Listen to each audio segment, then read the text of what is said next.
Patrick, puoi girare.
Prova, prova.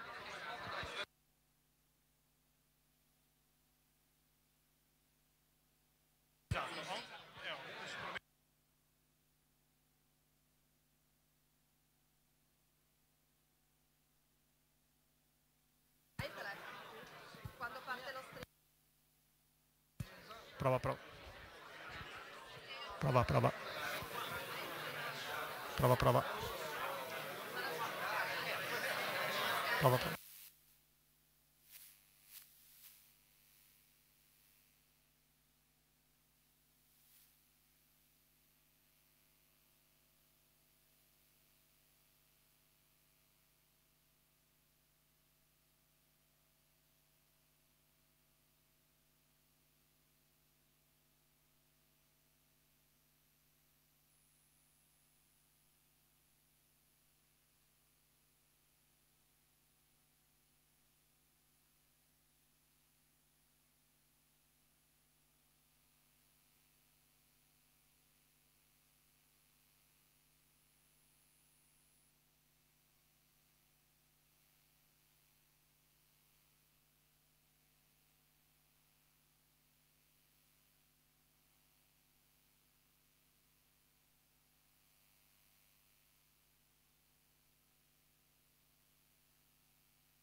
Buongiorno a tutti, vi chiedo la cortesia di accomodarvi nei vostri posti, che diamo inizio ai lavori. Grazie.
Gentili signore, gentili signori, buongiorno, autorità, presidenti, benvenuti a questo evento organizzato da Confcommercio FVG sull'innovazione.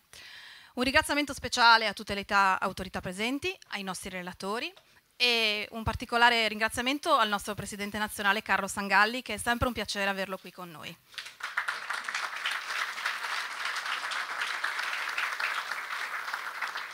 Un saluto anche a chi ci sta seguendo in streaming sulla nostra pagina Facebook e agli amici di Telefriuli che stanno facendo una ripresa. Il programma della giornata è molto ambizioso, come avrete visto, e quindi mi scuso già anzitempo se i tempi saranno molto ristretti. Quindi io chiamerei già all'Egio il sindaco della città di Udine, il professor Fontanini, a portare il saluto della città. Grazie, sindaco.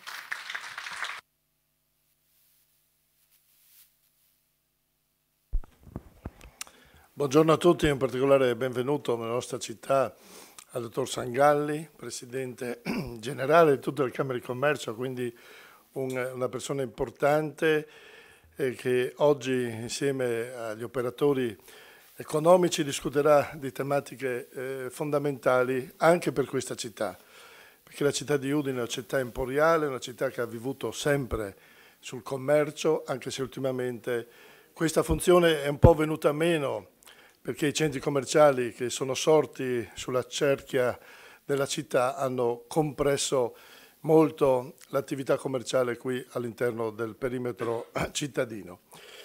Un tema interessante quello di oggi, anche perché penso che stiamo vivendo grossi cambiamenti nel settore commerciale, l'e-commerce, il commercio elettronico, adesso è una realtà che pochi anni fa nessuno immaginava, ma che è molto presente e sta, tra virgolette, destabilizzando un po' le vecchie metodologie nel settore commerciale. Quindi è importante parlare di queste cose, riflettere, vedere cosa si può fare e dove sta andando anche chi opera da tanti anni nel settore commerciale. Anche noi siamo molto interessati a capire le evoluzioni, perché dobbiamo seguire, o meglio, gestire una fase transitoria importante che ci tocca molto da vicino. Ancora benvenuto a tutti voi e grazie per la presenza del dottor Sangalli qui nella città di Udine. Grazie signor Sindaco. Chiamo adesso il dottor Giuseppe Morandini, presidente della Fondazione Friuli, fondazione che ha dato il suo contributo a questo evento. Buongiorno, buongiorno. Grazie Confcommercio, grazie di cuore, perché il fatto stesso che si possa immaginare organizzare un evento come questo dedicato all'innovazione del turismo e del commercio è di per sé una gran bella innovazione. Ed è per noi anche l'occasione per confermare che la sfida dell'innovazione è di casa anche in Fondazione Friuli, ma che credo che per quanto riguarda turismo e commercio questa grande sfida abbia tra le tante almeno due grandi riferimenti. Il primo è quello della produttività dei dati, la capacità di saper estrarre valore e generare valore dall'analisi corretta dell'insieme di informazioni che riceviamo quotidianamente.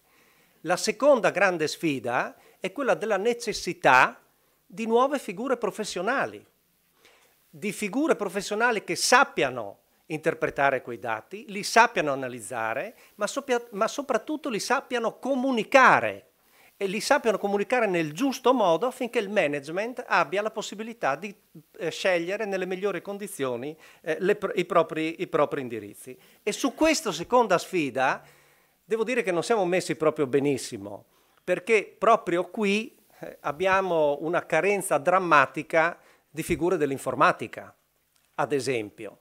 Ed è proprio per questo che nello splendido rapporto di collaborazione che abbiamo con l'Università di Udine, la Fondazione ha cercato di costruire un sostegno dedicato proprio alle necessità dell'informatica che abbiamo riscontrato in tantissime aziende. E infine c'è un ultimo tema, che è il tema dimensionale. Chi può permettersi di avere nel proprio organigramma aziendale con queste dimensioni uno scienziato dei dati? E questo è un altro grande tema che va affrontato. La soluzione c'è, perché magari proprio per la necessità, per le proprie scelte strategiche, di avere una corretta interpretazione dei dati, allora proprio da qui forse può nascere quella spinta a mettersi assieme e a condividere dei servizi che sono assolutamente necessari per la corretta programmazione strategica delle nostre attività. Grazie, buona giornata e buon lavoro. Grazie al Presidente Morandini, mi scuso, ma come vedete ci sono anche dei misteri della tecnologia, era sparita la sua slide, chiedo scusa. E adesso chiamo il Presidente del Consiglio regionale, architetto Zanin. Grazie. Buongiorno a tutti, buongiorno al dottor Sangalli, a Gianni da Pozzo, a tutti voi che siete intervenuti. Per me è importante partecipare a incontri di questo tipo nel quale cerchiamo di fare un passo, due passi avanti rispetto a una condizione che bisogna dire che rispetto anche ai dati che abbiamo letto ieri sulla congiuntura sono preoccupanti, non solo per il nostro Paese, dove insomma abbiamo visto che la crescita ha rallentato, ma anche credo per la nostra regione. Io credo che il Consiglio regionale, poi parlerà anche l'assessore Bini, vedo qua che c'è anche il consigliere Mattiusi, avevo visto, la nostra impegno rispetto a questo lancio di il cuore oltre gli ostacoli, cioè immaginare che attraverso l'innovazione, le sfide della digitalizzazione, dell'intelligenza artificiale, questo discorso di fare la rete delle reti, la smart city, l'industria 4.0 siano sicuramente frontiere da affrontare e in qualche modo per la nostra regione anche da concretizzare in maniera diretta, in maniera palpabile, che non rimangano solo argomenti, voglio dire, di un convegno pur interessante, ma siano spezzati poi nella vita quotidiana di ogni singola azienda.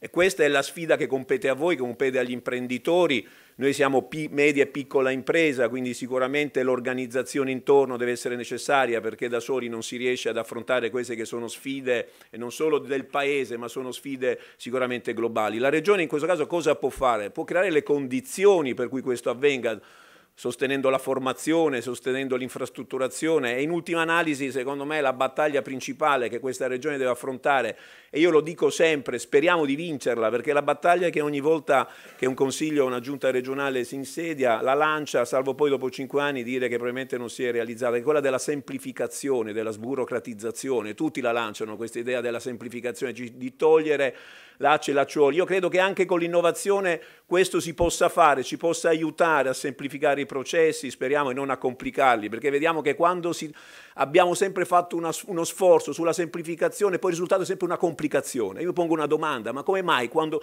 penso a tutte le procedure sulla trasparenza, a tutto quell'appesantimento burocratico? Perché noi siamo levantini, noi abbiamo un problema di un controllo ex ante rispetto a un controllo ex post. Questa innovazione deve aiutarci a fare un controllo ex post, cioè lasciare la possibilità che l'economia costruisca e poi il pubblico deve controllare se uno ha sbagliato e punirlo in maniera, voglio dire, diretta, senza sconti. Noi invece molte volte nella complicazione troviamo, voglio dire, anche uno svantaggio competitivo, perché complicando i processi aiutiamo magari i meno virtuosi a mettersi in mezzo a processi invece che devono essere molto più liberi, quindi creiamo anche degli svantaggi competitivi per le nostre aziende e anche delle furbizie con la complicazione. Questa è una sfida che è stata lanciata. Prossima settimana, martedì e mercoledì, votiamo una omnibus in Consiglio regionale dove abbiamo fatto una serie di norme che siamo convinti, abbiamo ascoltato le categorie, territori, comuni, tutti, per fare quelle che erano le problematiche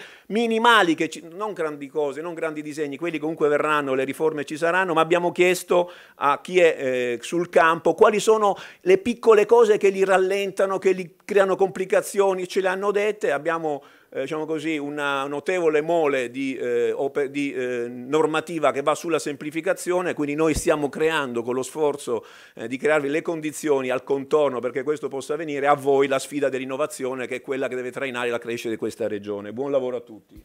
Grazie Presidente. Bene. Adesso lascio la parola al nostro Presidente Confcommercio FVG Giovanni D'Apozzo per l'apertura ufficiale dei lavori di questo convegno. Prego Presidente.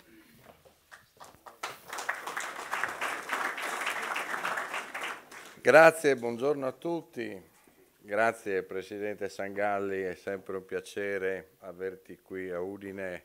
Un saluto a tutte le autorità, ma un saluto particolare all'amico Questore Cracovia che fra pochi giorni lascia l'incarico a Udine in virtù di una promozione che ti porterà fuori in un'altra regione, e a nome di tutta l'economia della nostra provincia devo ringraziarti per questi anni che hai lavorato qui a Udine, in provincia di Udine, per l'ottimo lavoro, l'attenzione che hai dato alle nostre categorie, alle tematiche, alla sicurezza, e quindi grazie. E io mi auguro poi che al di là del tuo nuovo incarico ad Ancona, la città di Udine rimarrà sempre la tua prima casa.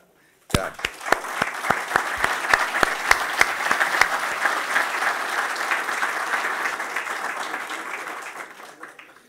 Ecco, oltre il saluto al mio Presidente ed alle autorità, voglio ringraziare anche tutti coloro che hanno creduto in questo evento e che sono i nostri sponsor, sono stati citati anche precedentemente, sono intervenuti la Fondazione Friuli, Confidi Friuli, l'Unicredit, il Technical Partner Riel, e questo ci sta a significare anche l'attenzione che c'è da parte del mondo, non solo delle istituzioni, ma anche da parte del mondo dell'economia, nei confronti di quello che noi rappresentiamo, cioè la rappresentazione del commercio, del turismo, dei servizi, quindi di quello che è il mondo del terziario avanzato, che è la componente, rappresenta la componente principale della costruzione del PIL della nostra regione.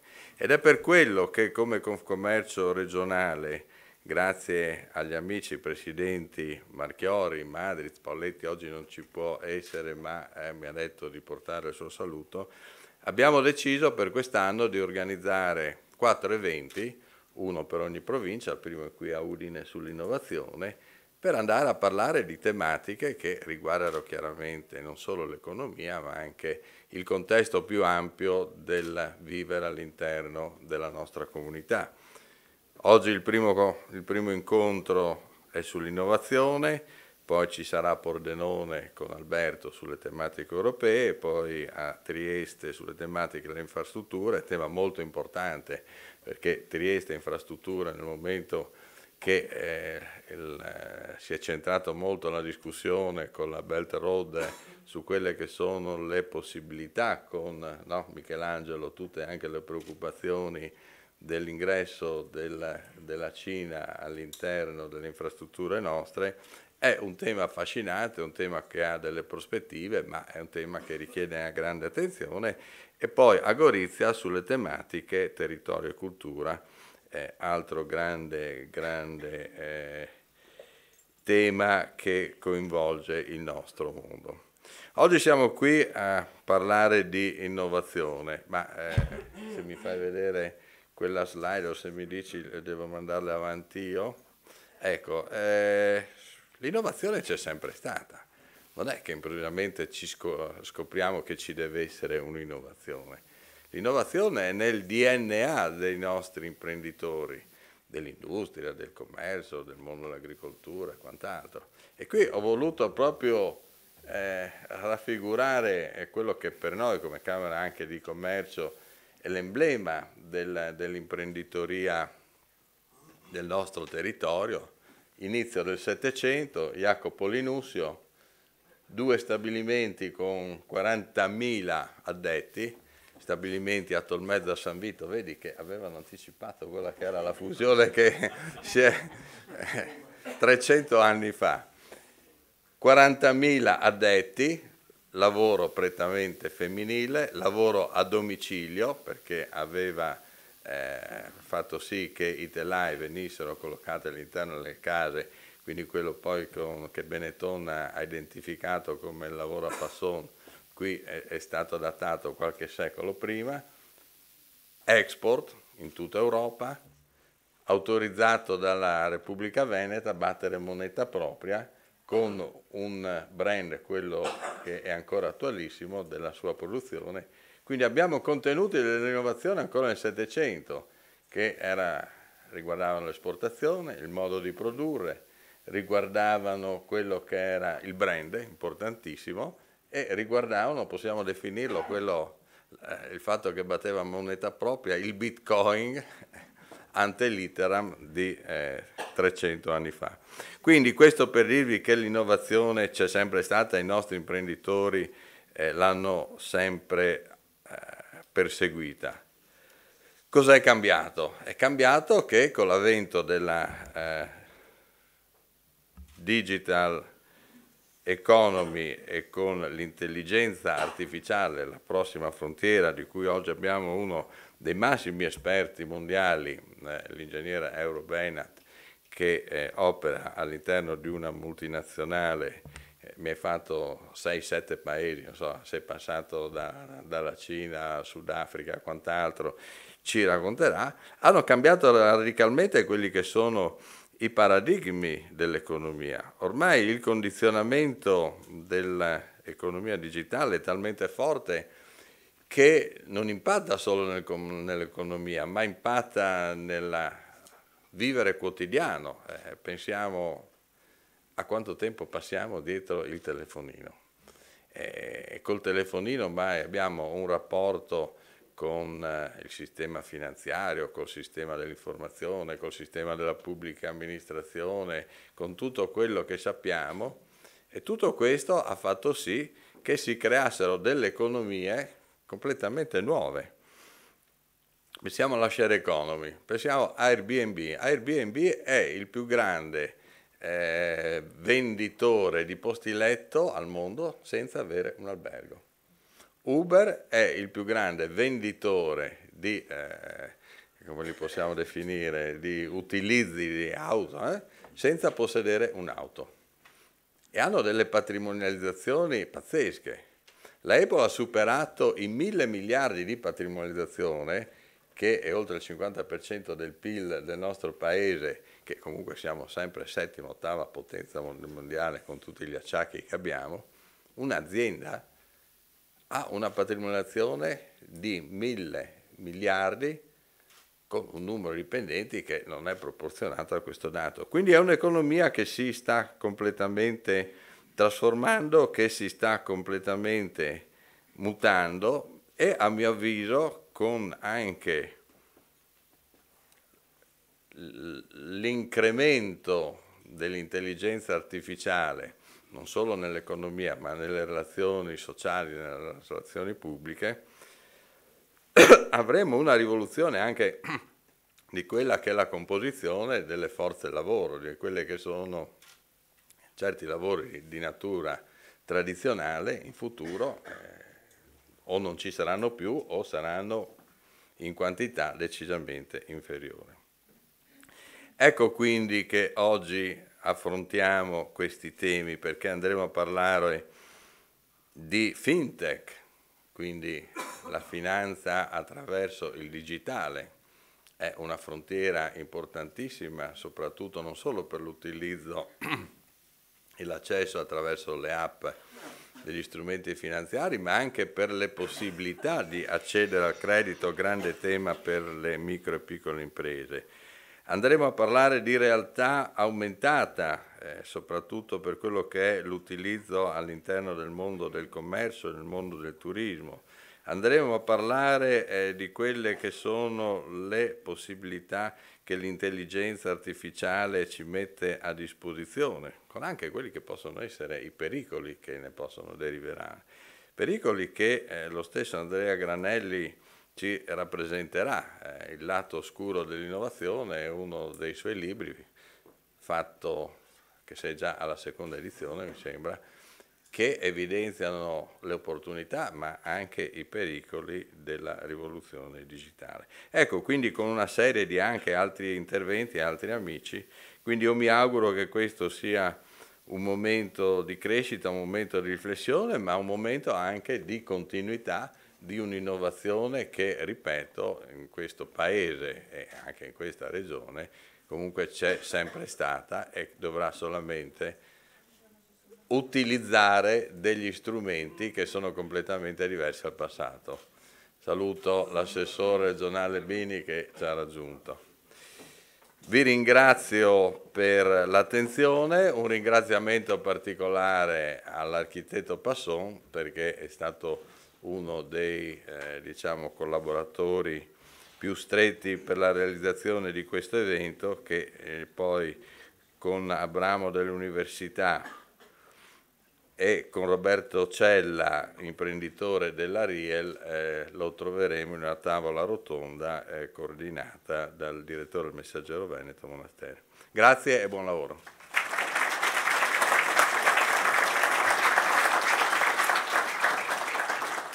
Grazie Presidente, diamo il benvenuto all'assessore regionale Bini che invito qui a dare il suo saluto. Non le lascio neanche il tempo di respirare. Sono molto concreti. Hai respirato?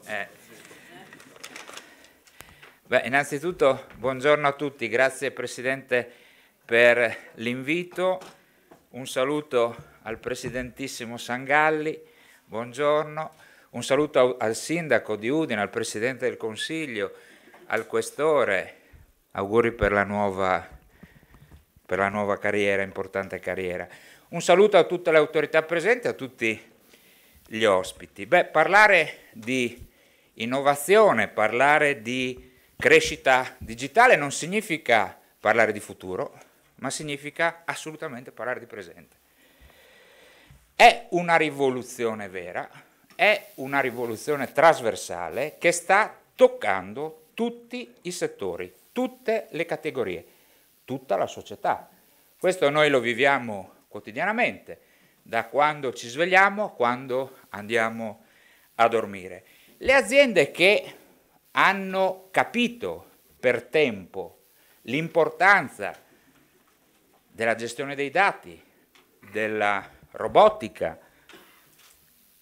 sono le aziende che negli ultimi anni sono cresciute più di tutte in maniera assolutamente importante, tant'è che sono riuscite a cambiare quelle che erano le classifiche mondiali. Una volta avevamo dei brand conosciutissimi, ma Coca-Cola, McDonald's piuttosto che. Ora in cima alle classifiche ci sono imprese, ci sono multinazionali, ci sono dei colossi che di fatto gestiscono dati, che di fatto influenzano il nostro agire, il nostro vivere quotidiano. Apple, Google, Microsoft, Amazon, Facebook sono i nomi delle prime in classifica. Sta cambiando, o meglio, è cambiato il modo di comprare, il modo di produrre, il modo di vendere. Lo viviamo ogni giorno. Quando si compra, l'online sta crescendo, Presidente confermano, a doppia cifra, anno su anno. Si preferiscono i luoghi virtuali ai luoghi fisici.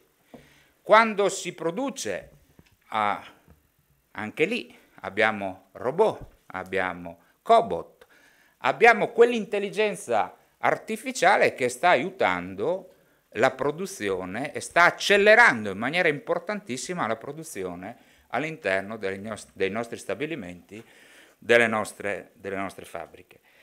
E questa è un'opportunità, questa è una rivoluzione che spaventa, come tutti i cambiamenti epocali spaventano, fanno riflettere, ma è una rivoluzione che non può essere fermata, mettiamocelo in testa. Lo sviluppo, l'evoluzione non si ferma, va gestita. Non bisogna essere passivi, bisogna essere propositivi e cavalcare questa rivoluzione. E vanno date delle regole chiare, certe. Quando tu gestisci i dati, gestisci il mondo. Gestendo i dati puoi condizionare gli equilibri del mondo. Non a caso, parlando, ed è attualità, Cina, Italia, Stati Uniti, Italia, il tema principale è la rete 5G, perché è da lì che passa tutto, è da lì che passa tutto. Quindi devono essere messe delle regole assolutamente ferree, anche da un punto di vista delle imposizioni fiscali. Sta cambiando il perimetro d'azione delle nostre imprese. Devono cambiare anche le regole. La pubblica amministrazione deve essere attenta, rapida, veloce, in grado di, come dire, assecondare il mercato che cambia, ma nel contempo tutelare le imprese presenti. Questa è una cosa imprescindibile. Altrimenti il rischio qual è? Che se le imprese presenti non vengono aiutate, non vengono stimolate verso il futuro, possano subire passivamente questa rivoluzione. Questo noi non possiamo permettercelo. In Friuli Venezia Giulia abbiamo il 95% delle imprese che sono PMI. Queste imprese vanno aiutate. Io dico sempre, una grossa impresa ce la può fare da sola. Una grossa impresa può attrarre capitali da sola. Una grossa impresa può fare ricerca e sviluppo da sola. Le piccole imprese un po' meno. Allora, l'agire non solo della pubblica amministrazione, ma anche delle associazioni.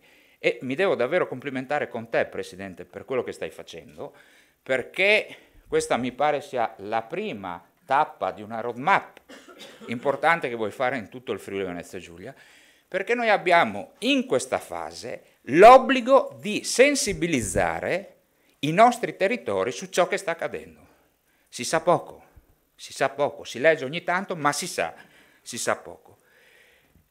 Io dico una cosa, parliamo anche di turismo. Voi immaginate, è già realtà, non è futuro, è già realtà. Come si riesce a condizionare l'offerta turistica con la gestione dei dati? Ci sono già, anche Promoturismo lo sta facendo, delle commesse, degli studi che vengono affidati a chi? Alla Telecom, alle società che gestiscono i dati, per capire quali sono i desiderata dei turisti. E in base ai desiderata tu gli costruisci l'offerta ideale. Questo era impensabile fino a qualche anno fa. Qualche anno fa gestivi internamente, adesso gestisci esternamente la programmazione poi anche turistica.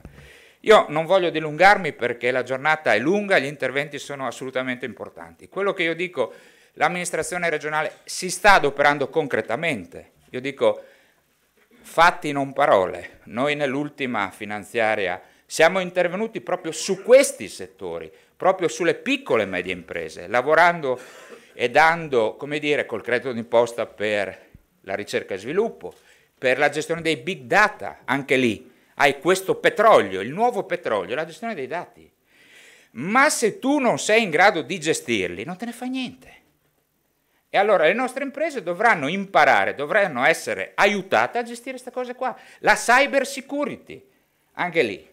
Ragazzi, non è mica che le violazioni, gli hacker colpiscono solo le multinazionali, certo, quelle sono le prede più appetibili, ma c'è il rischio che davvero anche nelle nostre piccole aziende gli hacker possano operare in maniera maldestra.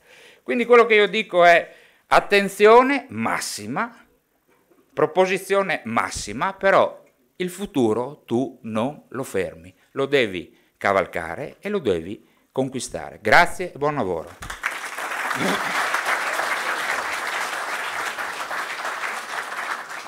Grazie Assessore, scusi se l'abbiamo fatta venire subito al leggio. Adesso, prima di passare la parola al Presidente Sangalli, vi faremo vedere un video a testimonianza di come si sta muovendo la Confcommercio Nazionale sul tema dell'innovazione. Prego, regia.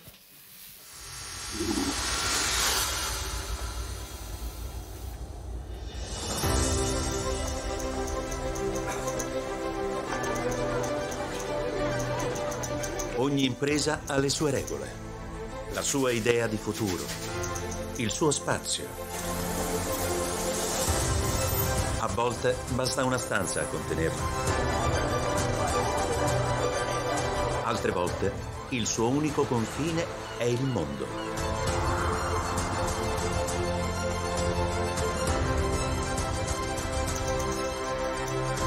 La tecnologia ha cambiato il nostro modo di lavorare. Al primo posto c'è sempre l'etica del servizio, l'attenzione per il cliente, che è prima di tutto una persona. Questo è il nostro modo di guardare il mondo. L'innovazione intorno a noi, l'uomo al centro. Tecnologia e uomo insieme non sono un rischio per le nostre imprese, ma il modo ideale per portarle nel futuro.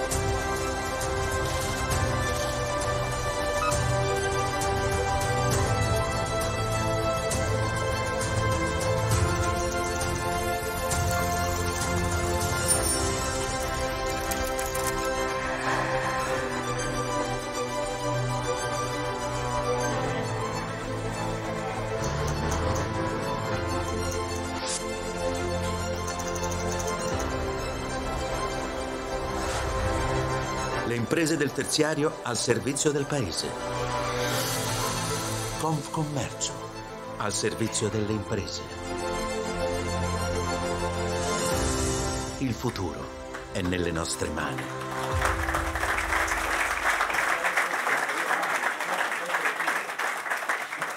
Grazie. Io adesso invito il Presidente Sangalli.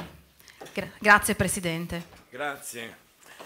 Ma direi che dopo aver visto questo video io potrei benissimo applicare le famose 3 regole del grande oratore. forse ve l'ho già ricordato una volta, voi sapete quali sono le 3 regole del grande oratore, quello di alzarsi in piedi per essere visto, di avere un buon microfono per essere ascoltato e di sedersi subito se vuole essere applaudito. Perché hai già detto tutto. Comunque, anch'io, l'ha già fatto Sergio Bini, voglio ringraziare, innanzitutto gli amici della Confcommercio, ma voglio ringraziare le autorità presenti, voglio anch'io dire il mio grazie al questore. E un particolare ringraziamento, se me lo consentite, al Presidente D'Apozzo, l'amico Giovanni, che oggi mi ha invitato a parlare di innovazione. Io ricordo che l'ultima volta che sono stato qui a Udine abbiamo festeggiato l'altra faccia della medaglia della Confcommercio, la tradizione con il 70ennale appunto della nostra realtà associativa. Era il 2015 e a proposito di innovazione abbiamo certamente vissuto delle piccole, grandi rivoluzioni individuali, sociali, politiche. Sembra che questi 4 anni siano passati in un battito di ciglia per l'Italia. Però, se noi allarghiamo lo sguardo ancora e dai lustri passiamo ai decenni, vediamo uno scenario diverso che corre veloce, a volte troppo veloce, a partire dal mondo della comunicazione, mentre la nostra economia va avanti a passi troppo piccoli. Come noi abbiamo osservato nel nostro recente forum di Cernobbio pochi giorni fa, e abbiamo osservato che negli ultimi 20 anni l'Italia è cresciuta mediamente di mezzo punto all'anno rispetto all'1,7% dell'Unione Europea, a fronte dell'1,4% dell'area euro. Quindi il problema italiano della nostra economia resta quello della bassa crescita. E anche per il futuro, visto che ci attende un biennio 2019 e 2020 ancora difficile, ancora a scartamento ridotto.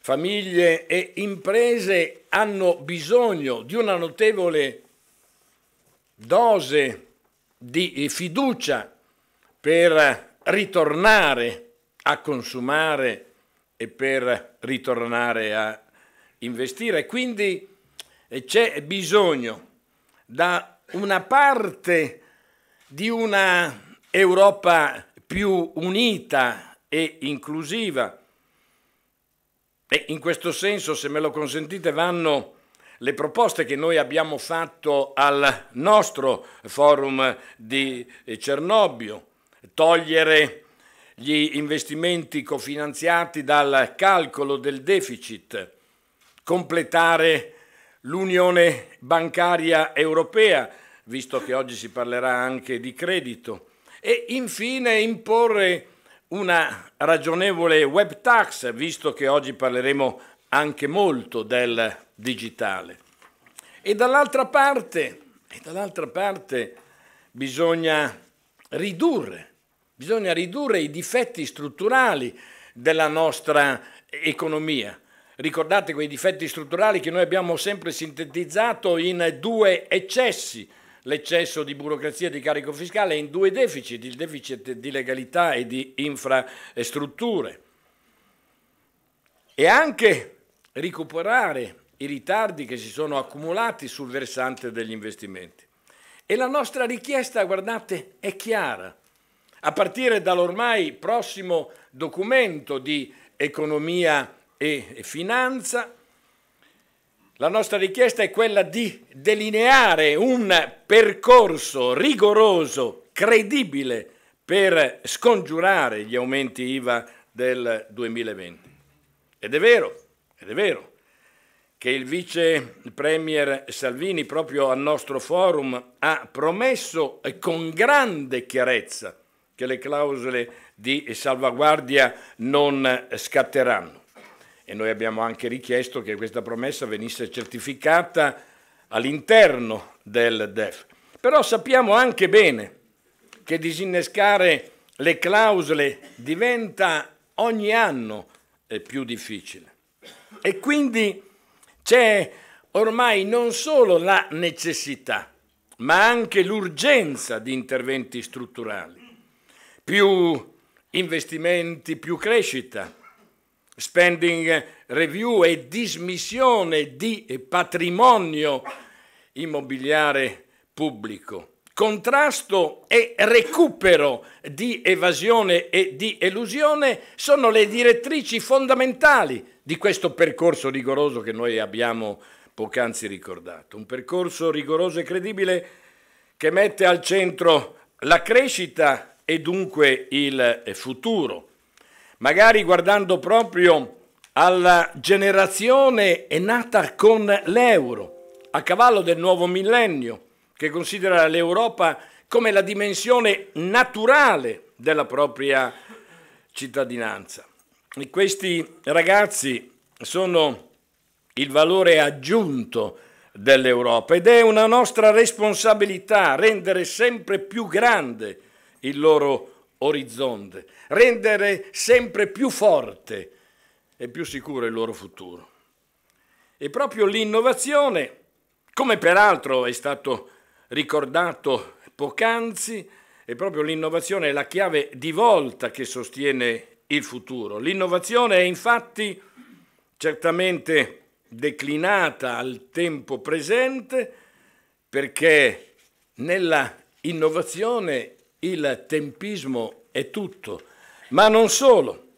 L'innovazione è in un certo senso sempre proiettata al futuro e come ispirazione e come aspirazione. L'innovazione è o dovrebbe essere speranza a migliorare la vita. È stato ricordato anche nel video, come è stato ricordato anche da chi mi ha preceduto, innovazione sì, ma al centro sempre la persona, ed è un concetto forse semplice, che però deve rimanere l'orizzonte delle scelte che facciamo ogni giorno e come individui e come parti sociali. L'innovazione, guardate, io la dico così, non può e non deve significare semplicemente più computer, più banda larga, più stampanti 3D e più tecnologia, che pure, intendiamoci, devono esserci. C'è vera innovazione dove la novità genera senso. C'è vera innovazione dove la tecnica e la tecnologia migliorano il nostro essere persone, comunità, società. C'è innovazione laddove c'è speranza. Per questo siamo convinti che l'innovazione debba essere sempre sostenibile nel senso più ampio e civile del termine, cioè sostenibile ecologicamente, socialmente, economicamente. Civile, dicevo, come l'economia che studiosi come Leonardo Becchetti, riuniti in questi giorni a Firenze in un festival nazionale, stanno sostenendo come nuova via al mercato. Civile, come il futuro che hanno chiesto milioni di ragazzi che in tutto il mondo sono scesi in piazza ed hanno manifestato il 15 di marzo. E come diceva Alexander Langer, uno dei fondatori dell'ambientalismo italiano, citato molto in questi giorni a proposito della manifestazione del 15 maggio, diceva la conversione ecologica potrà affermarsi soltanto se apparirà socialmente desiderabile. Socialmente desiderabile. Ed è socialmente desiderabile quello che migliora la vita delle persone, quello che la migliora oggi, quello che la migliora soprattutto domani, e che quindi significa responsabilità dell'innovazione, capacità di gestire tecnicamente e consapevolmente gli strumenti. In poche parole, quando parliamo di innovazione parliamo sempre anche di conoscenza. E qui guardate, mi ha stimolato un passaggio che mi sono appuntato dell'amico presidente Giuseppe Morandini. Pensiamo, ecco, la dico così, pensiamo a cosa significa oggi essere imprenditori. Per essere imprenditori efficaci non basta reinventarsi o inventarsi tali, non basta assumersi il rischio di impresa e avere una buona idea.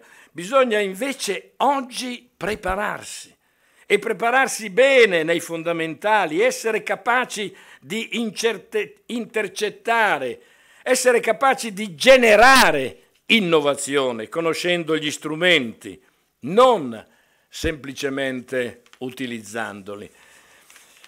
Guardate, potrei citare alcuni dati dell'Excelsior che abbiamo celebrato ieri a Roma, ma non voglio farla troppo lunga e quindi continuo su questo passaggio dicendo è importante, quindi per non dire fondamentale, come dicevi tu prima Giuseppe, è importante la formazione ed è anche con questa idea che per esempio Confcommercio ha utilizzato anche, lasciatemi fare questo passaggio, anche la collana editoriale Le Bussole, che spero che voi conosciate, perché purtroppo andando in giro per il nostro paese io mi rendo conto che molti nostri associati e non la conoscono ed è veramente un peccato, perché questa linea editoriale, Le Bussole, è una linea di manuali operativi scritti per le imprese, nel linguaggio delle imprese, dedicati ai diversi comparti del terziario, dall'arredamento al bar, dal commercio con l'estero all'albergo,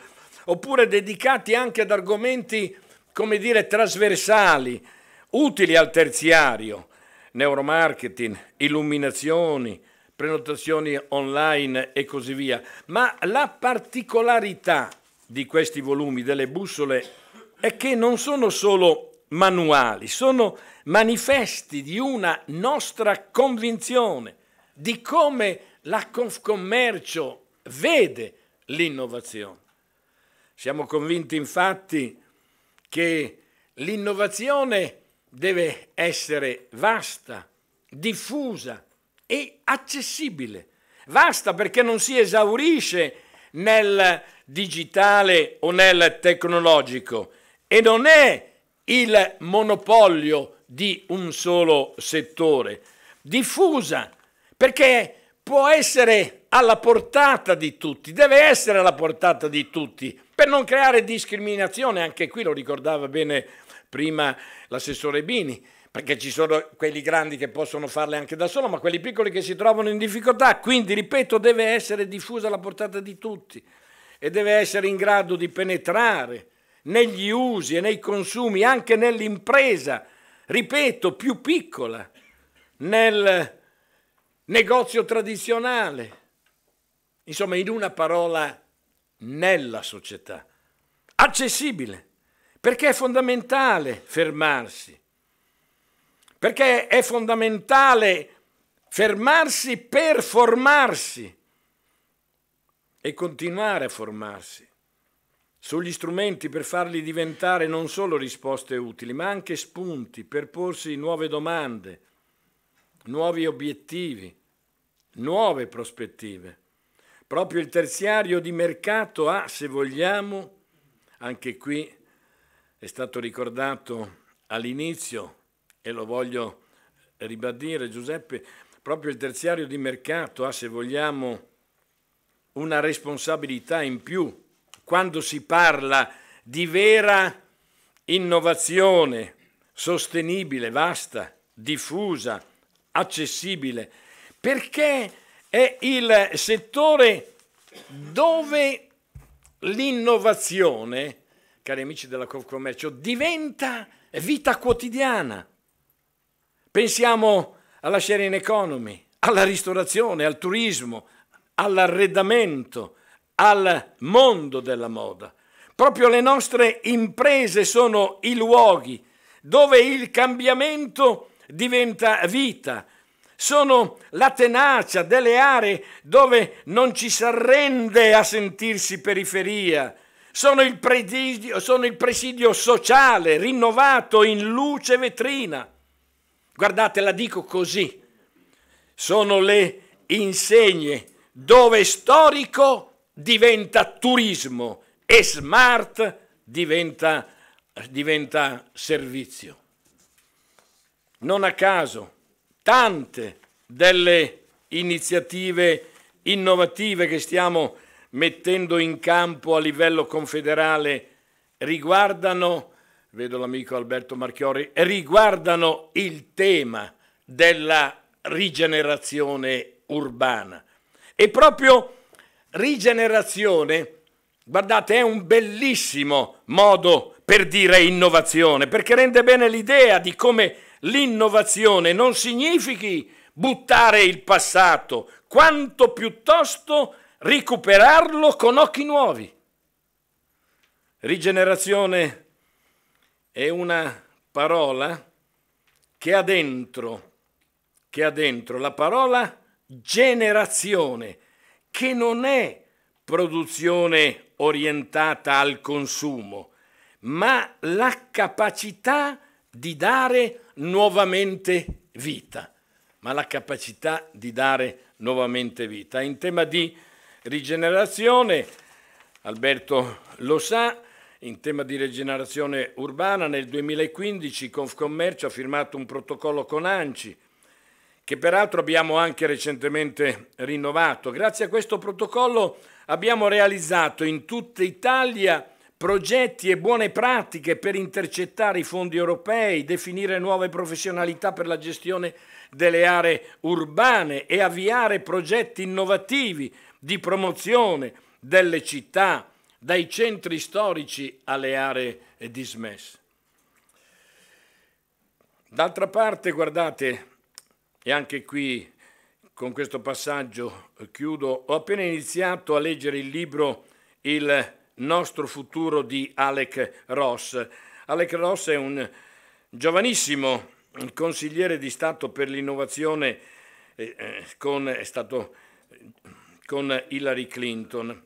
È venuto al nostro forum di Cernobbio e ha tenuto un interessante discorso, veramente molto interessante. E guardate, Ross scrive, e mi sono appuntato questo passaggio: gli epicentrici geografici dell'innovazione sono le città.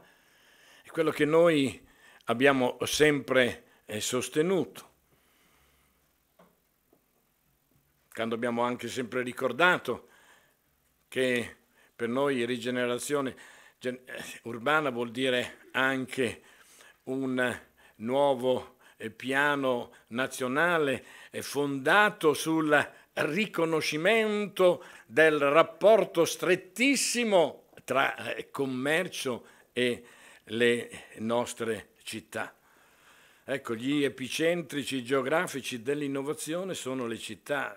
Nel merito e nel metodo puntare sulle città e quindi il nostro tentativo, che è quello di fare innovazione reale. Reale perché concreta, capace di entrare nella vita quotidiana delle persone, ma anche reale nel senso qualitativo.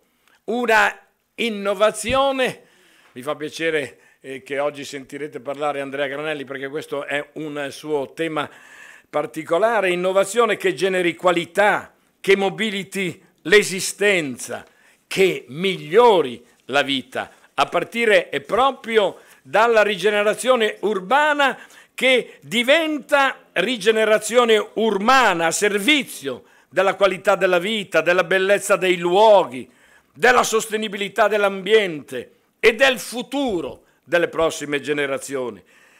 Se il miglior modo per prevedere il futuro è inventarlo, il miglior modo per fare innovazione è guardarla con gli occhi delle generazioni che ne utilizzeranno i benefici e porteranno le conseguenze. A questi occhi oggi diamo i mezzi per vedere la realtà aumentata e insieme curiamone l'anima che serve per crescere. Vi ringrazio e vi auguro di cuore, la dico così, un buon generativo lavoro. Grazie.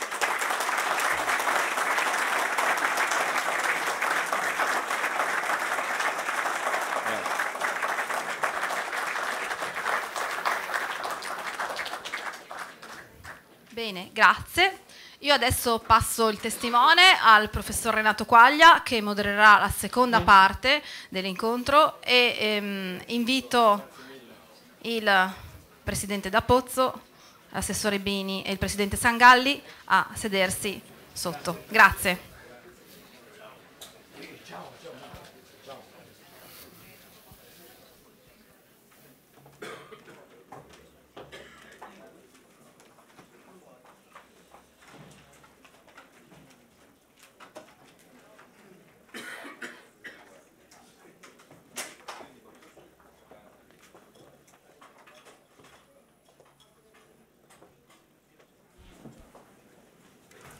Bene, cominciamo questa seconda parte.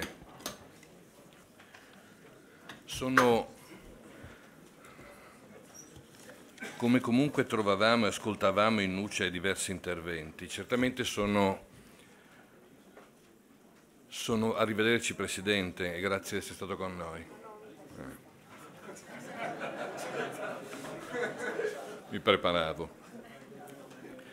Dicevo, sono anni straordinari quelli che stiamo vivendo, perché come nessun'altra generazione noi siamo nel cuore di cambiamenti che mai si sono succeduti con questa intensità, con questa capacità di impatto, con queste velocità. Pensate ai cambiamenti tecnologici, a quelli scientifici, quelli di modello economico, determinati anche e forzati dalla crisi, la globalizzazione, le trasformazioni generative, talvolta invece di modificazione delle città. Pensate a come stanno modificando gli stili di vita, quelli valoriali, di relazione. La sociologia definisce questa fase, questa epoca, quella della grande trasformazione. Le nostre generazioni sono nel pieno di questo cambiamento, stanno assistendo, partecipando a questo cambiamento. Spesso vi assistiamo più che vi partecipiamo. Cioè l'innovazione in questa epoca pare non essere una prerogativa del soggetto, di ognuno di noi, pare invece essere più una spinta strutturale di sistema, che quindi attendiamo, che assecondiamo, non che generiamo, non che determiniamo o riusciamo a utilizzare creativamente, singolarmente.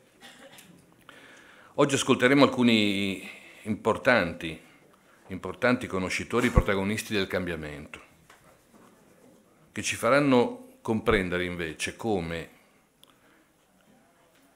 usare, utilizzare, partecipare attivamente nella vita quotidiana, nelle imprese, anche nelle imprese di una camera, grandi come una camera, come diceva suggestivamente prima il video.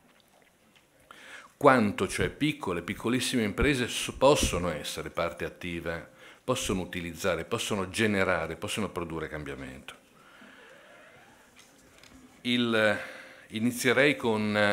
Iniziamo con Euro Beinat, che inviterei qui al podio. Euro è docente di Data Science e di Geoinformatica all'Università di Salisburgo, ma soprattutto è un infaticabile viaggiatore in questa fase della sua vita per Naspers, che è uno dei grandi gruppi che producono quei sistemi che sono capaci di simulare comportamenti, ragionamenti, reazioni umane attraverso abilità umane, attraverso macchine algoritmi, quella che di fatto chiamiamo intelligenza artificiale. Eurobainat ci parlerà di una delle grandissime trasformazioni che stiamo vivendo e sul quale ritmo di trasformazione dovremmo riflettere, solamente pensando che nei primi anni '80 in tutto il mondo esistevano solo 500 computer, tutti controllati dal Pentagono. Oggi, ci avverte la Laser, che è uno dei direttori vendite mondo di Amazon, calcolano che solamente durante le vacanze natalizie sono stati venduti 151 milioni di apparecchi che chiamiamo Google Home piuttosto che Siri, piuttosto che Alexa o altri nomi che fanno riferimento a questi derivati. Cioè l'intelligenza artificiale è entrata letteralmente e immediatamente nei salotti di casa nostra. La cosiddetta casalinga di Voghera sta comunicando con Google, rivolgendosi a lui dicendo «Ehi Google, fammi sentire o dimmi qualche cosa». Siamo entrati nel rapporto diretto con l'intelligenza artificiale con un tempo così veloce che non ha nulla a che fare con i tempi che ad esempio la radio ha chiesto, 60 anni perché diventasse un fenomeno di massa. Forse solo il tempo di una vacanza natalizia perché l'intelligenza artificiale sia stata compresa e sia diventato un fenomeno di massa oggi. Eurobainat.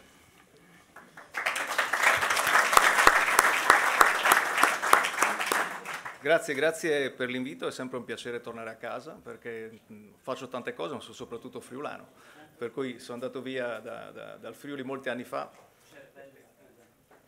Mettiamo così. Quindi parlerò dell'età dell'intelligenza artificiale, che effettivamente è confrontabile con un'età vera di sviluppo. La mia prospettiva è derivata da quello che faccio, come tutte le persone hanno la propria idea che è derivata da quella che è la propria prospettiva. Insegno all'università, insegno machine learning e scienza dei dati e quindi la prospettiva accademica, quindi quello che si fa e le cose che vedremo fra un po' di anni. La prospettiva di imprenditore e di investitore, quindi ho fatto crescere varie start-up. Una di queste, di cui sono molto orgoglioso, è iniziata da poco a Udine, tra l'altro, si chiama Motion Analytica, una joint venture, una società Bintech qua di Udine che si occupa di intelligenza artificiale applicata per il turismo, che secondo me andrà benissimo, perché è un tema che sicuramente avrà molto fatto. Quindi la prospettiva legata alla start-up e poi la prospettiva legata al grande gruppo internazionale che si chiama Naspers, di cui dirigo tutta la parte di intelligenza artificiale. È un gruppo che non conoscete, ma è enorme. Tocchiamo quotidianamente circa 1 miliardo di persone con queste tecnologie in tutto il mondo. Di conseguenza ho questa prospettiva che va dall'accademia alla startup al grande gruppo. E parlo in particolare di intelligenza artificiale, che è un pessimo termine che non dovremmo utilizzare, ma ormai ha preso piede. Dovremmo parlare di macchine che imparano, sistemi che imparano. E quindi io racconterò soprattutto cosa sono queste macchine che imparano, sistemi che imparano, quello che vediamo che è lo stato dell'arte, e poi per derivare un po' di quelle che sono le lezioni che possiamo prendere da questo, come si sta muovendo, quali sono le chiavi di questo sviluppo. Quindi un po' di esempi prima. Il primo è questo. Questo è una competizione che è stata organizzata a Pechino ad agosto dell'anno scorso, e metteva medici contro un algoritmo per prevedere la diagnosi di un tumore in questo caso. Come tutte queste competizioni vince sempre la macchina e non c'è niente di cui sorprenderci, non c'è assolutamente niente di cui sorprenderci. Qui vedete che nella diagnosi i dottori hanno un'accuratezza del 66%, la macchina l'87%. Non dobbiamo sorprenderci, ma dobbiamo sorprenderci dell'abilità che hanno avuto tutta la rete di ospedali cinesi a mettere assieme tutte le cartelle cliniche elettroniche per fare in modo che un gruppo di ricercatori possano creare gli algoritmi per imparare da questo.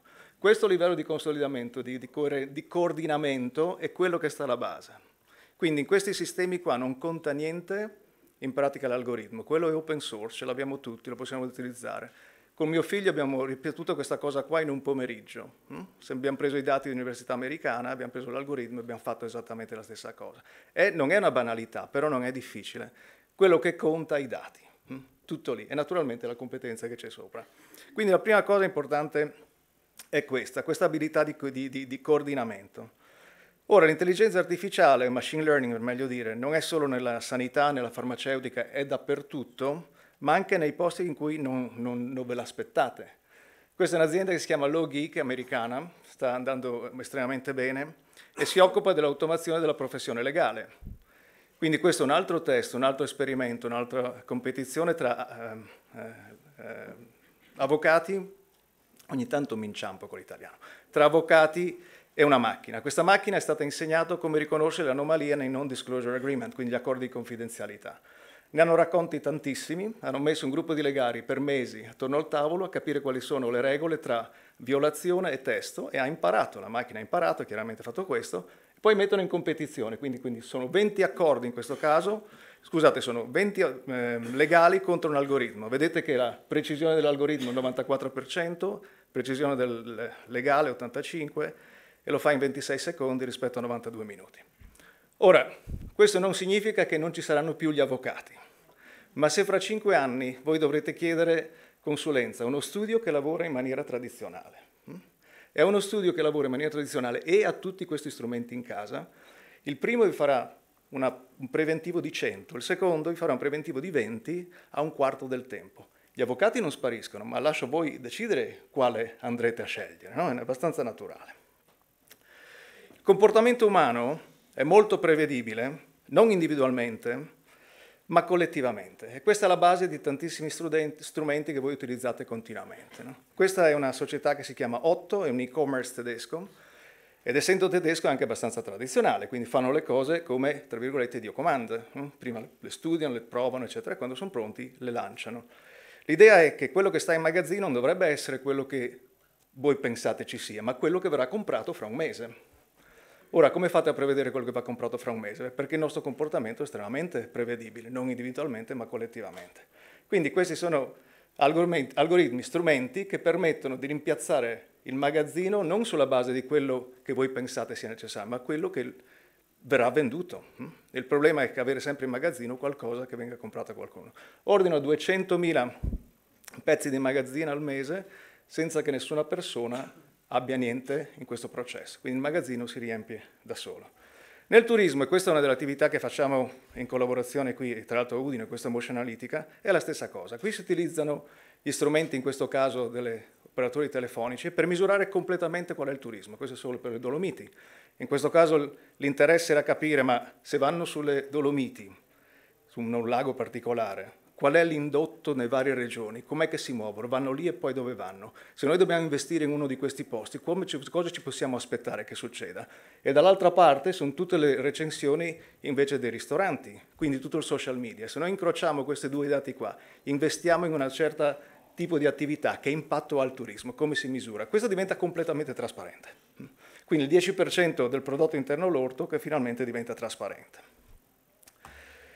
Nell'agricoltura ne vediamo tantissimi di questi casi. Questa è una società molto piccola, sono degli studenti di Stanford che hanno creato l'azienda 4 anni fa, è stata comprata da John Deere l'anno scorso, e vedete il cassone che sta qua dietro, in realtà non è il cassone normale che, con i diserbanti eccetera, quello che c'è lì dietro sono delle telecamere che guardano tutto quello che succede lì sotto. Cosa hanno fatto? Per un po' di tempo hanno fatto tutte le foto di tutte le piante per capire qual è la distinzione tra prodotto, tra pianta vera e tra quelle che invece sono le piante che non si dovrebbero essere, quindi non so come si chiamano, weeds, infestanti.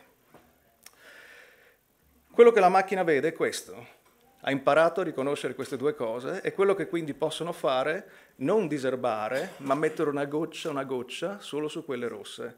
Il risultato è che utilizzano per lo stesso effetto il 3% dei diserbanti, con impatto economico, finanziario e così come vedete.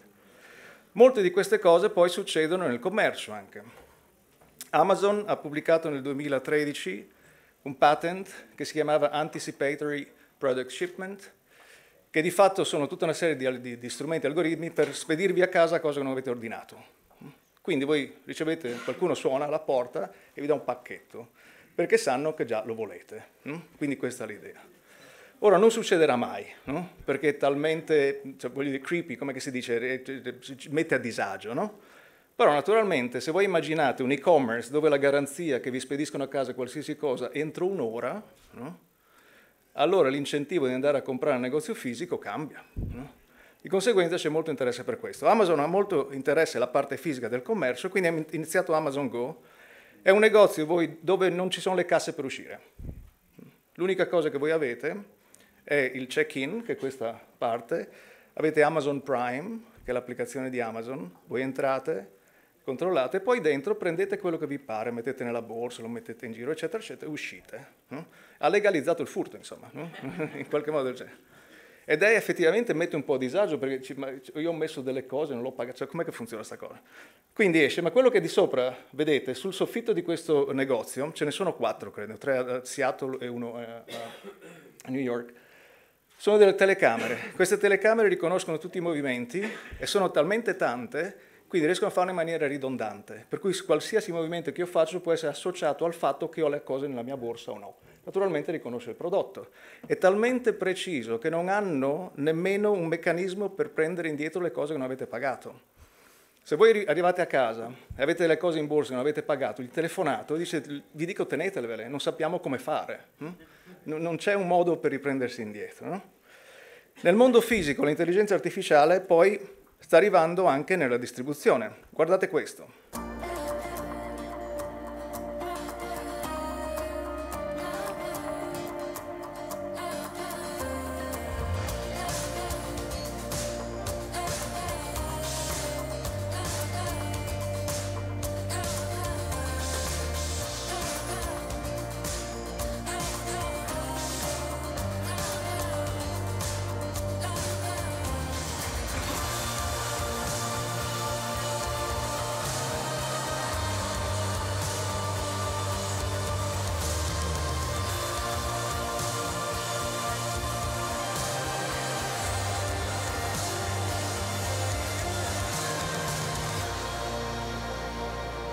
Nuro è iniziato 2 anni fa, quindi sono 2 ex Google che lavoravano a Waymo, sono usciti da Waymo dopo aver incassato un po' di stock options, hanno investito un po' di loro soldi, subito dopo hanno preso 90 milioni di venture capital per iniziare questa cosa qua.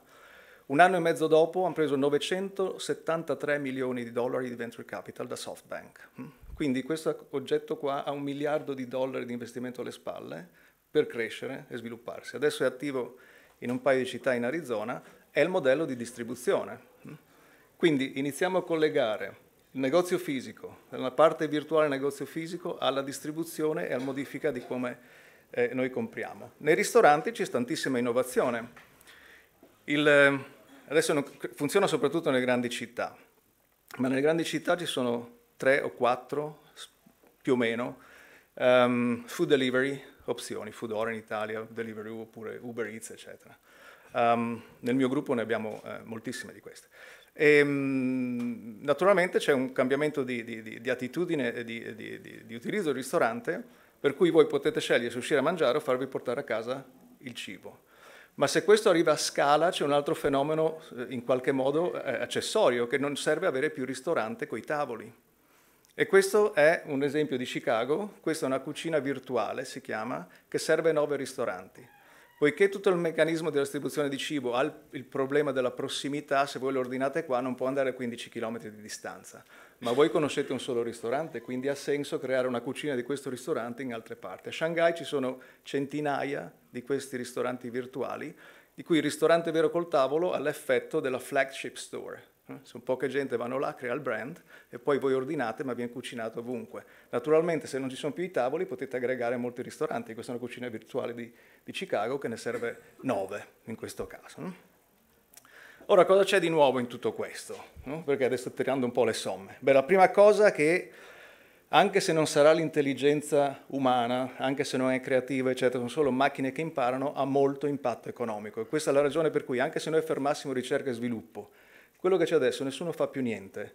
70.000 paper nell'anno scorso sull'intelligenza artificiale. Ma immaginiamo che non ci siano, no? Niente. Ci sarà comunque 20 anni di innovazione nelle imprese, semplicemente con quello che abbiamo. La differenza è questa. Se voi pensate, quando comprate su Amazon, prima di chiudere, voi avete sotto altri che hanno comprato questo, comprano anche questo, no? La raccomandazione, il sistema di raccomandazione. Bene, quel sistema di raccomandazione conta il 35% di tutte le vendite di Amazon. Allora, Amazon fattura circa 240 miliardi di dollari all'anno, un terzo cosa sono? 80-90. Il prodotto interno lordo del Friuli un po' di meno, adesso non so quanto sia. tutto il Friuli, dal porto alle montagne, ai ristoranti, alle fabbriche, eccetera, un solo algoritmo. Quindi ha impatto, non c'è niente da fare. Alibaba, che è il più grande distributore di e-commerce al mondo, soprattutto in Cina naturalmente, ha il problema di tutti i distributori come Amazon dell'ultimo miglio. Vogliono portarvi qualcosa a casa, voi non ci siete, devono ritornare, lascia il bigliettino, queste cose qua. Utilizzano un bot, che è una macchina che vi chiama e vi dice: signor Giovanni, abbiamo un pacchetto per lei, dovremmo portarlo alle 2. È una macchina, non c'è nessuno dietro. E Giovanni dice: sì, però io alle 2 non sono qua, ma potreste portarlo in ufficio? Vabbè, dov'è l'ufficio? L'ufficio è questo, l'indirizzo. Perfetto, arriviamo là alle 4:15.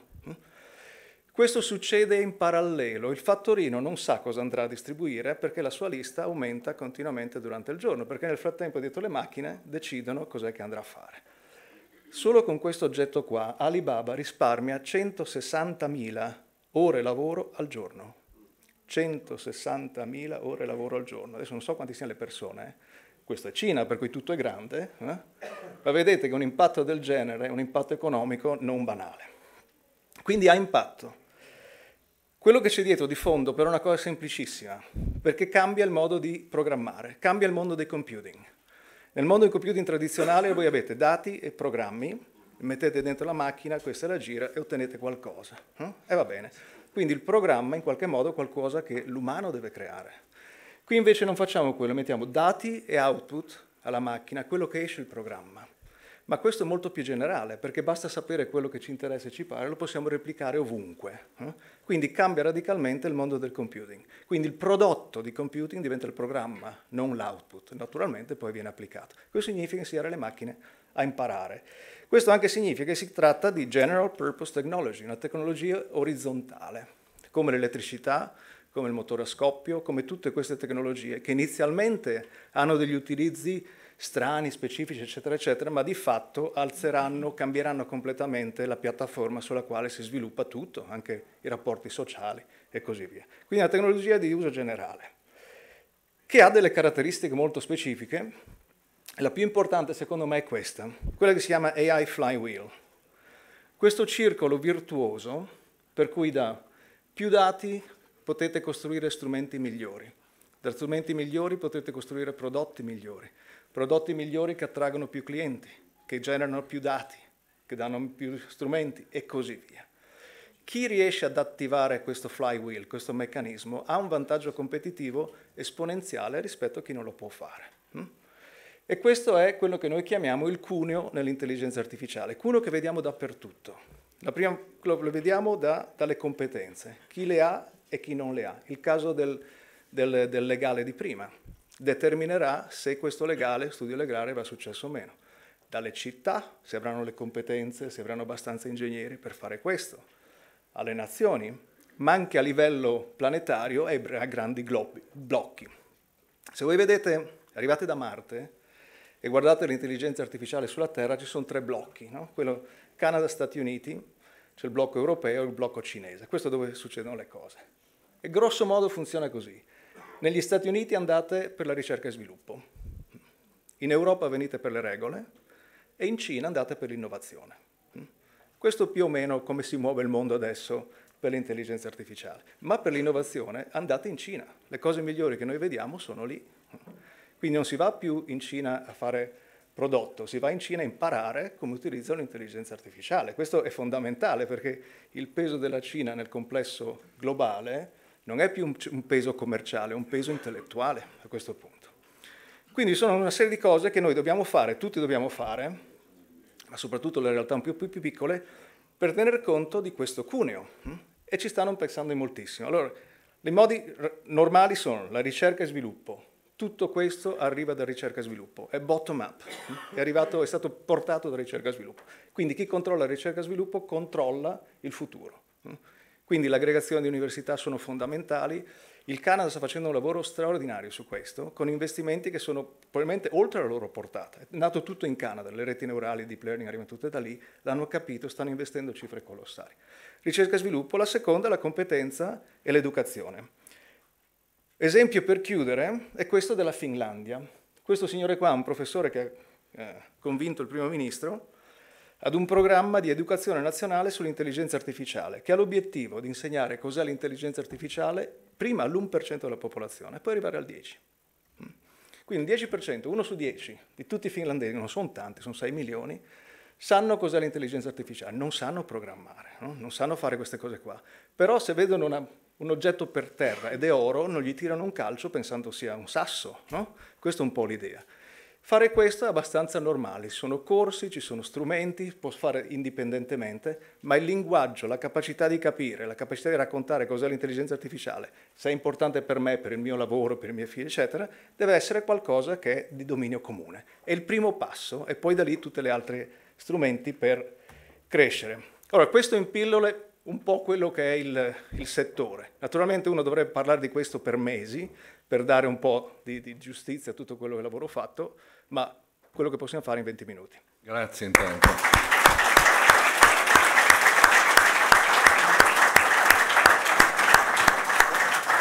Ora è un'occasione avere qui Eurobainat con noi. Se c'è qualche domanda, abbiamo dopo ogni intervento la possibilità di poter, ovviamente in maniera molto sintetica per consentire ai lavori di proseguire e a tutti di poter eventualmente fare domande. Prego. La domanda è relativa alle cucine virtuali. Mi pare che tu hai accennato prima, ma forse ti è sfuggito, non ho capito. Noi, le piccole città, saranno coinvolte in questo dramma, la ristorazione o meno, oppure alla lunga verremo coinvolti tutti in questo tipo di sviluppo? C'è un fattore di scala importante, queste cose qua funzionano nelle grandi città, semplicemente perché la logistica, l'investimento necessario arriva lì. Quindi è difficile pensare che possa succedere a Udine o a Pordenone, questa la vedo difficile fisicamente, però le innovazioni che arrivano di là, che saranno comunque naturali, verranno portate qua. Parlavo un paio di giorni fa a un altro evento con l'amministratore delegato di una di queste società che raccontava quello che loro facendo col food delivery riescono a raccontare ai ristoranti.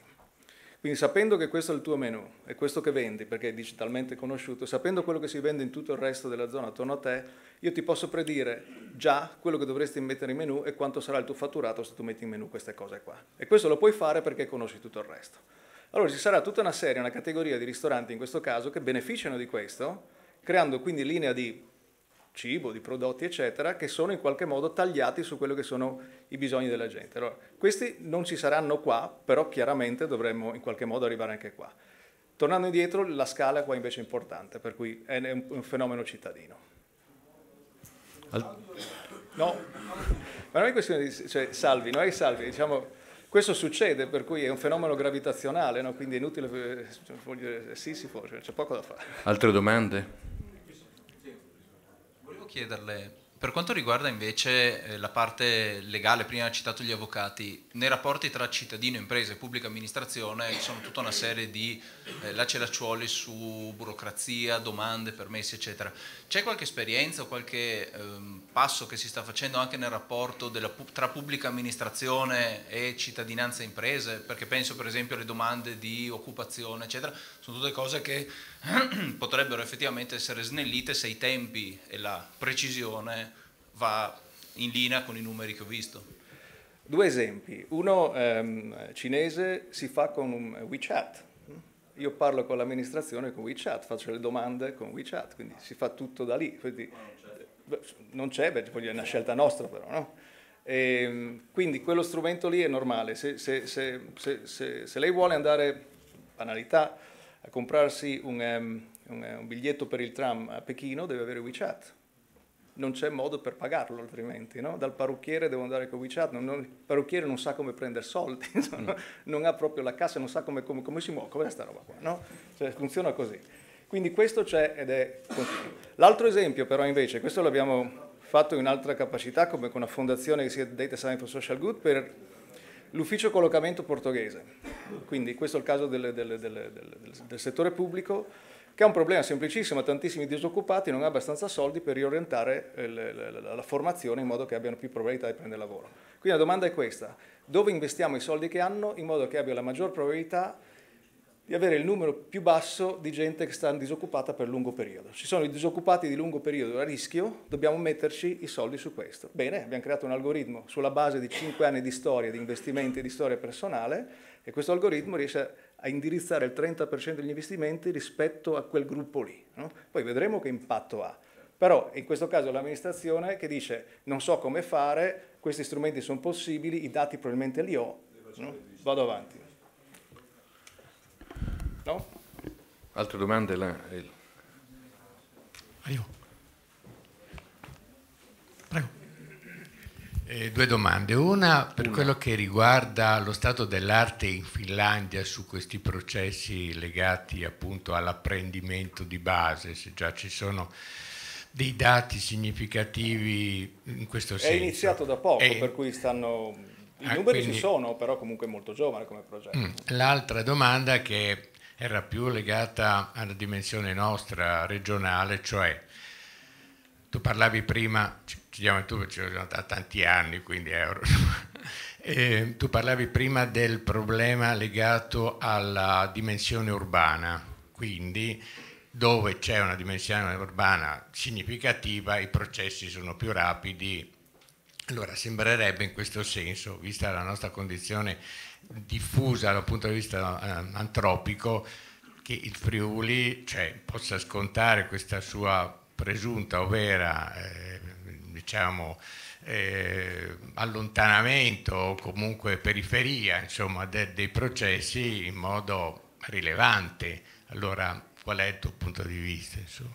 Beh, da un lato è vero, dall'altro è ovvio che il talento si concentra nelle grandi città, è ovvio, uno dei miei più grossi problemi sul lavoro che faccio è trovare gente che lavori per noi. No? Quindi ho il problema opposto di gran parte dell'occupazione. Il problema mio è trovare abbastanza gente che lavori per noi, perché gente che ha questo tipo di talento è rara, nel senso che non c'è abbastanza mercato, le università non riescono a farlo ancora velocemente e così via. Quindi di solito vai a cercarli nelle città, perché lì ci sono i congressi. E in Europa di fatto sono poche, sono Berlino, Amsterdam, Londra e Parigi, questo è quanto, non nemmeno Milano dal punto di vista globale, queste sono le 4 città dell'Europa. Detto questo, però non sono neanche pazzo che faccio un'azienda a Udine, no? Quindi ci sarà una buona ragione, perché di fatto ci sono pockets, quindi come si dice, pacchetti di competenze, soprattutto in Grecia, in Italia, in Spagna, che sono poco utilizzate. Qui noi per esempio abbiamo in Italia tantissimi ingegneri che potrebbero fare cose straordinarie nella Silicon Valley, grazie a cui non ci vanno ancora. No? Quindi di conseguenza c'è un'opportunità, è vera, perché le università di fatto, le università italiane, quelle create sono università buone ancora. Quindi non è detto che vada proprio così, è ovvio che c'è una tendenza naturale alla concentrazione, questo non c'è niente da fare, no? Questa è la concentrazione lì, però non è detto che sia un gioco fatto, io non lo credo affatto. Io suggerirei potremmo proseguire per diversi giorni insieme a comprendere sempre meglio e sempre di più quali sono le caratteristiche. Ringrazierei con un applauso davvero Eurobainat della sua partecipazione.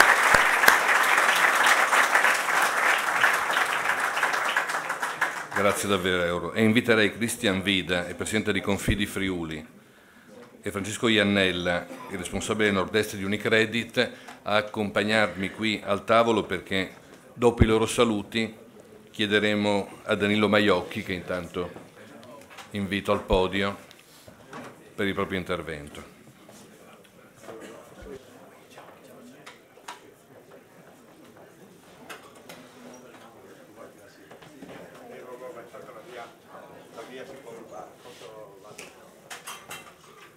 La mia è rubabile facilmente. Buongiorno a tutti. Allora, ringrazio ovviamente per l'invito e oltre a salutare tutti gli ospiti presenti e i relatori che sono qui con me, porto i saluti al Presidente Sangalli, all'assessore Bini e al Presidente D'Apozzo, che da sempre sono molto vicini al Confidi che rappresento e con i quali collaboriamo costantemente per cercare di migliorare. Ovviamente mi avvicino alle preoccupazioni di Walter Filipputi come impresa che opera nel mondo dell'alimentazione, perché tutti questi algoritmi spero non cancellino la tipicità e la qualità di alcune produzioni, quindi punto a chiedere un algoritmo che ci tuteli anche sotto il profilo delle nostre specificità. e forse su questo diciamo che mi piace molto continuare a sentire esempi della Cina, perché evidentemente hanno una cultura molto limitata in quello che invece l'Italia eccelle, e quindi questo ci potrà dare la forza nel futuro di poter essere protagonisti anche là, sempre se la pubblica amministrazione ci lascia lavorare, ovviamente. Chiedo scusa per l'uscita, ma è così. Il mondo dei confidi nel corso dell'ultimo decennio è stato attraversato da molte trasformazioni dettate fondamentalmente da interventi normativi volti a consolidare la struttura dei confidi di garanzia e efficientare il processo di concessione di garanzia al sistema delle imprese. Fra i cambiamenti strategici che sono avvenuti sottolineo sicuramente i numerosi processi di aggregazione, di cui anche il Confidi che rappresento ha da poco concluso un'importante operazione col suo ormai fratello di Pordenone, nel quale chiaramente si creano delle strategie e delle novità che possono portarci ad avere una corretta massa creditizia su cui operare e un raggio territoriale che possa aiutare i nostri imprenditori. I processi aggregativi consentono infatti ai confidi di procedere a una serie di interventi volti fondamentalmente a innovare e migliorare i servizi che vengono resi ai propri soci. L'innovazione nel mondo dei confidi tocca aspetti sia di natura strutturale che di offerta di prodotti e servizi. A tal proposito mi permetto di citare alcune delle principali attività che sono state introdotte a integrazione delle concessioni di garanzia di credito, quali ad esempio la concessione di piccolo credito, oppure l'attività di consulenza e affiancamento delle aziende nel processo di accesso e gestione al credito finanziario.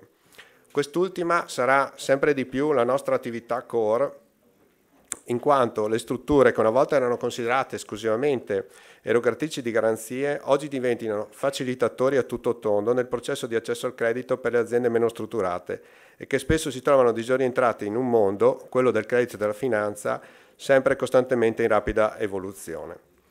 Per quanto concerne invece l'attività di concessione del piccolo credito, i confidi non si pongono in concorrenza col sistema bancario, ma diventano degli utili integratori agli istituti di credito, specie su fasce di clientela che trovano sempre maggior difficoltà di interazione dinamica col sistema delle banche. Questo aspetto è facilitato dai consorzi di garanzia anche grazie all'interazione diretta sui territori con le associazioni di categoria, con cui permane un legame solido e strategico. Per questi obiettivi i confidi stanno e devono sempre più investire in innovazione nei processi di valutazione e concessione del credito, ma anche innovazione nel modo di approcciare con le aziende socie il più complesso sistema di gestione del processo di relazione con gli attori di sistema.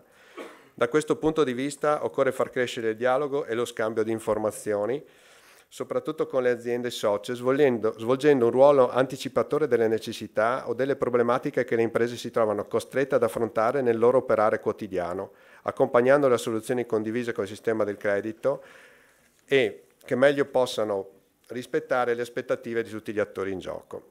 In questa attività, ruolo sempre più strategico è svolto dalle piattaforme digitali. Grazie allo sviluppo di algoritmi applicativi, come abbiamo sentito, sempre più orientati verso il cliente, diventa possibile ai confidi diventare degli anticipatori ed essere propulsivi per le aziende associate, in cui la garanzia delle banche è solo il risultato finale di un processo molto più articolato e complesso di accompagnamento delle aziende nella gestione delle esigenze finanziarie.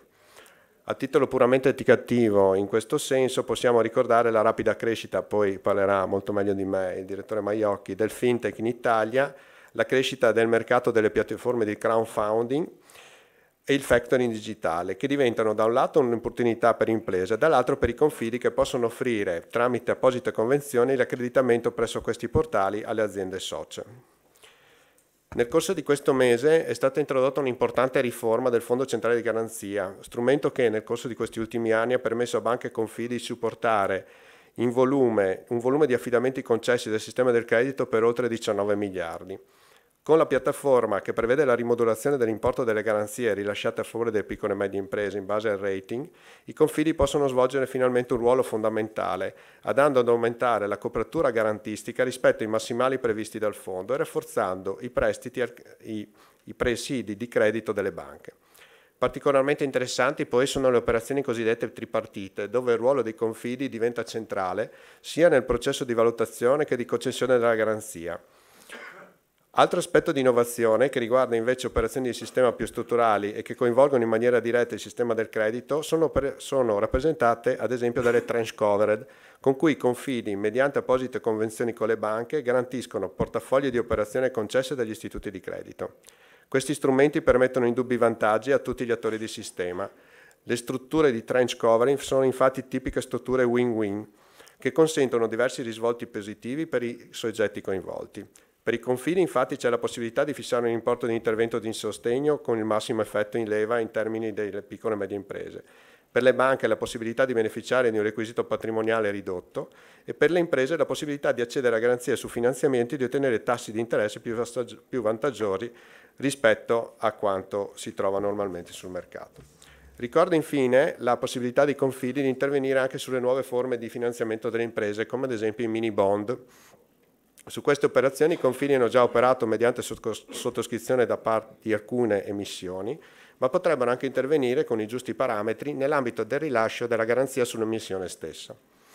I confidi quindi sono oggi chiamati a degli importanti cambiamenti e a perseguire l'innovazione nell'intero processo di attività a sostegno delle imprese. In questo senso è e sarà sempre più indispensabile cercare di essere promotori di processi innovativi che dovranno toccare sia aspetti interni di gestione che gli aspetti esterni, accompagnando le imprese in quello che è il loro processo di crescita e di innovazione. Solo così sarà possibile coinvolgere e far crescere il patrimonio più importante del Confidi, ovvero i propri soci, composti per la stragrande maggioranza da piccole imprese che sono da sempre il vero motore dell'economia italiana. Grazie. Grazie. Dottor Iannella, responsabile nord-est di Unicredit, per un saluto.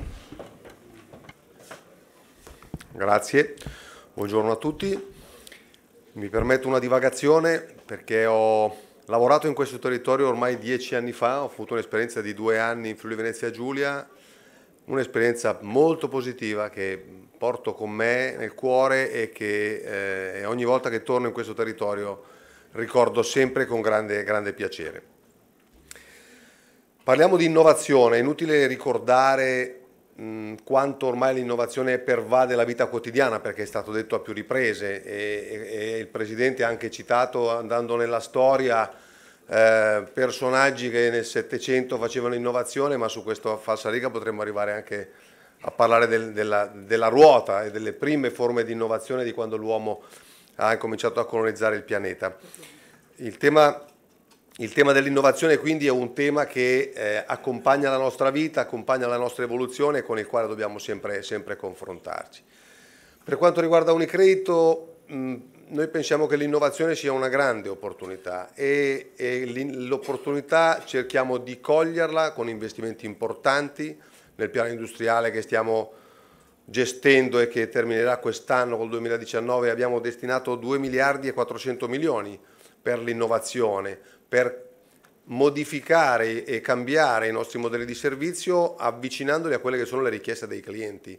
Se i clienti non vengono più nei nostri negozi, perché le filiali della banca altro non sono che negozi dove vendiamo i nostri servizi di investimento, servizi finanziari o servizi di protezione, dobbiamo trovare il modo di rendere per loro interessante accedere alla banca e non può essere farlo come veniva fatto 10 anni fa, 20 anni fa o andando ancora più indietro. E quindi cerchiamo di sfruttare quelli che sono tutti i canali di accesso più moderni, il mobile banking, l'internet banking, la banca via telefono, ma anche il canale fisico che però si è trasformato attraverso delle macchine che, poi pensate ai bancomat, un tempo al bancomat inserivi una tessera e prelevavi del contante, oggi il bancomat è diventato uno strumento evoluto che consente di fare tutte le operazioni che prima venivano svolte attraverso un operatore.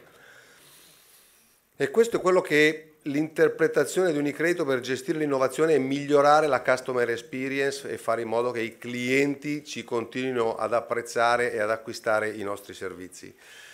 Il passo ulteriore lo facciamo cercando di aiutare imprese e clienti a gestire a loro volta l'innovazione. Lo facciamo creando e studiando accordi con grandi operatori che sono le cosiddette fintech o aziende enormi, multinazionali, citate anche qui a più riprese, Google, Apple, Samsung, con i quali è inutile combattere perché avrebbe poco senso, ma con i quali è meglio stringere accordi per fare in modo che Attraverso questi accordi i nostri clienti possono avere degli strumenti di pagamento più evoluti, più comodi, più friendly e quindi comunque utilizzare i servizi di Unicredito anche attraverso la collaborazione con questi soggetti.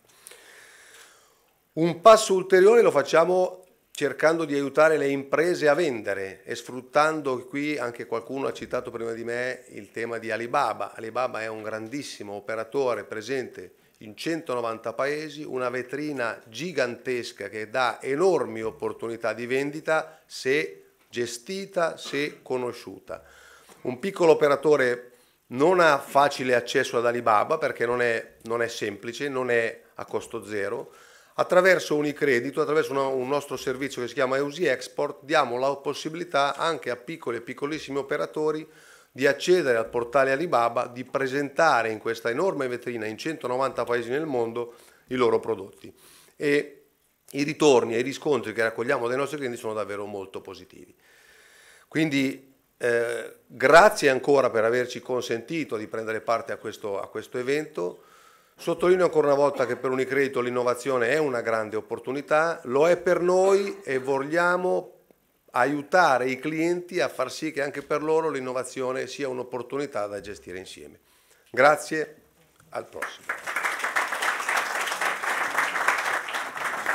Grazie dottor Iannella. Noi naturalmente cambiano continuamente le definizioni, i nomi solamente per annunciare preview, è consapevole, intendo dire, ecco questo giro continuo di nomi. Ora abbiamo l'intervento di Danilo Maiocchi. Danilo Maiocchi è il direttore di Nexta, che è il Consorzio Camerale del Credito e Finanza, ma è soprattutto un grande esperto di politiche pubbliche e di sviluppo territoriale. Maiocchi ci aiuta a comprendere che cosa sta comunque, ancora una volta come prima Eurobainat, cosa sta succedendo al nostro fianco mentre noi consideriamo a guardare solo in una fissa e unica direzione. L'87% di chi cerca di accedere al credito fa riferimento o al risparmio familiare, erodendo tra l'altro uno dei pochi fattori competitivi di potenza economica del Paese, o al direttore della filiale a fianco. Il sistema è molto più complesso, naturalmente ancora in maniera dinamica, ovvero non avendo trovato ancora un nuovo proprio equilibrio, ma all'interno del sistema del credito le possibilità, le condizioni, gli strumenti stanno modificandosi radicalmente, stanno affiancandosi, sostituendo, talvolta diventando alternative reali al credito bancario. Danilo Maiocchi ci illustra, ci dà un quadro, un primo panorama di quelli che possono essere le alternative a chi continua a rispondere sì però ma.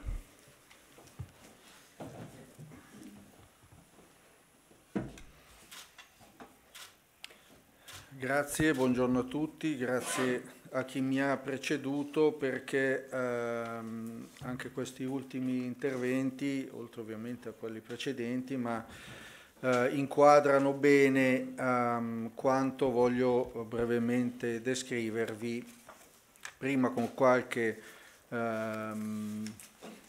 rappello, ricordo del contesto per cui si rende molto evidente, un po' come si diceva prima, come la gravitazione, no? Cioè ci sta con un'accelerazione che è quella data da una formula, si sta arrivando volenti o nolenti su questo. L'innesto del digitale nella finanza d'impresa è il tema che mi ha assegnato il Presidente D'Apozzo e che in qualche modo ricorda un po' il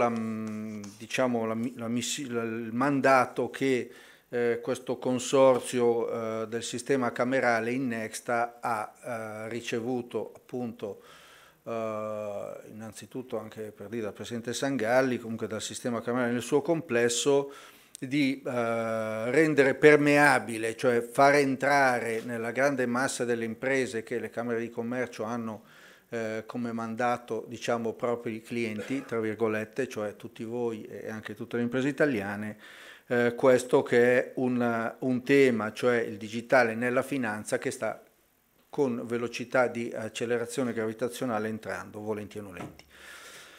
Spenderò qualche minuto di contesto per ricordarcelo, cioè noi arriviamo da un periodo dove molti di voi, forse non i più giovani, ma si ricordano il Sole 24 Ore con unica volta ha usato metà della prima pagina per dire stiamo andando verso una situazione di stretta, di crunch, no? Di stretta creditizia, di costo del denaro insostenibile. Era il 2011, sono già passati 8 anni, ma adesso vedremo un po' che cosa è successo velocemente da allora.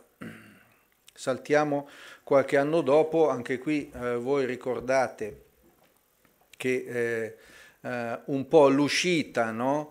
Diciamo il miglioramento della situazione anche di quello che alla fine noi, le imprese pagano come tasso di debito e come disponibilità di risorse, arrivò da una disponibilità data con una frase che si dice si farà quello che è necessario da Draghi e che mise a disposizione del sistema del credito risorse a tasso zero sostanzialmente, con diciamo risorse tendenzialmente, chiamiamole, infinite. Poi diciamo non approfondiamo ulteriormente le modalità di utilizzo, però per il sistema bancario è stato un passaggio fondamentale.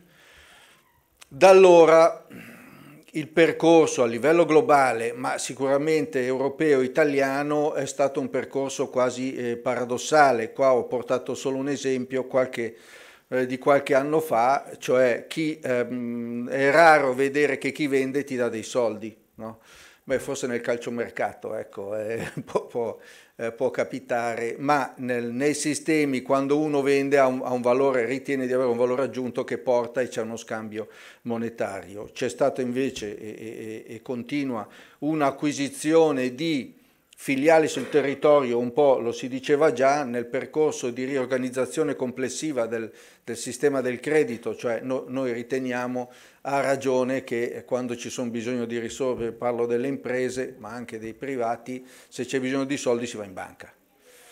La banca non solo ormai appunto chi prende filiali prende anche soldi per tenerle, le filiali, e quindi sta scemando, ma anche è sempre più da un'altra parte. Cosa sta succedendo infatti nel settore bancario? C'è una concentrazione, questo non è sempre positivo, c'è un rischio di allontanamento dal territorio, anche se voi sapete anche i grandi gruppi ormai costituiscono le divisioni specifiche per essere presenti sul territorio, ma questo è un rischio. C'è un taglio di filiali, quindi anche la difficoltà di relazionarsi con chi sul territorio poteva conoscerti, darti fiducia, avere margini anche di deliberare direttamente degli interventi, e c'è una forte riorganizzazione anche di modelli di business. Un po' ci è stato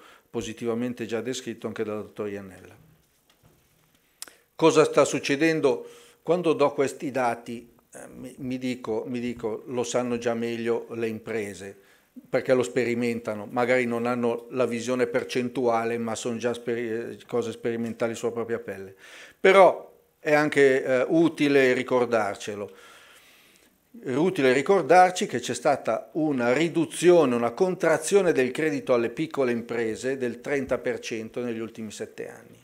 C'è stata una contrazione di oltre il 2% nell'ultimo anno, dati Banca d'Italia, e chi sta facendo un po' di prospettiva, di forecast sulla prossima contrazione, partendo non come dire, da elementi psicologici o di ipotesi, ma partendo da alcuni dati, ad esempio dalle nuove regole sulla riduzione dei crediti deteriorati in pancia all'interno dei bilanci delle banche, no? Gli NPL e gli UTP, cioè neanche le perdite su crediti, ma anche quelli che prospetticamente potrebbero andare in deterioramento, si prevede una fortissima contrazione nei prossimi anni.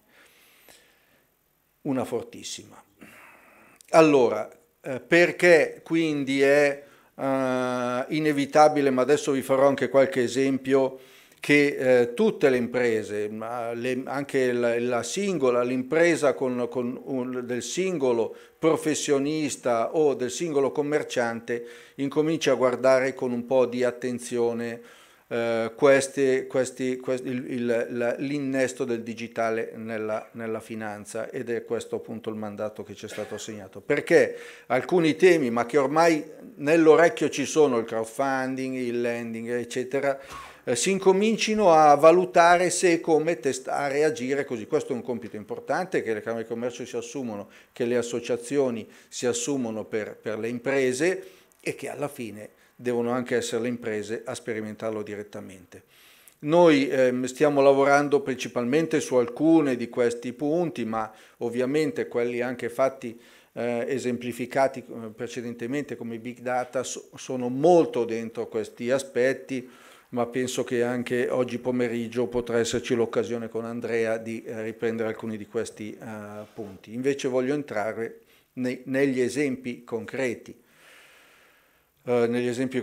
Noi per fare degli esempi ovviamente devo prendere dei nomi, non stiamo sponsorizzando nessuno, ce ne sono altri, anzi poi vi dirò di alcuni strumenti che abbiamo messo a disposizione come sistema camerale, proprio perché voi possiate, perché chi vuole addentrarsi possa avere un confronto. Però qui in pratica è uno screenshot di alcuni portali, quindi, e ce n'è di tutti i tipi, ma ho solo fatto per capirci 2 o 3 screenshot di alcuni portali. Uno è uno dei più rilevanti nell'ambito del credito. Loro mettono anche un confronto.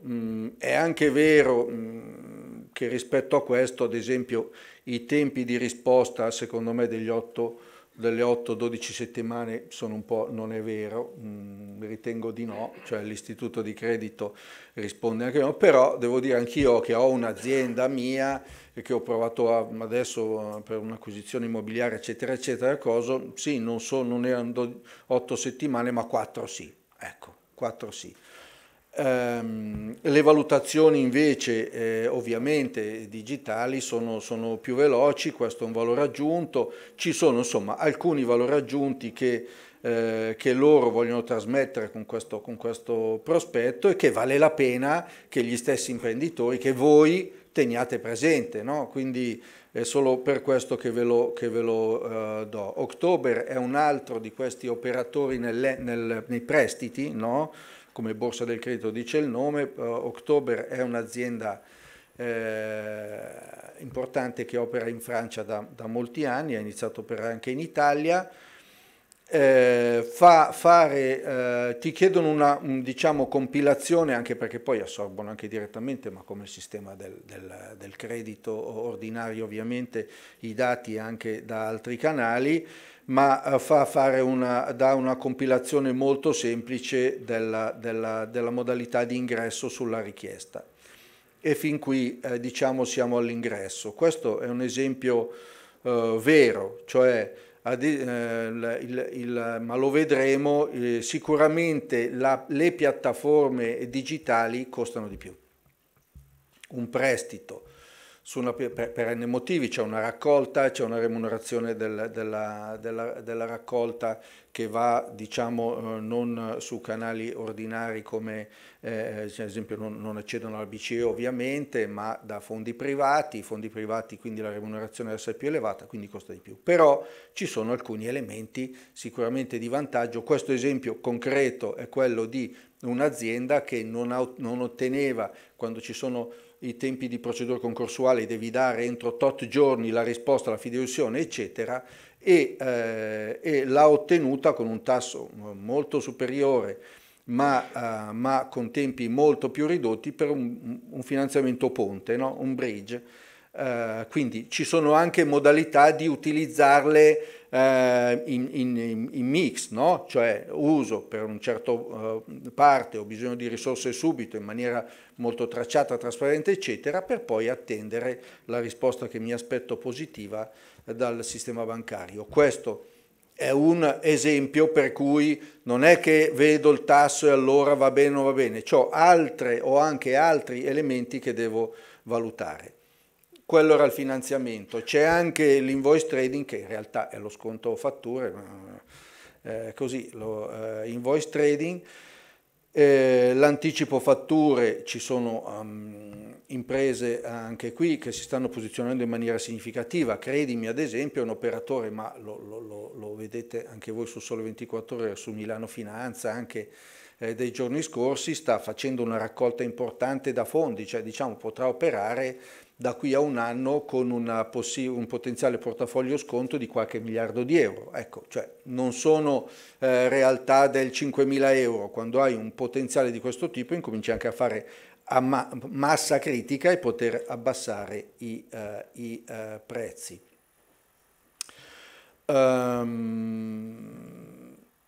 Questo è un interessante esempio di quello che probabilmente dovrebbe arrivare anche in Italia. Ci sono alcuni ministri, viceministri che stanno guardando con attenzione lo sviluppo del fintech e dei servizi appunto digitali nella finanza. In Inghilterra hanno introdotto una regola, uno schema, non è detto che sia sempre applicato, però è uno schema formale, ufficiale, governativo, per cui l'istituto di credito, se non ti finanzia, deve segnalare la tua richiesta anche alle piattaforme fintech. Cioè diventa uno schema di favore competitivo in cui addirittura i concorrenti, i potenziali concorrenti tradizionali, aprono al sistema delle piattaforme fintech. Questo è un orizzonte che anche a breve potrebbe essere sollecitato sull'Italia e che dà la misura dell'attenzione che questo ambito diciamo, di possibile risorsa ulteriore, no, a completamento del restringimento del credito ordinario bancario potrà portare. Proseguo sempre su qualche esempio, come dire, di contesto, ma già ne sono stati fatti molti prima. E sempre nel contesto per cui il sistema bancario che si sta ammodernando trova di fianco dei competitori che lo aiutano nell'accelerata, ma al tempo stesso che opereranno in questo ambito.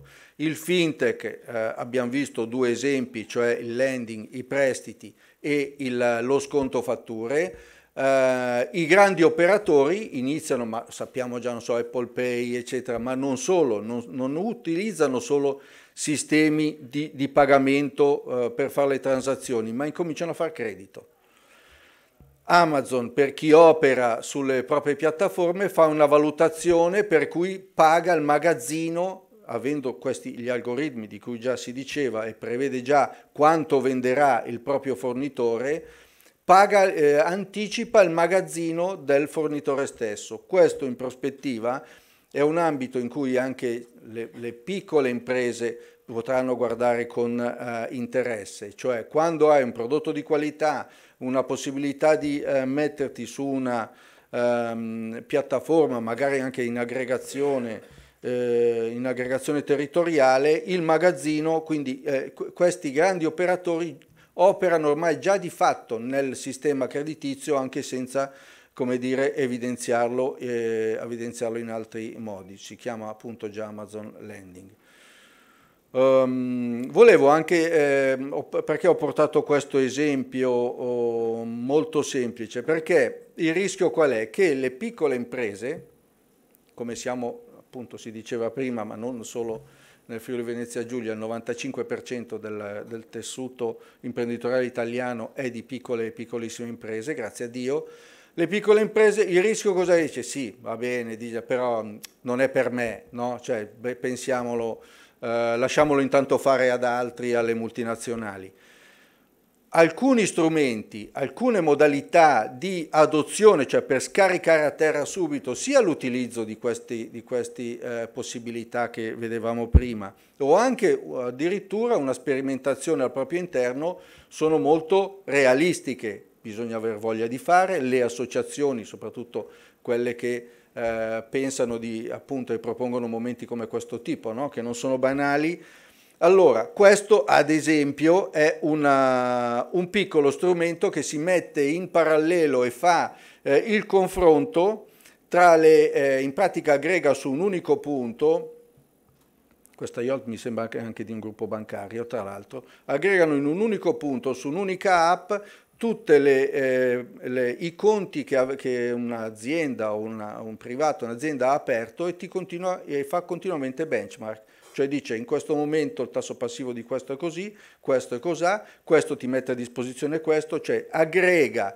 i diversi conti correnti che hai, le diverse disponibilità che hai e va in benchmark con le singole in confronto, cioè fa confronto, non è che va in trattativa, fa confronto con le disponibilità che le varie banche su cui avete aperto i conti mettono a disposizione, per cui definiscono il fatto che ti levi dalla mente, non devi stare a pensare di sentirle eccetera, hai già un punto di aggregazione unica. Ecco, che cosa quindi da questi esempi noi abbiamo tratto nell'orizzonte che ci è stato dato appunto dal sistema camerale.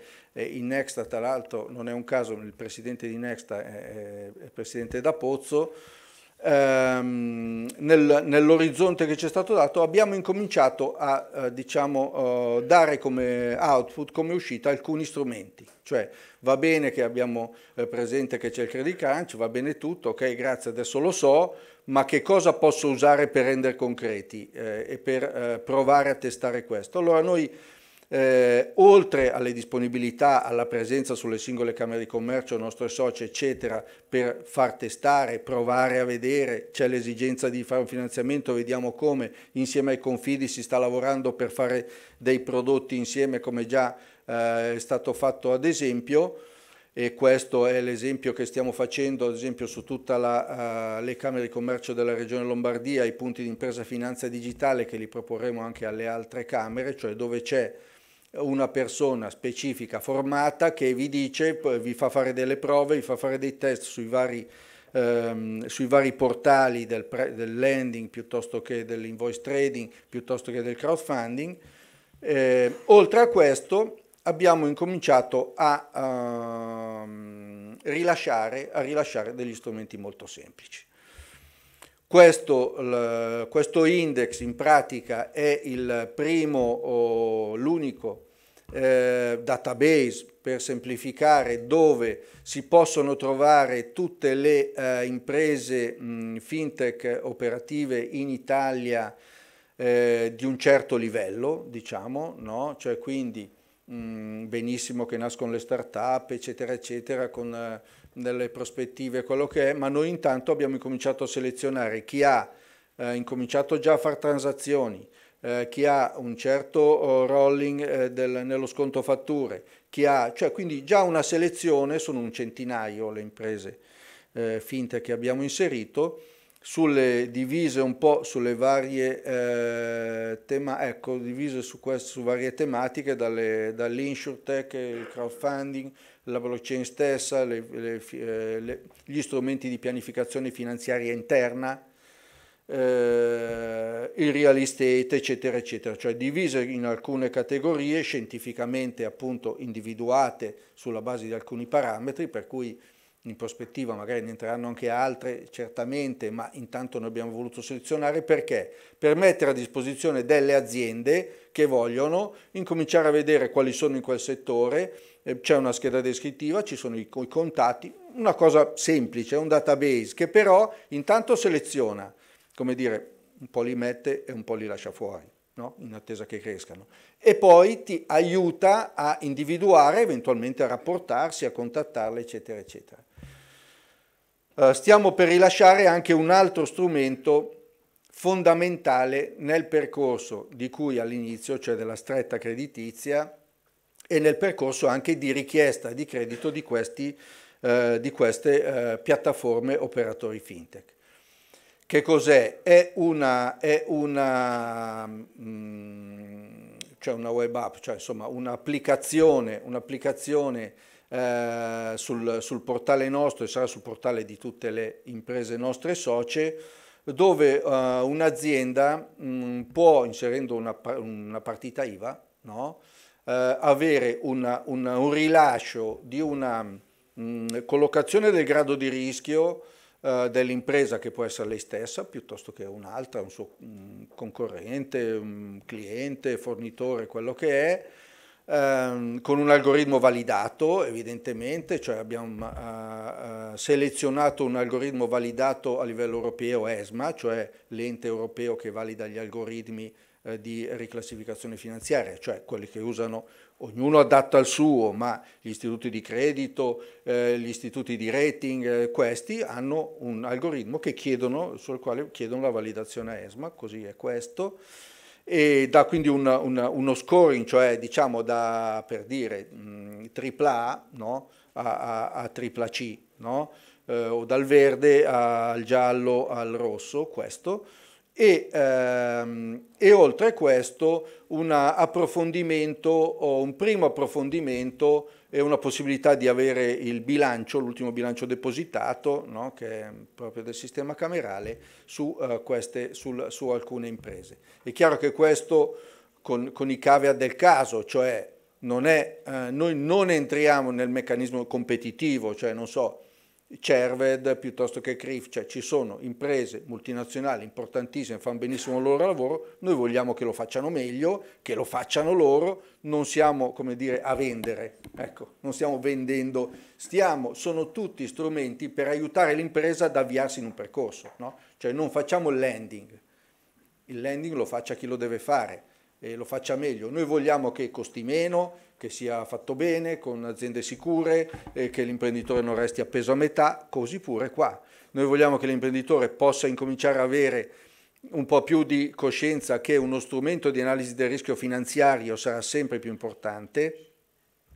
Forse non vi ha ancora toccato neanche come informazione o così, ma sicuramente le Camere di Commercio sì, il tema della riforma del diritto sulle crisi d'impresa, ecco, non so quante cose, ma questo è un tema, come dire, la cosiddetta commissione Rordorf che ha chiuso i lavori, è stato approvato un decreto, questo decreto impatterà molto sulle imprese, sulla responsabilità degli amministratori, sulla responsabilità dei sindaci e sulla responsabilità delle camere di commercio che sono dei commercialisti, insomma, allora questo è un tema ineludibile, è un aspetto ineludibile. Prevedere prima, no? Cioè si chiamano early warning, adesso in italiano prevedere prima che è una cosa delicatissima, perché può essere tanto positiva quanto distruttiva, perché quando vai in se il collegio sindacale ti evidenzia dei rischi, non so la banca quanto è contenta già solo con un warning di darti ancora credito.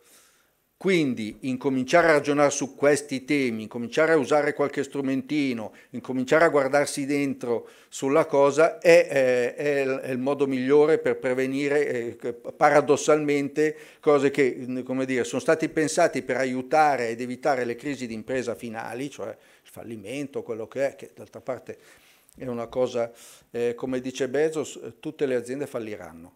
Si tratta solo di spostare il più in là possibile il termine, il tempo. Quindi non è un problema, è come dire che prima o poi si muore tutti, no?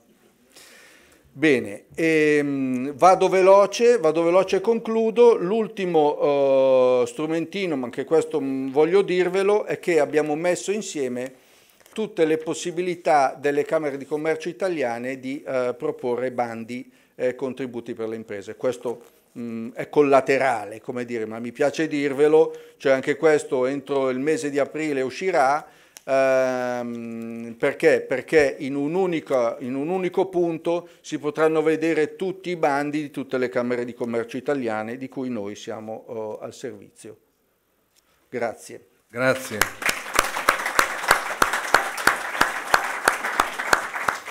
No, dottor Maiocchi, resti disponibile perché l'uditorio è un'occasione qui per rivolgere delle domande dirette su questi strumenti che, come abbiamo compreso, spesso non sono proprio noti.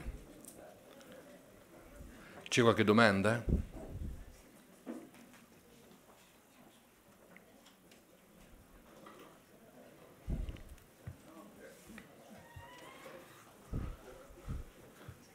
Ora, spesso adesso introduciamo, allora ringraziamo il dottor Maiocchi, ringraziamo i nostri ospiti e, come dire, anche questa sezione dedicata ai nuovi strumenti alternativi del credito ha rappresentato un altro dei territori, diciamo, che l'imprenditoria oggi, piccola o piccolissima che sia, deve essere capace di attraversare e di come dire, di esplorare, di indagare per trovare gli strumenti migliori alla propria attività.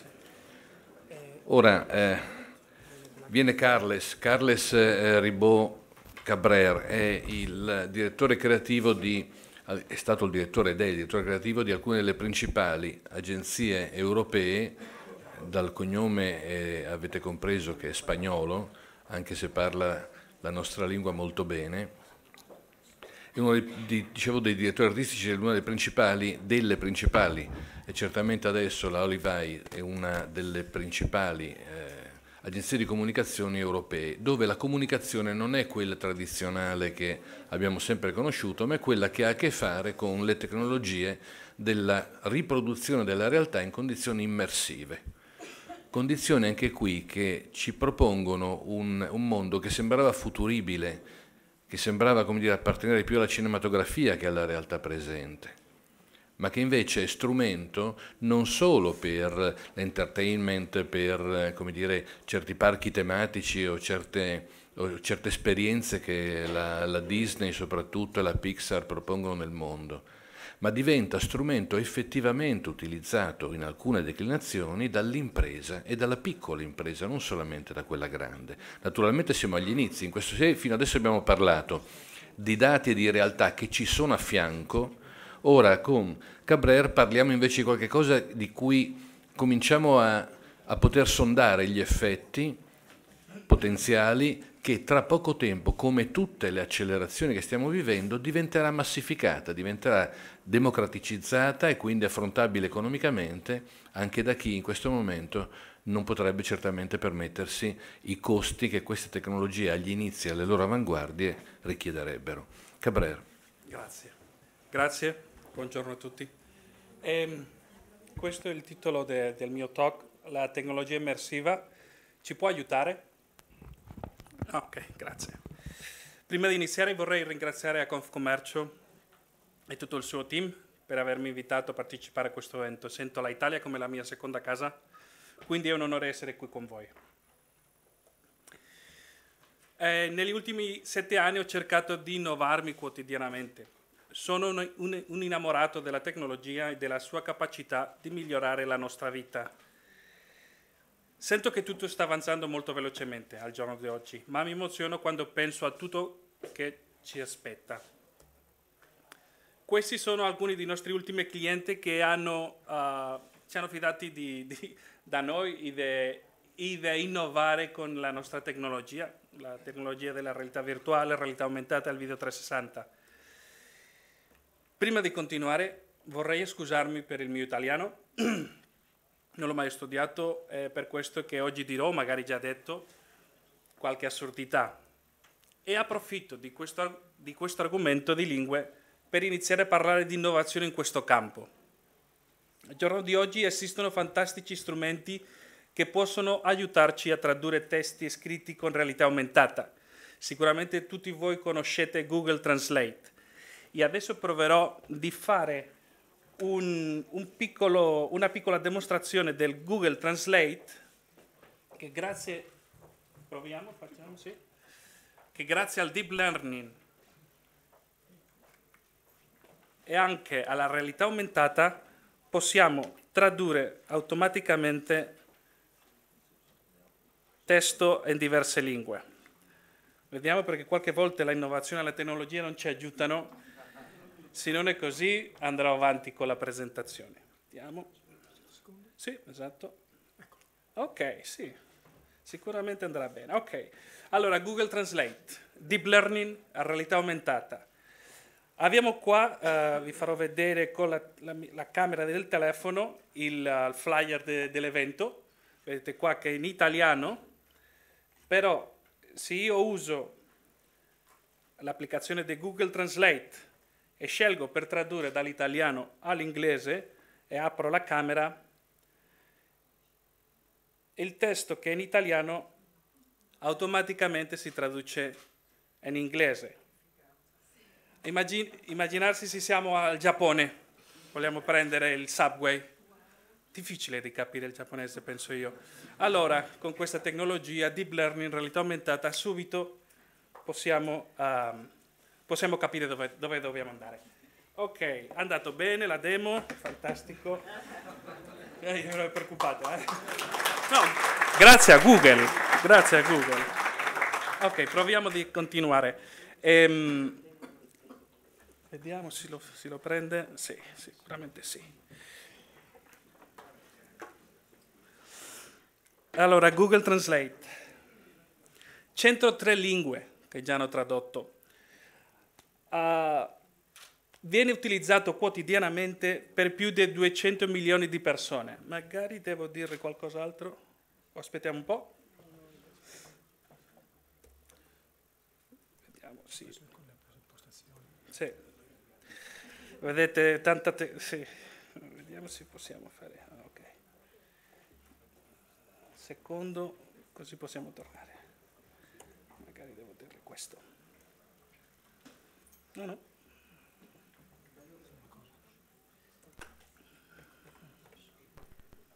Scusatemi.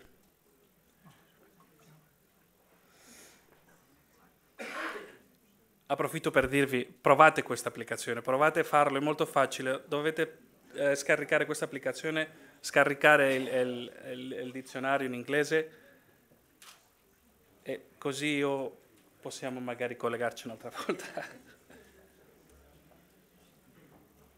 Sì. From current slide. Ok, possiamo continuare.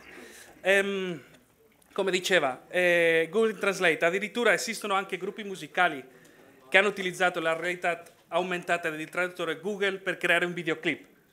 Così possiamo vedere, e la suona però, magari dopo suona.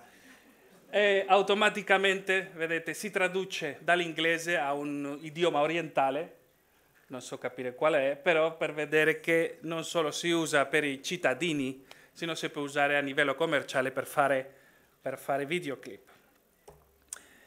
Sicuramente tra un paio di anni indosseremo tutti i nostri headset di realtà aumentata che saranno in grado di tradurre istantaneamente e mostrare il testo tradotto come se fosse un fumetto, o direttamente Siri, Alexa, Cortana lo detteranno direttamente alle nostre orecchie. Vorrei mostrarvi il video a continuazione che è del Proof of Concept di Microsoft. Non si sente, però io proverò di spiegarvi. Adesso questa ragazza che sta portando gli occhiali da HoloLens ha visto come se fosse un fumetto la traduzione istantanea del testo che stava dicendo a quella ragazza. Questo è un proof of concept, però non c'è ancora un'applicazione sul mercato, ma si sta lavorando già in questa tecnologia, questa idea. Questo progetto si chiama ART e hanno utilizzato HoloLens insieme a alguna libreria da Microsoft più le app di Google Translate. Vediamo se si sente, se no vi spiegherò. Ok, non si sente, però quello che succede è quello che avevamo visto prima nel Proof of Concept. E sta ascoltando HoloLens la lingua che sta parlando lui e la traduce automaticamente è la lingua scelta. In questo caso era lo spagnolo e l'inglese. Ok, sì? Vediamo il prossimo esempio. Ci sono altri prototipi di realtà aumentata molto interessanti che aiutano alle persone sorde a comunicare.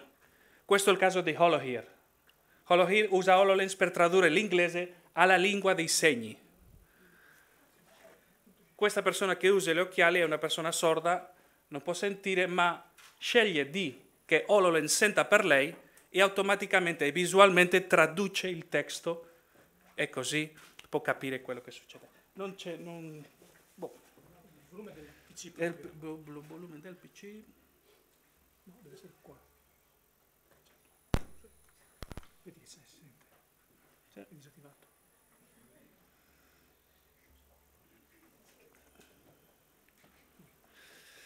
Ok, dopo questo è un altro caso, è ARSL, che utilizza, sì, si sente un po', no? Sì, si sente un po', ok. Boh. Ha lo stesso linguaggio dei segni, però invece di avere occhiali che sono troppo cari in questo momento, si può utilizzare il nostro cellulare per vedere, per tradurre istantaneamente il linguaggio parlato al linguaggio dei segni. Molti di questi prototipi sono sviluppati in hackathons negli Stati Uniti. Gli hackathons dovrebbero essere delle lezioni obbligatorie in tutte le scuole e università. È là dove si sta sviluppando tutto velocemente. E vorrei presentare adesso il caso di una dottoressa che ci ha emozionato sperimentando uno dei nostri primi progetti di realtà virtuale. Mai mi aveva successo, un cliente piangendo.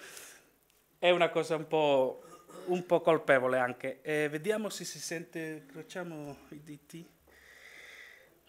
Questo ha successo a Londra 2014.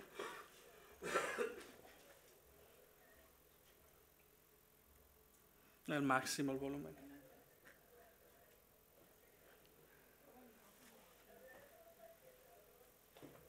Al massimo.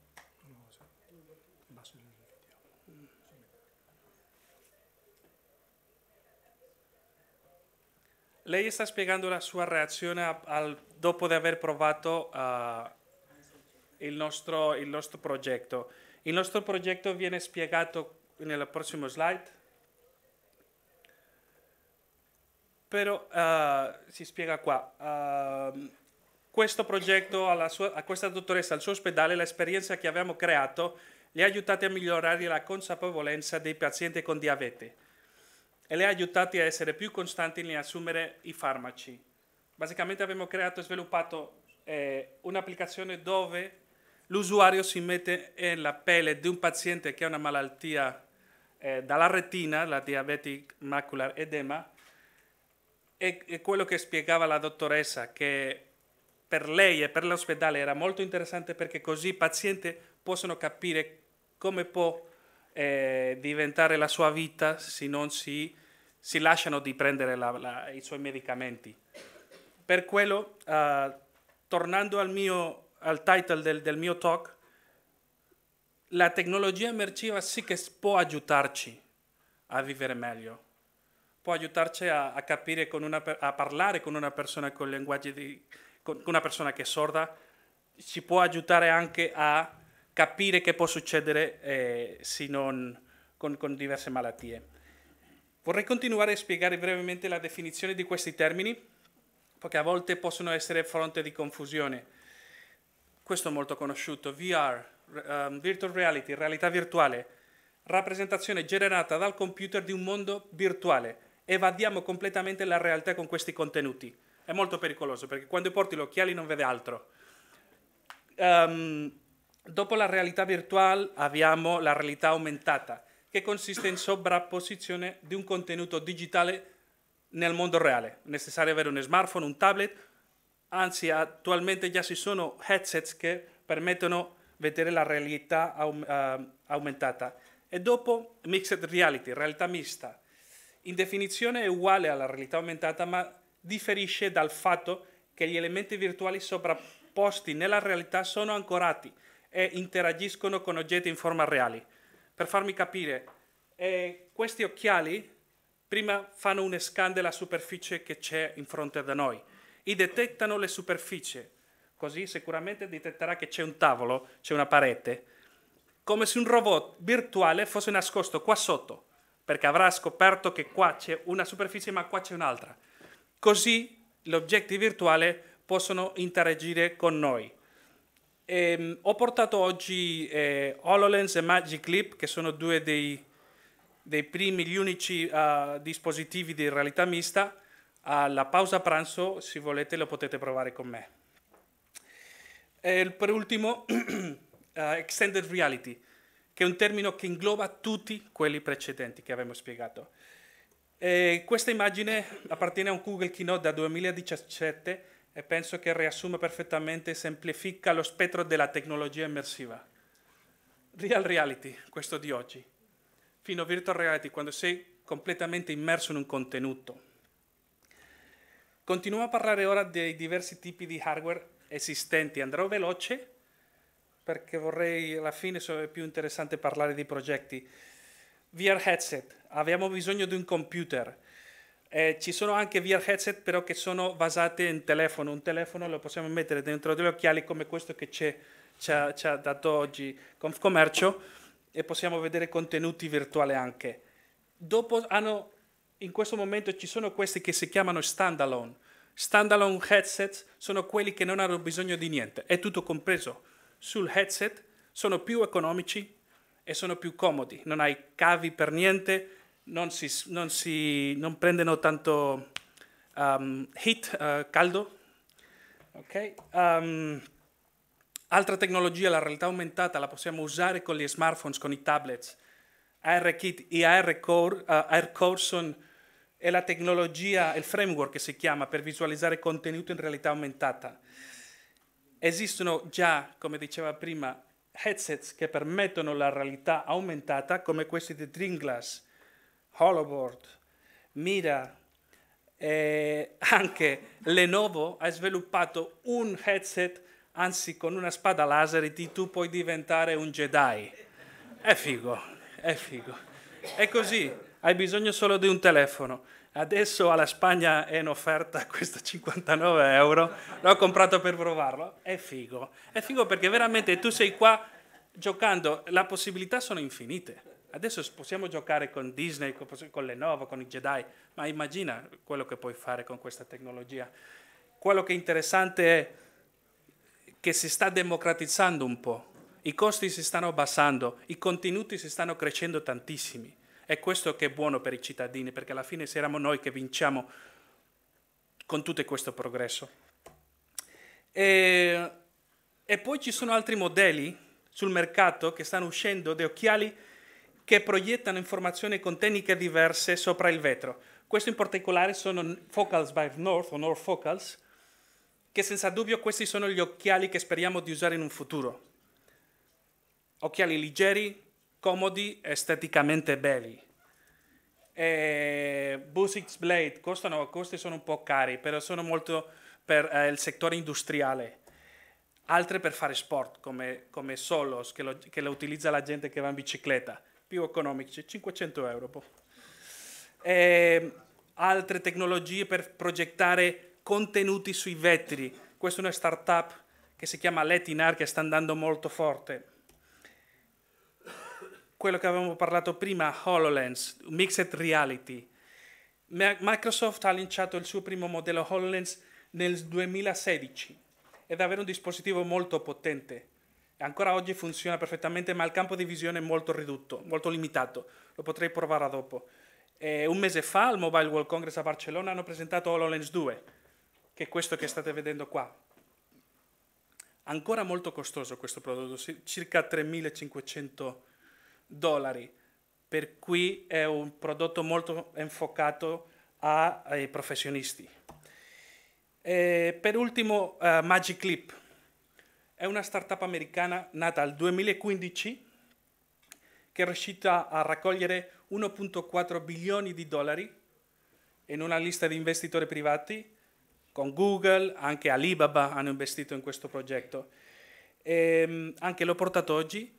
E con questi headset finirò il talk di oggi perché stanno sviluppando intelligenza artificiale altamente realista. Dopo vi farò vedere un video. Per continuare, vi ho portato un paio di best cases che penso che sono interessanti nel settore del commercio, del turismo e dei servizi. Cominciamo per il commercio. Obsess. Obsess è un'azienda focalizzata nel settore della moda. È una piattaforma di vendita di e-commerce esperienziale in realtà virtuale e realtà aumentata. permettono alle marche di creare esperienze di acquisto in questa tecnologia nella loro piattaforma sul cloud. Loro offrono tutti i servizi, tutto il software, perché io che magari un piccolo negozio potrei avere questa tecnologia per vendere i miei prodotti. Hanno lavorato con grandi aziende ma anche con piccole. Continuo con Shopify. Shopify è un'azienda canadese che offre una piattaforma anche per negozi virtuali, per piccole aziende, PYME, anche per profili individuali. E da poco tempo fa hanno creato Shopify realtà aumentata. E questa nuova funzionalità quello che permette è che l'usuario, mediante il suo telefono, può fare tantissime foto di un prodotto e il suo sistema crea questo prodotto in 3D.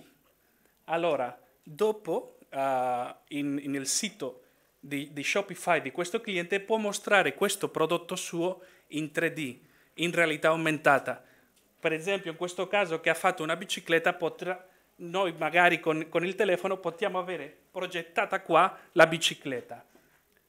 Questo nuovo solamente adesso si può fare con Apple Store, ma è il comincio di lasciare alle piccole pyme, a profile, individual profile, a permettere che loro possano avere non solo fotografie, sino prodotti in 3D. IKEA. Il caso di IKEA merita poche parole. Come sempre tutto si adatta perfettamente. Questa applicazione che si chiama Place, per realtà aumentata, c'è sull'Android, c'è sull'Apple Store e funziona fantasticamente. Dopo anche la possiamo provare. Non so se magari qualcuno già l'ha provato, però con la realtà aumentata prima di tutto si fa le scanner della superficie dove siamo e dopo si mette con le misure reali, che è quello interessante, con le misure reali mette il prodotto di IKEA. Ci può aiutare a non avere questi tipi di problemi. Altri progetti sul commercio, Facebook. Nel dicembre del 2018 Michael Kors è diventato il primo marchio al mondo a testare la funzionalità realtà aumentata nel feed di notizie di Facebook, permettendo agli utenti di provare gli occhiali virtuali sul loro volto e poi comprarli come parte dell'esperienza. Questo si sta usando con Snapchat, con Instagram, però quello che ha fatto prima Michael Kors è collegarli dopo a un'esperienza di vendita. Michael Kors è stato il primo. E continuiamo adesso con il settore del turismo. Amadeus è un fornitore spagnolo per l'industria del turismo e dei viaggi.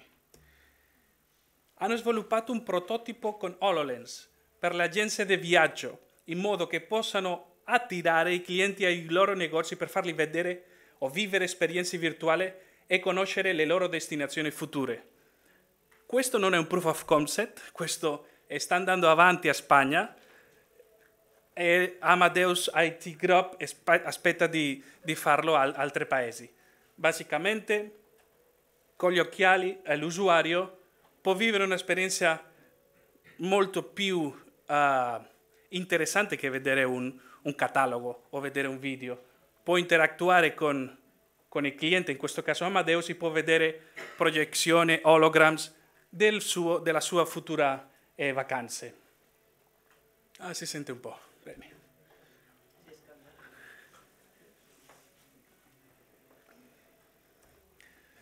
Continuiamo con HoloTour. HoloTour è un'applicazione di HoloLens di Microsoft che dà l'opportunità di esplorare la bellezza, in questo caso dall'inizio dell'applicazione di Roma, anche di i segreti nascosti di Machu Picchu. Questa app l'ho portato oggi, la potrete provare dopo con HoloLens. E questo è il best case che spiega come è stata sviluppata questa applicazione e perché serve. Veramente è una maniera diversa di viaggiare o magari di scegliere una destinazione turistica, perché mai l'avremmo fatto così. Non so se veramente servirà o no, però è diversa, è innovativa e alla fine magari tante volte noi lasciamo andare per l'innovazione, perché qualcosa ci ha colpito di più che vedere un video o vedere un catalogo. Voi potete provarla dopo e decidere voi. Continuiamo con Visit Belfast. Visit Belfast ha sviluppato insieme a un'agenzia di Londra, penso sì, un'esperienza di realtà aumentata che ha portato i suoi eventi internazionali come promozione turistica. Hanno usato il framework di ARKit e un iPad per creare i portali di realtà aumentata, dove hanno mostrato posti iconici di Belfast.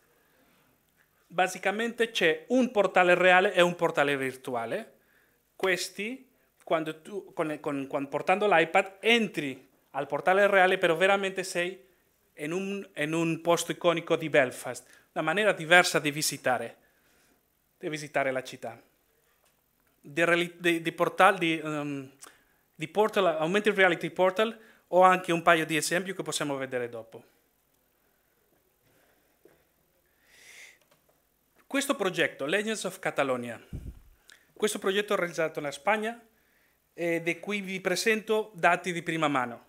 Conosco la gente che ha lavorato in questo progetto.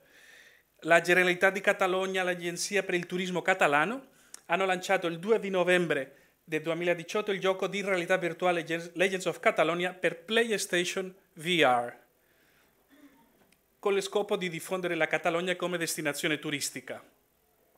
È la prima volta che un ente pubblico utilizza questo tipo di strategia per muovere il turismo.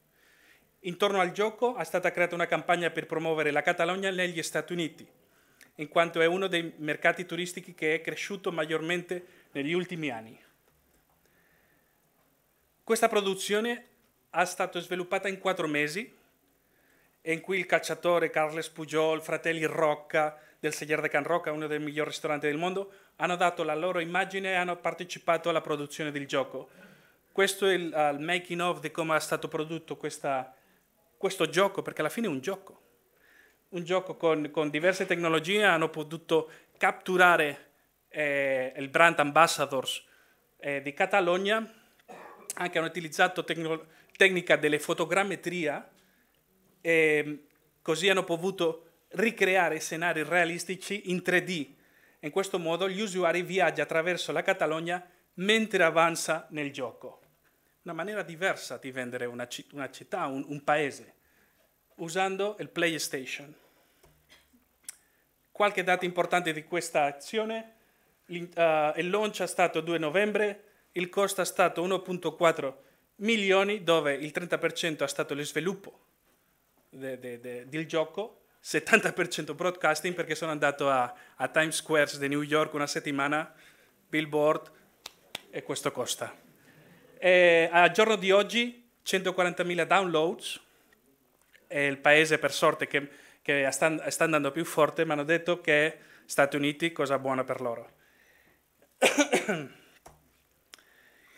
E concludiamo con il settore dei servizi.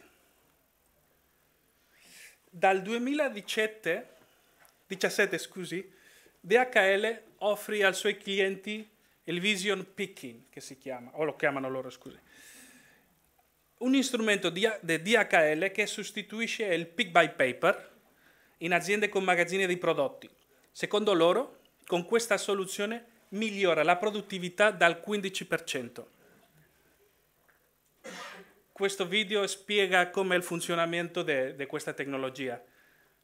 Si usa intelligenza artificiale più realtà aumentata perché quelli che lavorano in magazzini, invece di andare con un documento dove scrivono dove devono andare a raccogliere le cose, è tutto già progettato sulla lenti, così hanno le mani libere per andare più veloce e fare più cose. Secondo loro si migliora la produttività dal 15%. Oh, peccato che è così basso il volume. Questi sono gli occhiali Boothix, Moverio, sono diversi occhiali, sono un po' costosi, però si guadagni un 15% di produttività, ma magari puoi averlo nella tua azienda.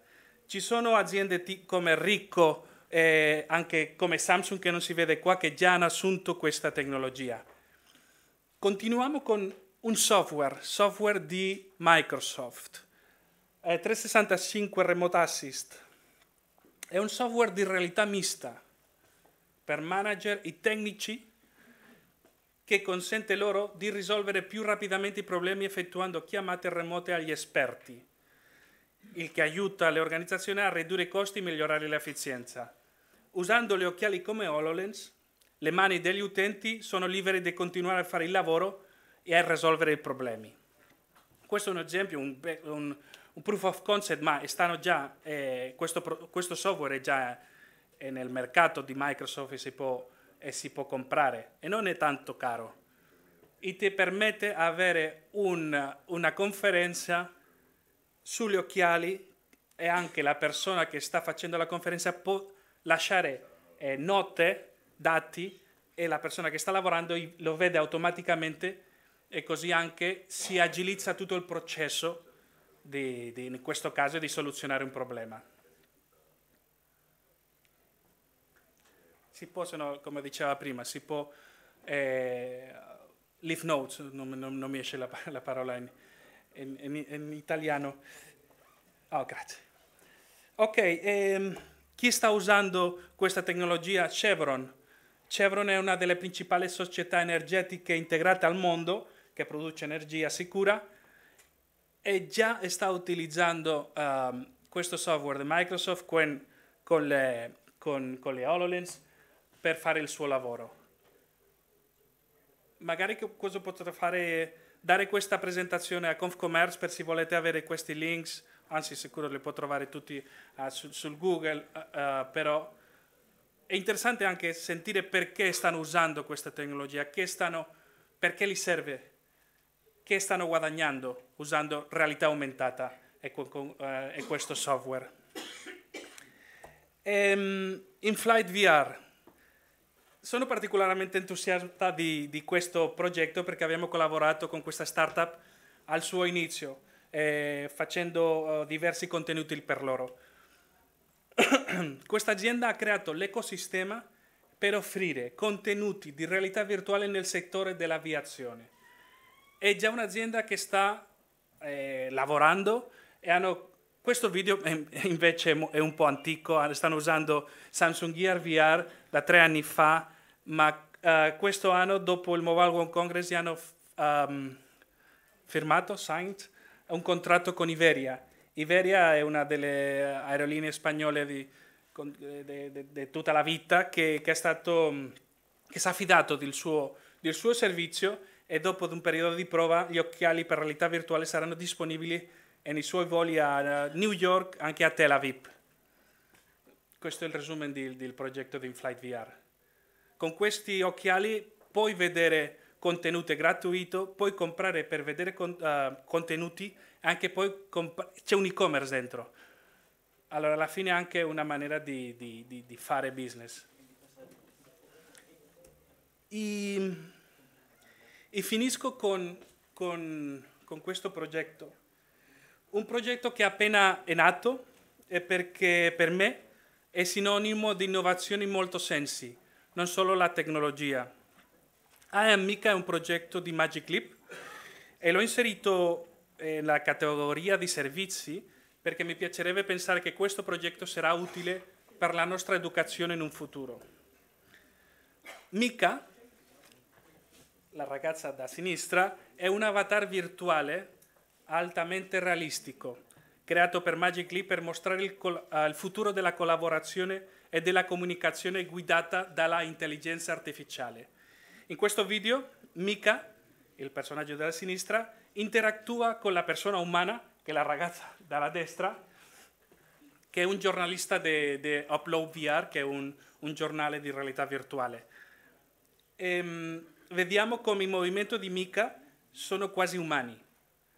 E siccome non parla ancora, perché è molto giovane, il suo modo di comunicare è attraverso lo sguardo, i gesti, e prova di interazionare con gli umani. In questo caso stanno provando a fare un gioco, prendendo carte di colori e mettendolo in un marco. Questo è uscito, è ancora non è commerciale, questo prodotto si è presentato al GDC, agli Stati Uniti, e questo è il primo video che si può vedere di Mika. Prima solo erano fotografie di lei, del modello di 3D, e questo è il primo video che si vede come interattua Mika. Adesso la giornalista non sa cosa fare, per quello Mika sta aspettando fino a che decide fare come lei. Magic Leap, l'azienda dietro di questo progetto, presenta Mika al mondo mediante una lettera sul suo sito web, che vi raccomando di leggerla perché è molto interessante. Vi la leggo adesso. Mi piacerebbe usare la voce di una ragazza, ma non credo che riuscirò. Questa è la lettera. Penso che sia importante essere chiara dall'inizio. Per favore, non chiedermi di accendere le luci, alzare la tua musica o darti indicazione. Ci saranno molti agenti intelligenti che lo faranno, ma non sarò io. Non entrerò nella tua vita domestica per rendere il tuo quotidiano un po' più appetibile. Sono una educatrice, una agitatrice, una compagna, un artista e una guida. Educherò con eroico ottimismo e visione, rendendo i tuoi canoni più grandi, portando alla luce le storie che la storia nasconde. Adesso, perché non posso passare, sono molto giovane ancora non ho trovato la mia voce. Siamo al vero, the very beginning. Mi scusi, no, non posso, grazie. Imparerò oggi anche italiano. My future is big and flexible, brave and bold. I'll meet you there, but remember, don't go asking me for directions. Lei, Mika, è un'altra storia.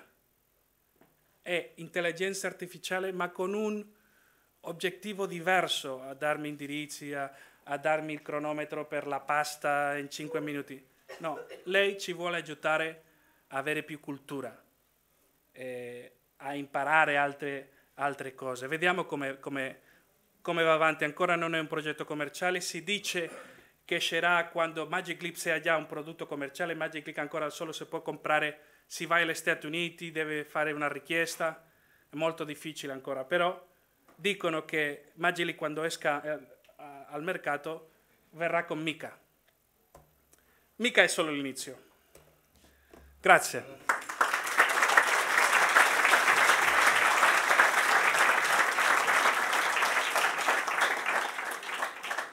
Grazie Carles, e io in questo caso proporrei di non passare in questo caso alle domande, perché potendo rimanere poi con Carles e a sperimentare direttamente anche alcuni di questi strumenti, potrà essere quella l'occasione per un contatto diretto.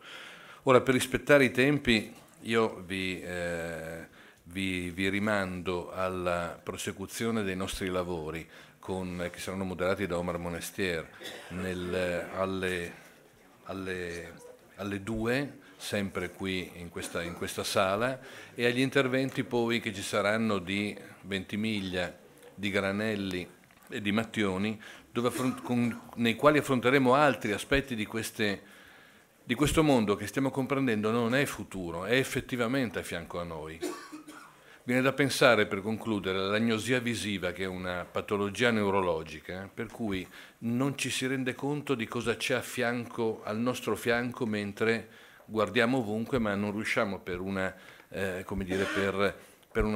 piccolissima lesione dell'altro emisfero, non riusciamo a vedere cosa c'è a fianco. Woodrow Wilson, che fu un presidente degli Stati Uniti, fece un intero intervento pubblico all'ONU non rendendosi conto che letteralmente a fianco c'era la regina del Belgio, non la vedeva proprio, agnosia visiva.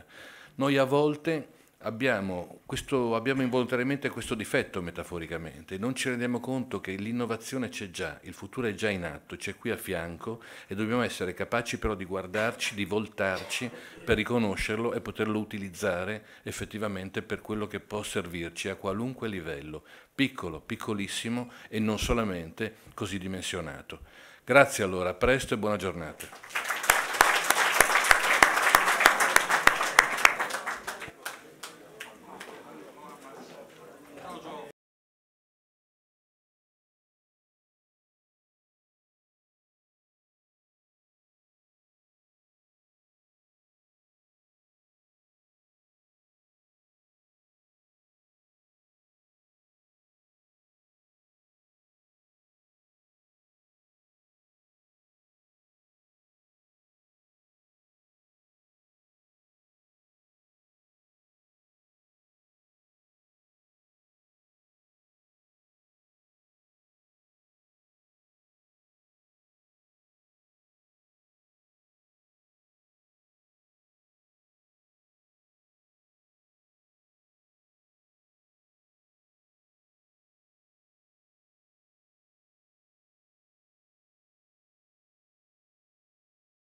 Prova, 1, 2, 3, prova, sì, prova, realtà aumentata, prova, yes. Vuoi il microfono? Sì, prova.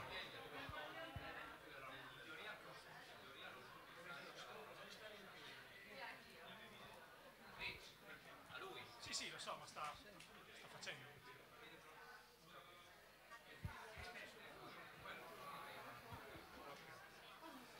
Penso che farò vedere l'applicazione di Holotour. Questo sarebbe stata tanta roba da fare in live, no? Yes. Ma ho un naso storto io.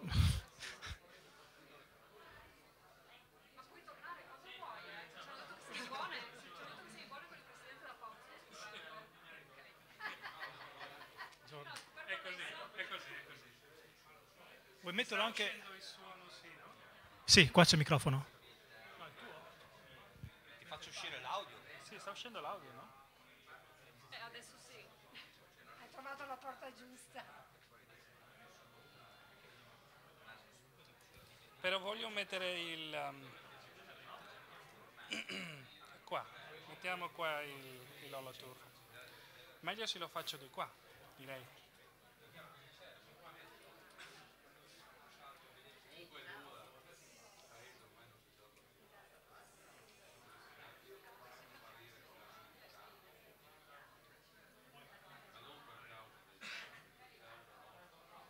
Sì, così vedete...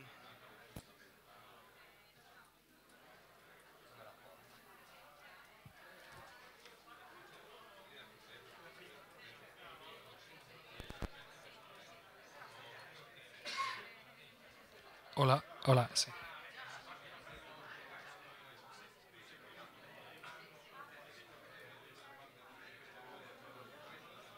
Ti dovrebbe andarti anche l'audio adesso. In teoria sì. Tu senti? Io sento. Qualcosa? Sì.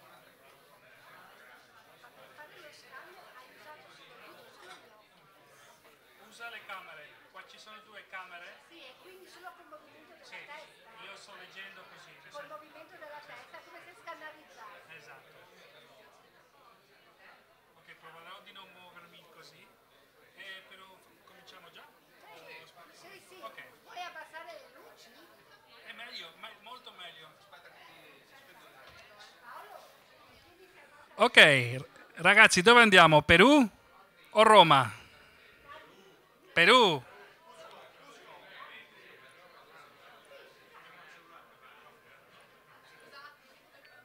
Facciamo un new tour a Perù.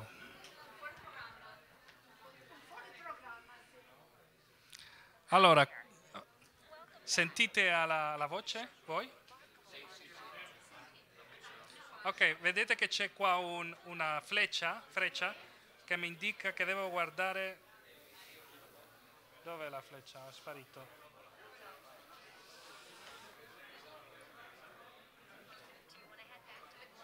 Yes.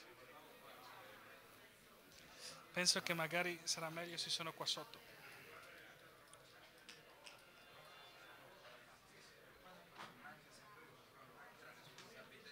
Ok, Perù.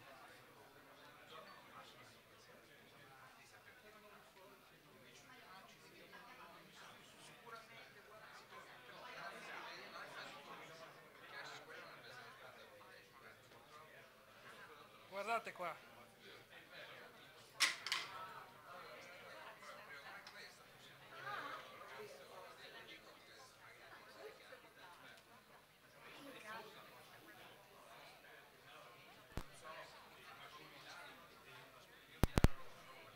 Guardate.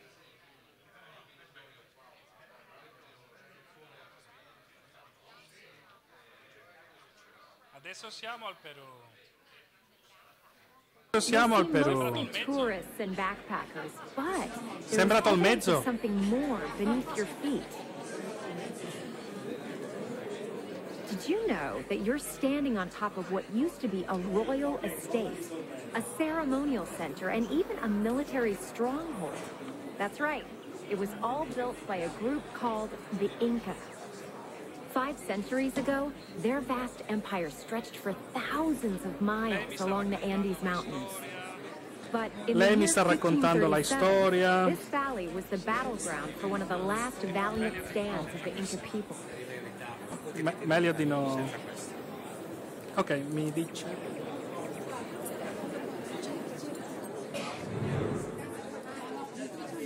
A small band of Spanish conquistadors leading 30,000 Andean mercenaries marched through this canyon. It did not look good for the Inca. They were outgunned and needed to even the odds to survive. Let me show you what they did. Monica. See that gap between the mountains right there? Adesso Allora sto hai facendo. avuto successo, complimenti. No, grazie, grazie. Ti volevo presentare quello che ha fondato Edge Farm, che è la più grossa di... Pensa che sto facendo la demo, lo faccio. Ah, Magari lo. dopo, Sì, dopo. sì, sì, sì.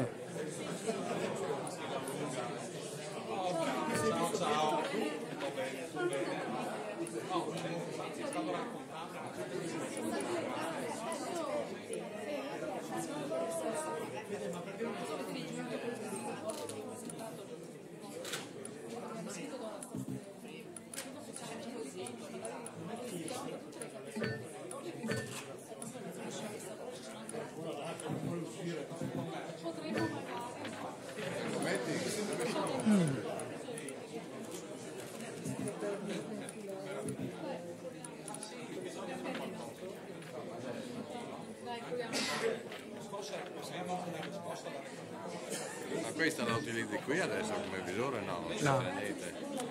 Ha bisogno di un. Quel telefonino.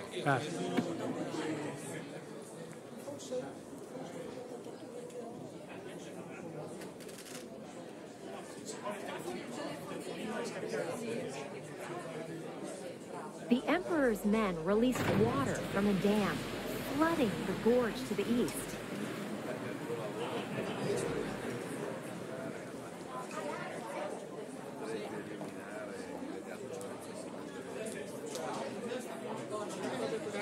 The waist-high water bogged the Spanish cavalry down, where they were devastated by the Incan rock slingers.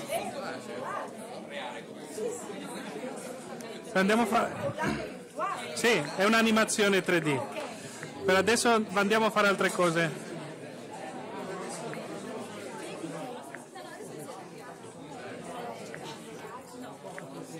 Andiamo a aprire. Ah.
fare il PC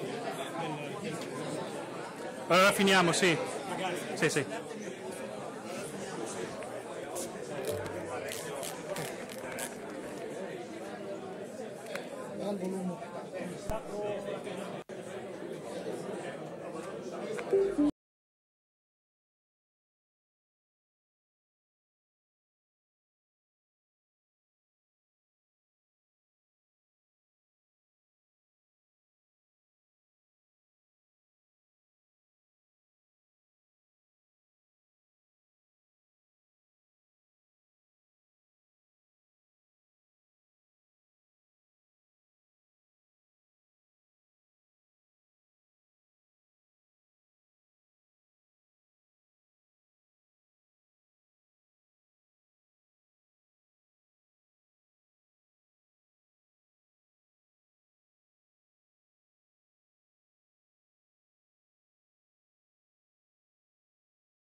Buongiorno, ben ritrovati, siamo in tempo quasi English time, British time, e adesso avremo esperienze digitali dove Omar Monester, il direttore del Messaggero Veneto, intervisterà l'ingegnere Roberto Cella, Ariele SRL, l'ingegnere Antonio Abramo dell'Università degli Studi di Udine e l'architetto Fabio Passon, presidente dei giovani imprenditori di Confcommercio Udine e della Camera di Commercio di Pordenone e Udine.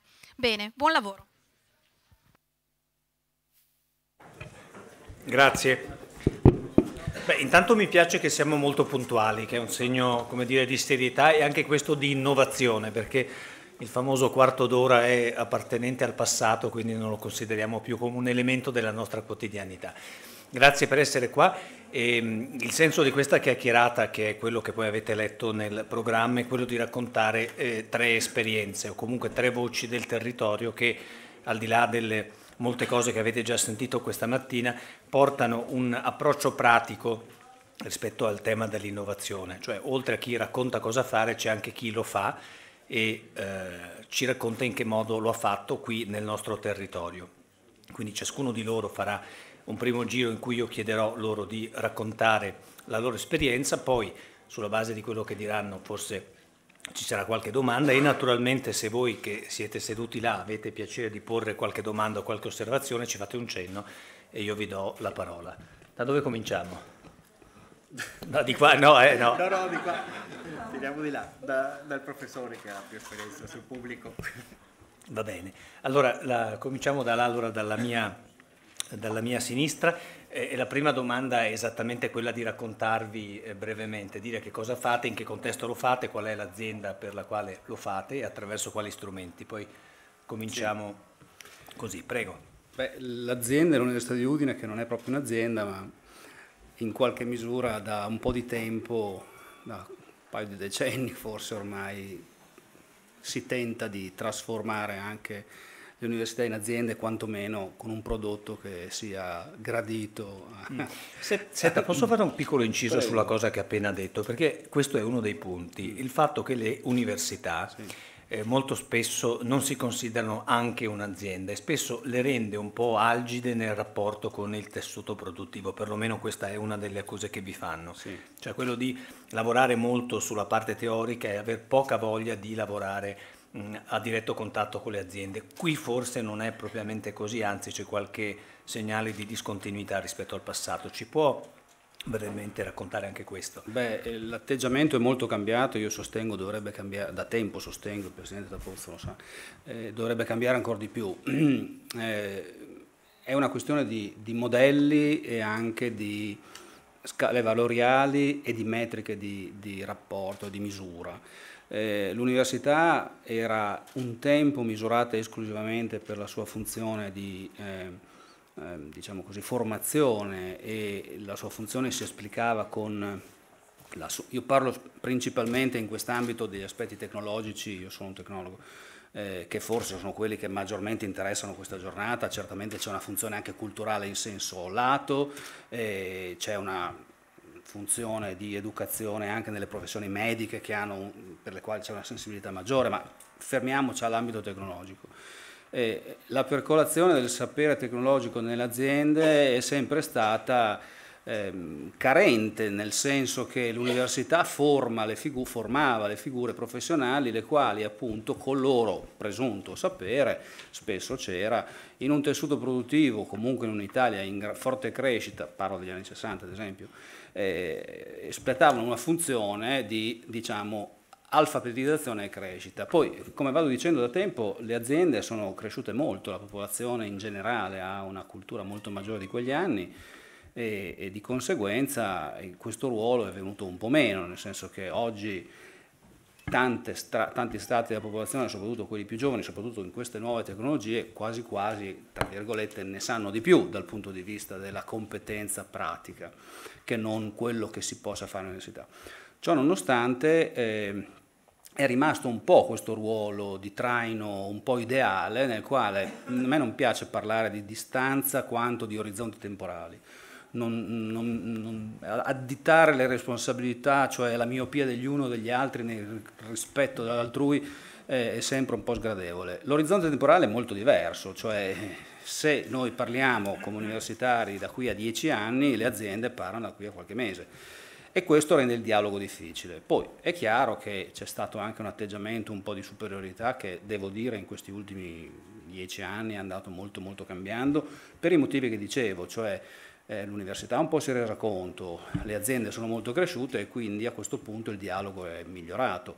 Devo dire che deve comunque continuare e anzi da questo stesso tavolo in altre occasioni ho sollecitato tutti a cercare di abbattere le barriere di incomunicabilità per cercare di fare fronte comune in una situazione che devo dire continua ad essere abbastanza emergente. Senta, ma sul lato pratico poniamo che io sia un'azienda che ha bisogno di migliorare, efficientare i suoi processi o magari che ha bisogno di un'idea innovativa per un processo di trasformazione. Voi come incrociate questa mia necessità? Cioè io ho bisogno di fare questa cosa, vengo da voi, è possibile, busso a voi, che potete fare? Sì, ripeto, il dialogo è sempre stato frammentario perché chi aveva accesso su base personale. Lo sforzo di quest'ultimo frangente dell'Università di Udine è stato significativo e che è stato creato una struttura detta appunto impresa che consente a chiunque interessato di porre domande, richiedere interventi, organizzare incontri, cercare di capire se c'è un matching tra domanda e offerta.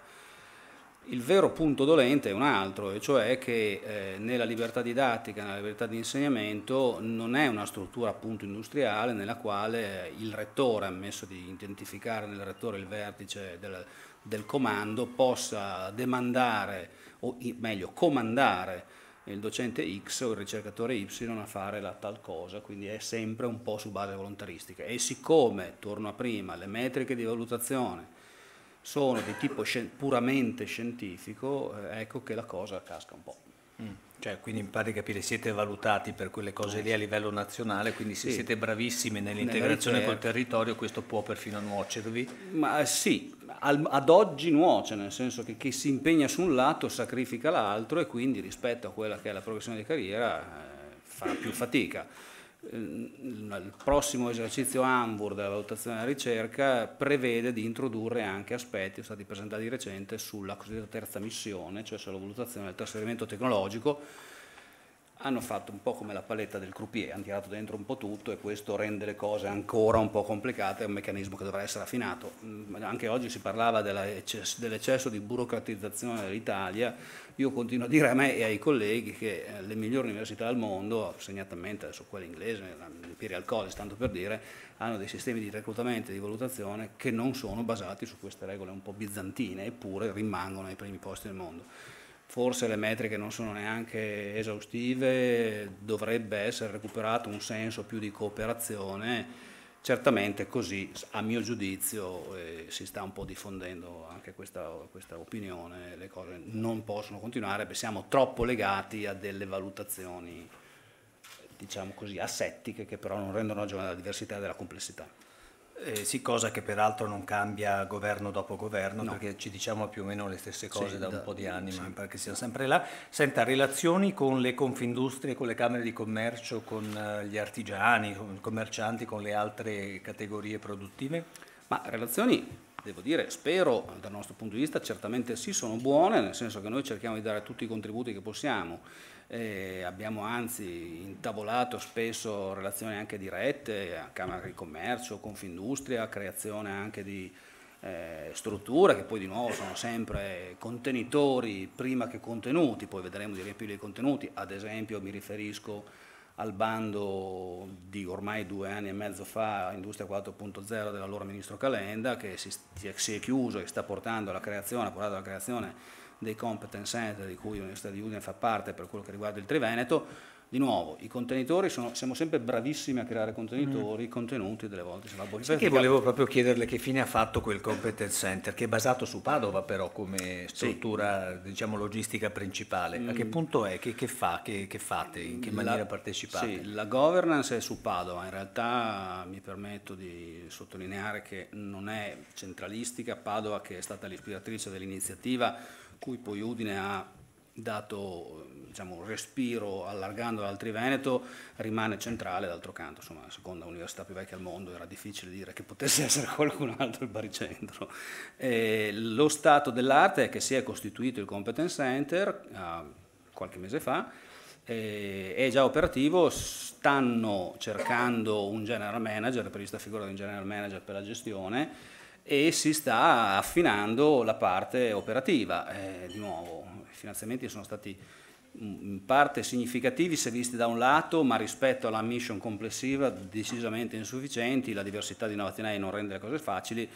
Si sta organizzando una, diciamo così, suddivisione territoriale di quelle che sono previste di nuovo dal bando, le cosiddette live demo, cioè dei luoghi fisici nei quali le aziende possono andare a verificare quali sono i benefici potenziali della digitalizzazione. Insomma, la resistenza seria, l'attrito viscoso dell'azione in Italia è sempre molto alto. Noi cosa dovremmo fare lì dentro? È già stato definito, noi come Università di Udine intendo. Noi come Università di Udine dovremmo fare quello che fanno tutti gli altri, perché siamo paritetici all'interno di questo sistema, e cioè ciascuna università con le proprie competenze si mette a disposizione per svolgere attività di consulenza e accompagnamento delle imprese che decidano di affrontare, non avendone al proprio interno le competenze o comunque la forza, la sfida digitale, le sfide della rivoluzione digitale. Quindi le tematiche, tutte le università hanno abbastanza un largo spettro di discipline tecnologiche, per cui non è che ci sono delle suddivisioni da questo punto di vista. È stata organizzata in maniera tale da avere sempre comunque un riferimento prossimale sul territorio. Ma senta, professor Passon, so che non la voglio chiamare a una dichiarazione pubblica di voto, ma c'è la campagna elettorale in corso per il rinnovo del vertice dell'Ateneo. Lei trova che questo tema della digitalizzazione o dell'evoluzione, comunque in senso tecnologico e digitale, del nostro Ateneo sia presente a sufficienza? Perché ho visto un po' di dibattito e ho visto molto scontro quasi personale più che sulle cose da fare. Lei che la vive dal di dentro ha notato qualche sprazzo di luce a proposito dei temi di cui ci stiamo occupando? Ma in genere le campagne elettorali dei rettori, puoi chiamarle campagne elettorali, è quasi un po'... Vabbè, insomma, non so come come la chiamiamo così anche noi, ecco. Però è un po'... è un termine che non mi piace tanto. Comunque, diciamo, questa competizione si basa principalmente, da che è la mia esperienza, io ne ho viste alcune, nel dare un segno di discontinuità nella continuità, sempre così è stato.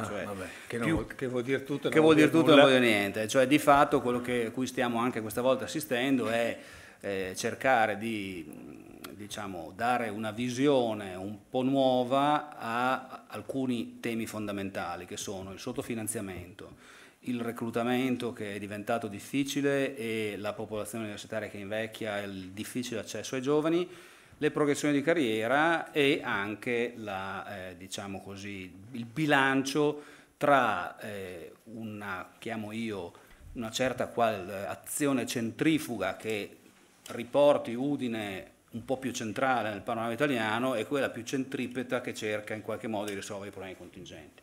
Si gioca un po' su queste cose.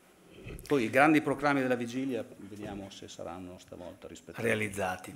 Va bene, grazie al professor Abramo, scusi, l'ho chiamata Passon prima, scusi, non ho problemi di identità. Stavo pensando prima che il prossimo intervento è quello di Passon, per cui mi ho fatto una sovrapposizione di nomi, vi chiedo scusa.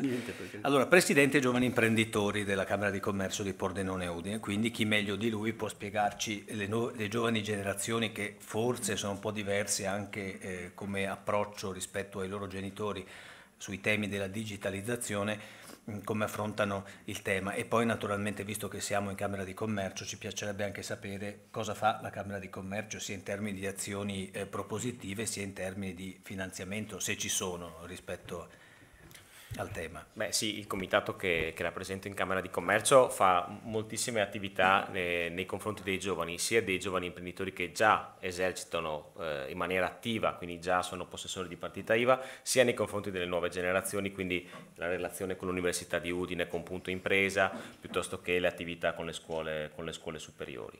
Il tema della digitalizzazione per i giovani imprenditori è un tema che fa parte del loro DNA. Gli imprenditori che vedo ogni giorno forse non sono già dei nativi digitali, ma di fatto lo sono diventati sin da subito, per cui il tema digitalizzazione è parte integrante della vita quotidiana, non è un'innovazione, è l'uso costante del virtuale e del reale nell'attività di ogni giorno. E lo riscontriamo anche quando facciamo l'alternanza scuola-lavoro. Come Camera di Commercio siamo attivi su diversi percorsi di alternanza con i giovani delle scuole superiori e ci rendiamo conto con loro, confrontandoci nelle classi e negli istituti, che l'innovazione digitale è la realtà, non è il futuro. ci confrontavamo recentemente anche con uno studente che è qui in aula oggi e facendo un po' di domande per lui era normale fare l'acquisto online, la maggior parte delle attività le faceva online, sceglie delle device tecnologiche, è normale per loro, non è innovazione, è quotidianità. Ecco, però ne faceva riferimento anche il professor Abramo prima, le nuove generazioni sono sicuramente sono degli smanaccioni rispetto a quelli che hanno i capelli bianchi, però poi alla fine quando si devono iscrivere all'università li troviamo tutti infilati dentro le facoltà umanistiche. Pare che questo tipo di competenze con le quali nascono non si trasformi poi in una scelta professionale. Lo vediamo molto spesso nei convegni che fa anche Confindustria, che ci sono delle richieste del mercato verso alcuni tipi di professionalità e non c'è incrocio rispetto ai tipi di studio. Quindi la domanda è: come potete voi, come giovani imprenditori e come Camera di Commercio, cercare di indirizzare, se state facendo anche voi delle azioni in questa direzione?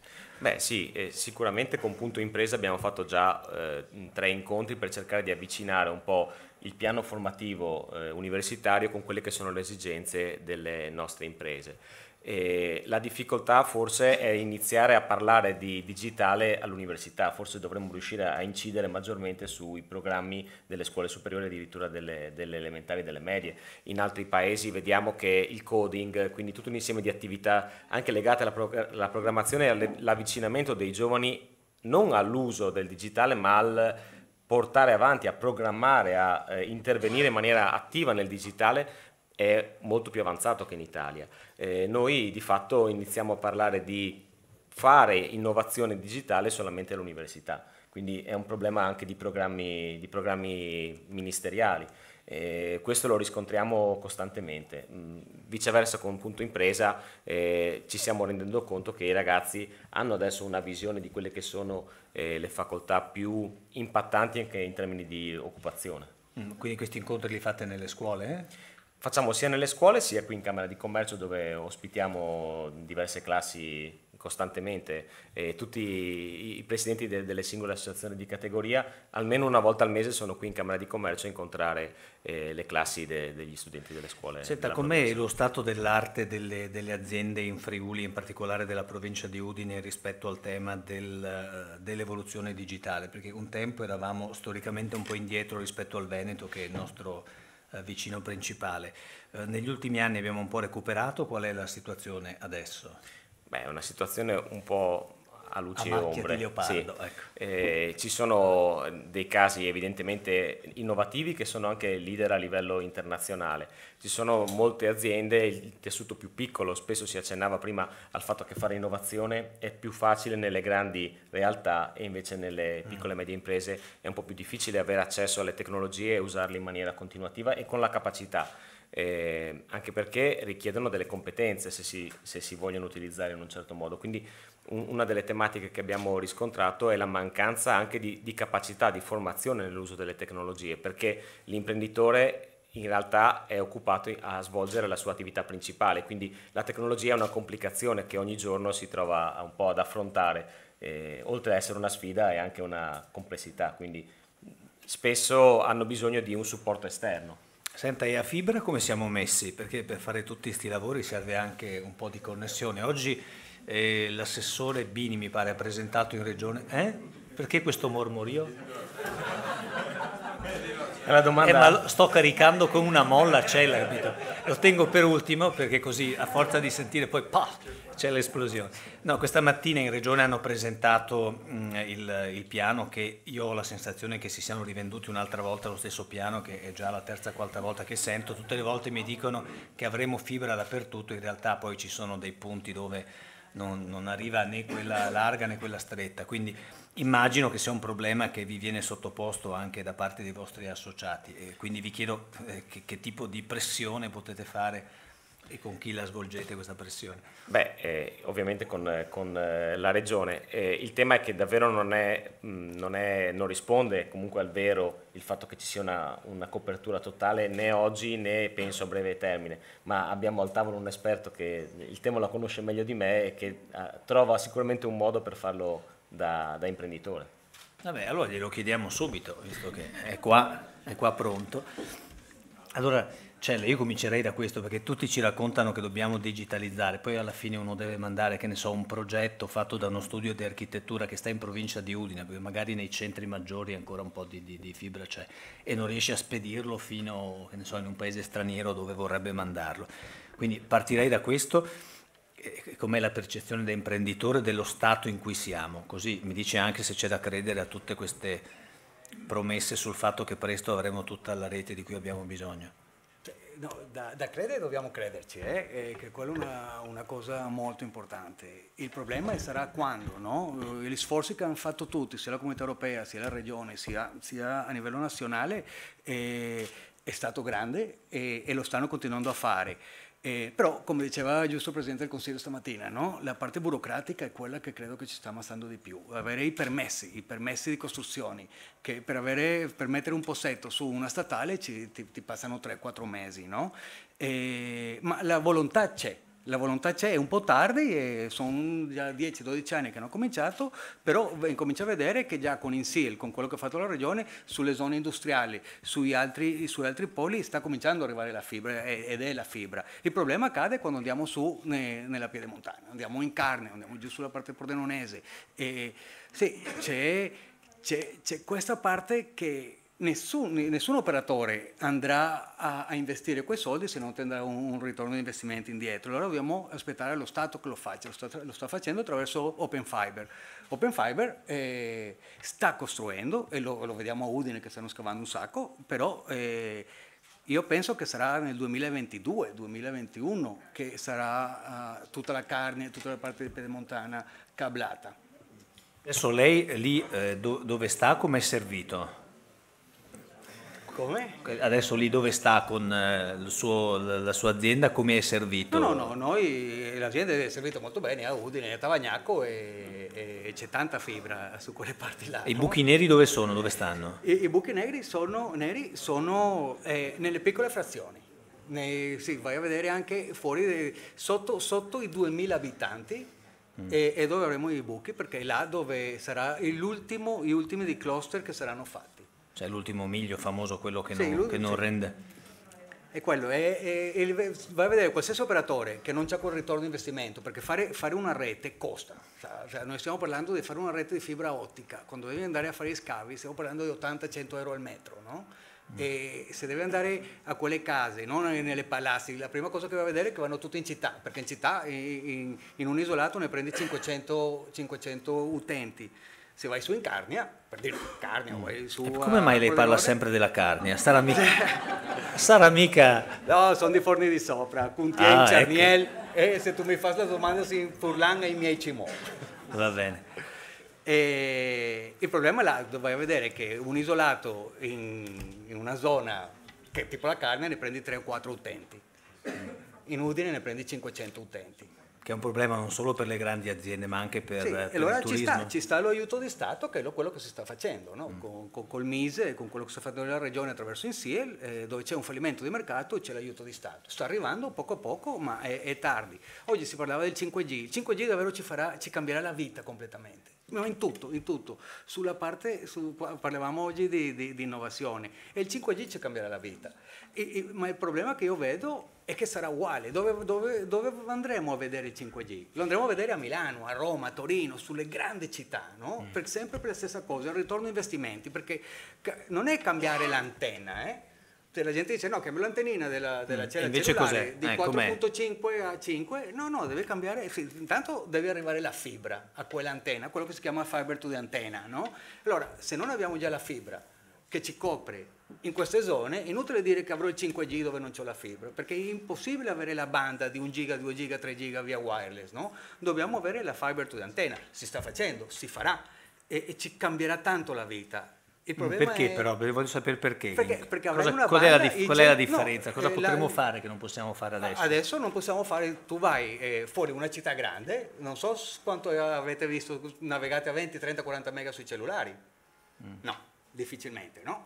E quello che andiamo a fare, quello che ci cambierà la vita, sono i dispositivi mobili. Quando parliamo dell'IoT, questi 20 miliardi di strumenti che avremo nel 2020, che prenderanno tutta questa informazione, che comprenderà il big data per dopo trasformarlo in small data e tirare fuori le conclusioni che ci fanno bene, hanno bisogno di tanta banda. Ma noi che ce ne facciamo del telefonino che va a tutta questa velocità, no. non ho capito? Cioè, non sono i telefonini, sono tutti queste apparecchiature, l'IoT, quello che sono? Internet of Things. Spieghiamolo che magari... Tutti questi sensori che ci fanno la vita più...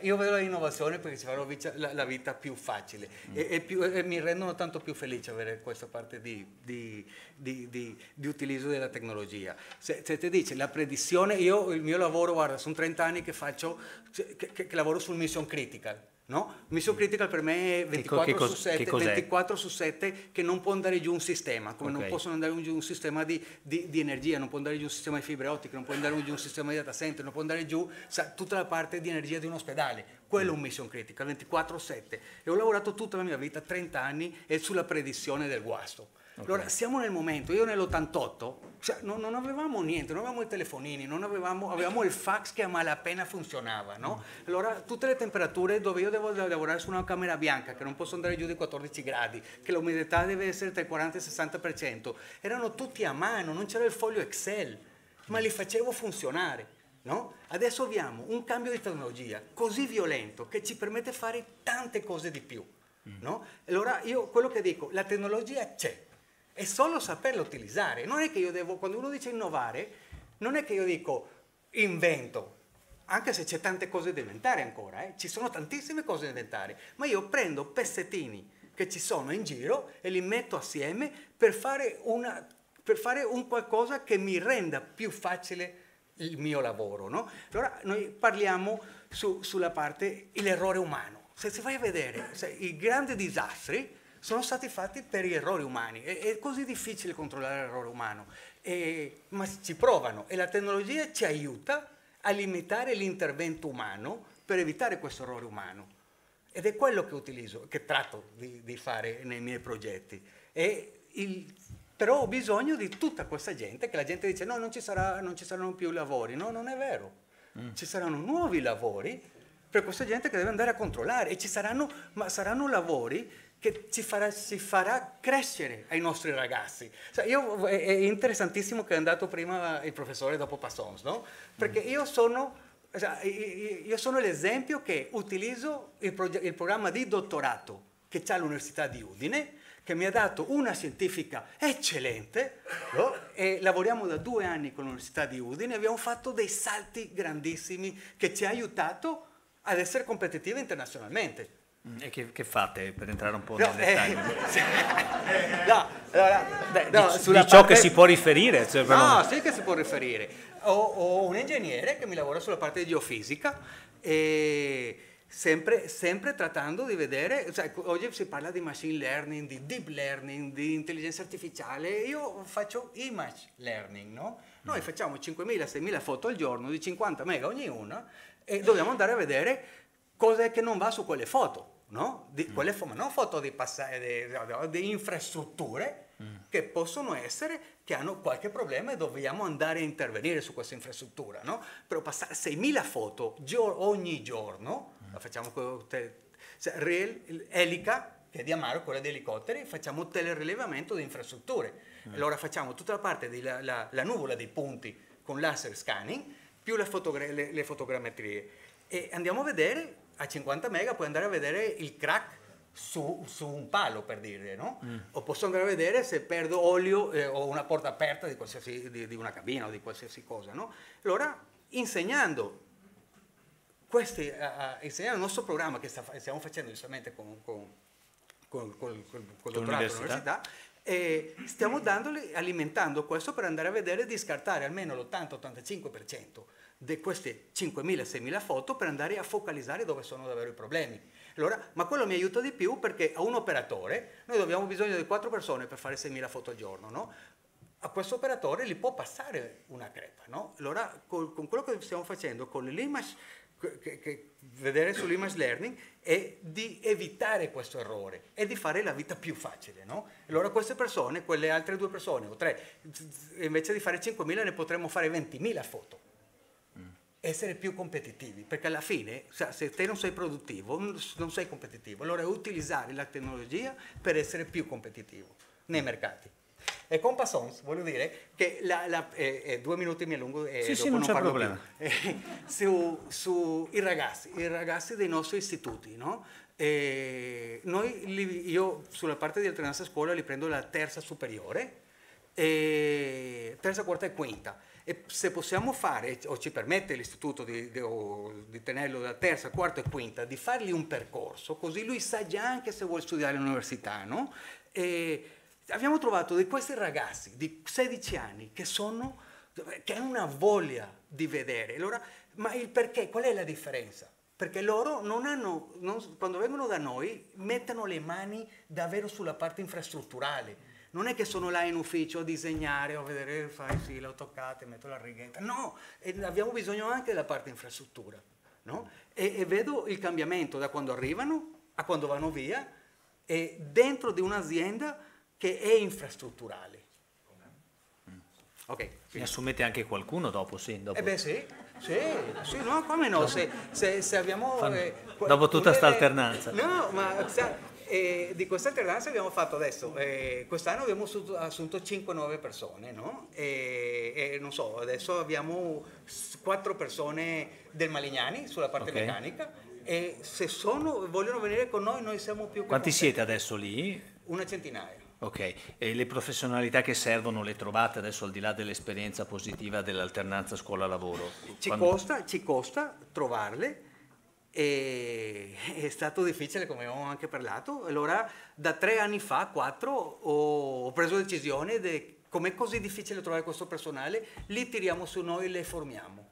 Allora entreremo un nuovo, adesso a giugno, abbiamo fatto un campo prova che sarà inaugurato, sarà uno dei pochi in Italia, dove avremo noi tutto il campo prova per insegnare le manualità a questi professionali. Grazie a Roberto Cella. Vi chiedo se volete fare... intanto un applauso.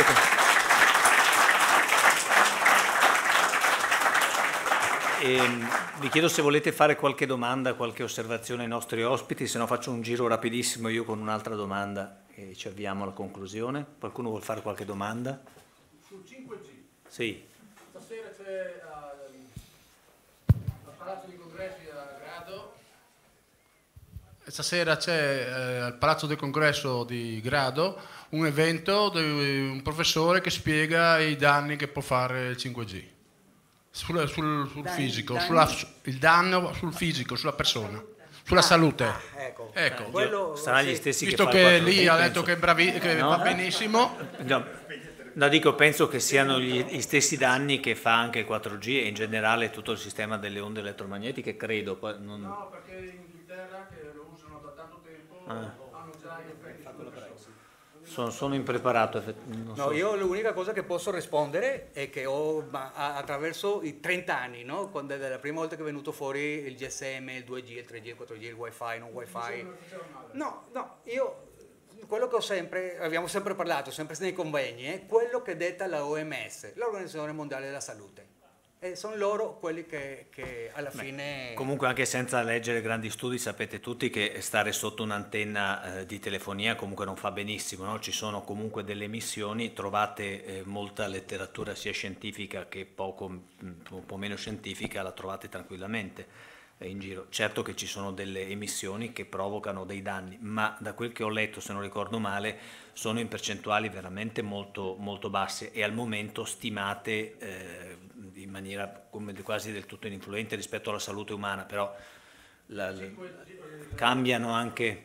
Il ripetitore dell'antenna sotto non fa danni a 400 metri, perché hanno verificato che ci sono le sclerosi multipla che si forma Sì, Non credo che sia così condivisa questa risultanza, per così dire. Credo di aver letto anche che qualcuno la smentisce, però siccome non è il mio campo non vorrei addentrarmi. Prego, qualcun altro? Quel signore con i capelli bianchi là? Pareva che voleva alzare la mano.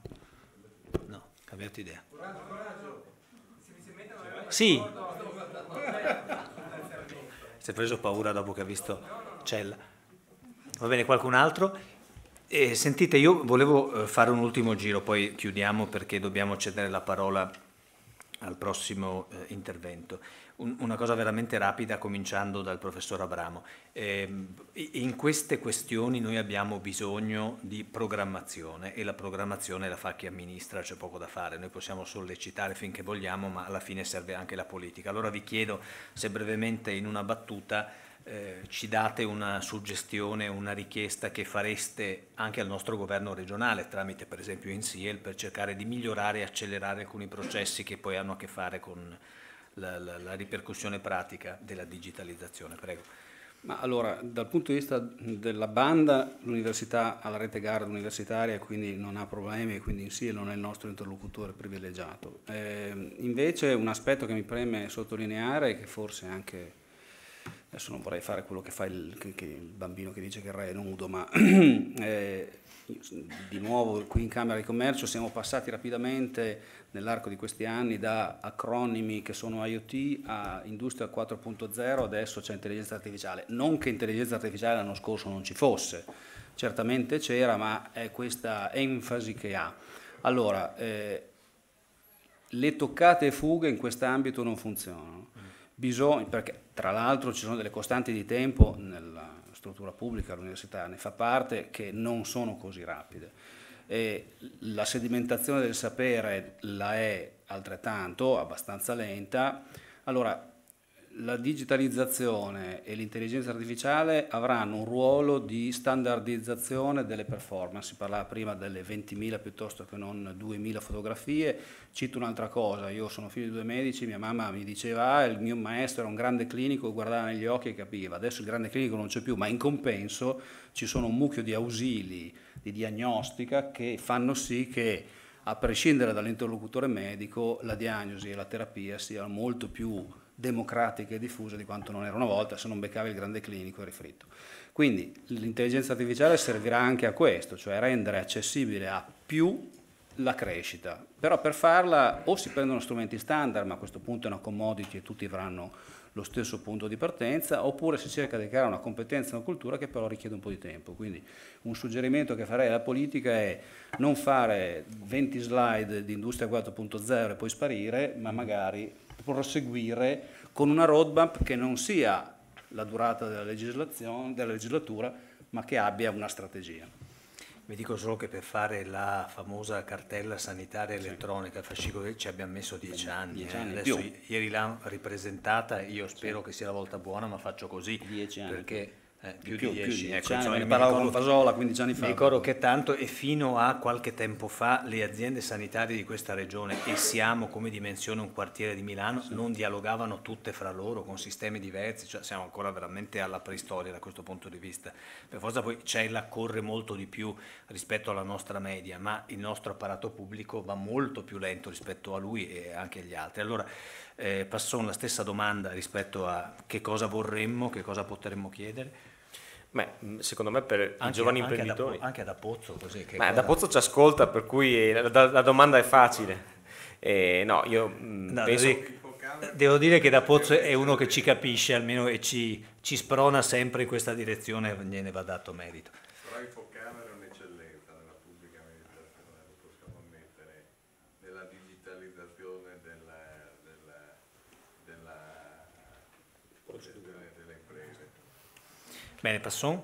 Sì, alla Regione io penso si possa chiedere, mi accodo un po' a quello che diceva il professore, una misura un po' più strutturale. Anche nei confronti della giovane impresa o del giovane imprenditore ci sono sempre degli interventi un po' a spot, che un anno vengono aperti prima, vengono aperti dopo, certi anni saltano, oppure anche nell'inserimento nelle imprese dei giovani, un anno c'è il tirocinio people, 6 mesi, 3 mesi, la work experience. Ecco, forse avere una visione un po' a lungo termine e quindi dare la possibilità all'imprenditore di fare un po' di programmazione, quindi inserire i giovani nelle imprese e far crescere le imprese aiuterebbe, il che non vuol dire chiedere aiuti a chiedere soldi, vuol dire semplicemente avere le idee chiare di quello che è l'obiettivo che ci si vuole dare e in un termine di tempo sufficientemente lungo, 3-5 anni, altrimenti non è facile fare impresa. Grazie. Cella? Io chiederei solo una cosa, no? Per i nostri studenti, per i nostri ragazzi, di avere più laboratori, di fare un qualcosa che permetta agli istituti avere laboratori dove possano lavorare, dove ci siano non solo la parte teorica, ma anche tutta la parte di laboratorio, che quello le aiuterebbe tutti i ragazzi, ci aiuterebbe anche noi imprenditori dopo a trovare le professionalità che abbiamo bisogno. Grazie. Ringrazio i nostri ospiti, se non ci sono altre domande e li saluto, no, mi pare di no, allora permettetemi di ringraziare il professor Abramo dell'Università di Udine, Fabio Passon, presidente dei giovani imprenditori della Camera di Commercio, e Roberto Cella della RIEF Riel. Dove ha preso sto accento che non è carnico qua? In tanti anni passati dove? Ho passato Uganda, Ghana, Zambia, Nigeria. E perché uno torna in Friuli dopo tutto sto giro qua? Come? Perché là avevano... Ah sì, di là già il 5G anche. Non c'era più fibra da fare. Grazie.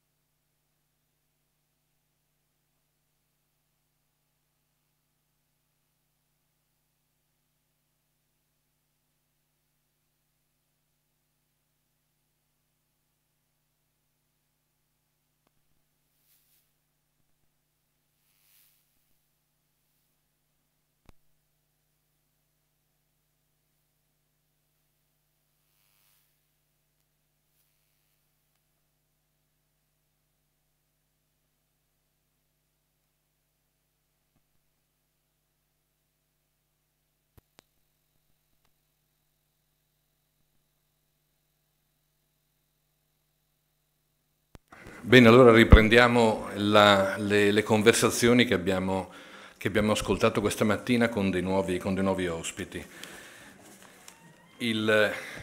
Solamente per recuperare alcuni degli spunti che sono emersi anche oggi, viene in mente rispetto alla diffidenza, alla difficoltà, alla complessità, come è stata definita qui, di rapporto che c'è tra piccolissimo imprenditore e digitalizzazione, spesso, come dire, forzata, obbligata da costi e da caratteristiche di imprese. Viene in mente quella frase, la necessità di parafrasare, quella frase del Talmud che dice: il potente è colui che trasforma il nemico in un amico. Potremmo parafrasare dicendo che il potente oggi è colui che trasforma il digitale in un amico, effettivamente in un affiancamento, in uno strumento con cui poter lavorare.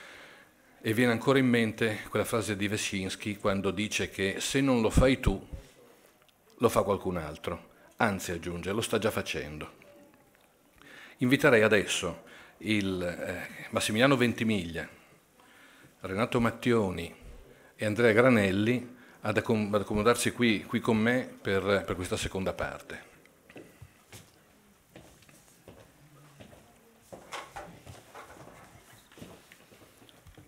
Massimiliano Ventimiglia è uno dei fondatori di H-Farm, che conoscete come incubatore e in realtà forse di più, come dire, innescatore di processi imprenditoriali, che ha sede nel Veneto e ha avuto sviluppi davvero imprevisti rispetto ai propri inizi, nei successi che ha raccolto.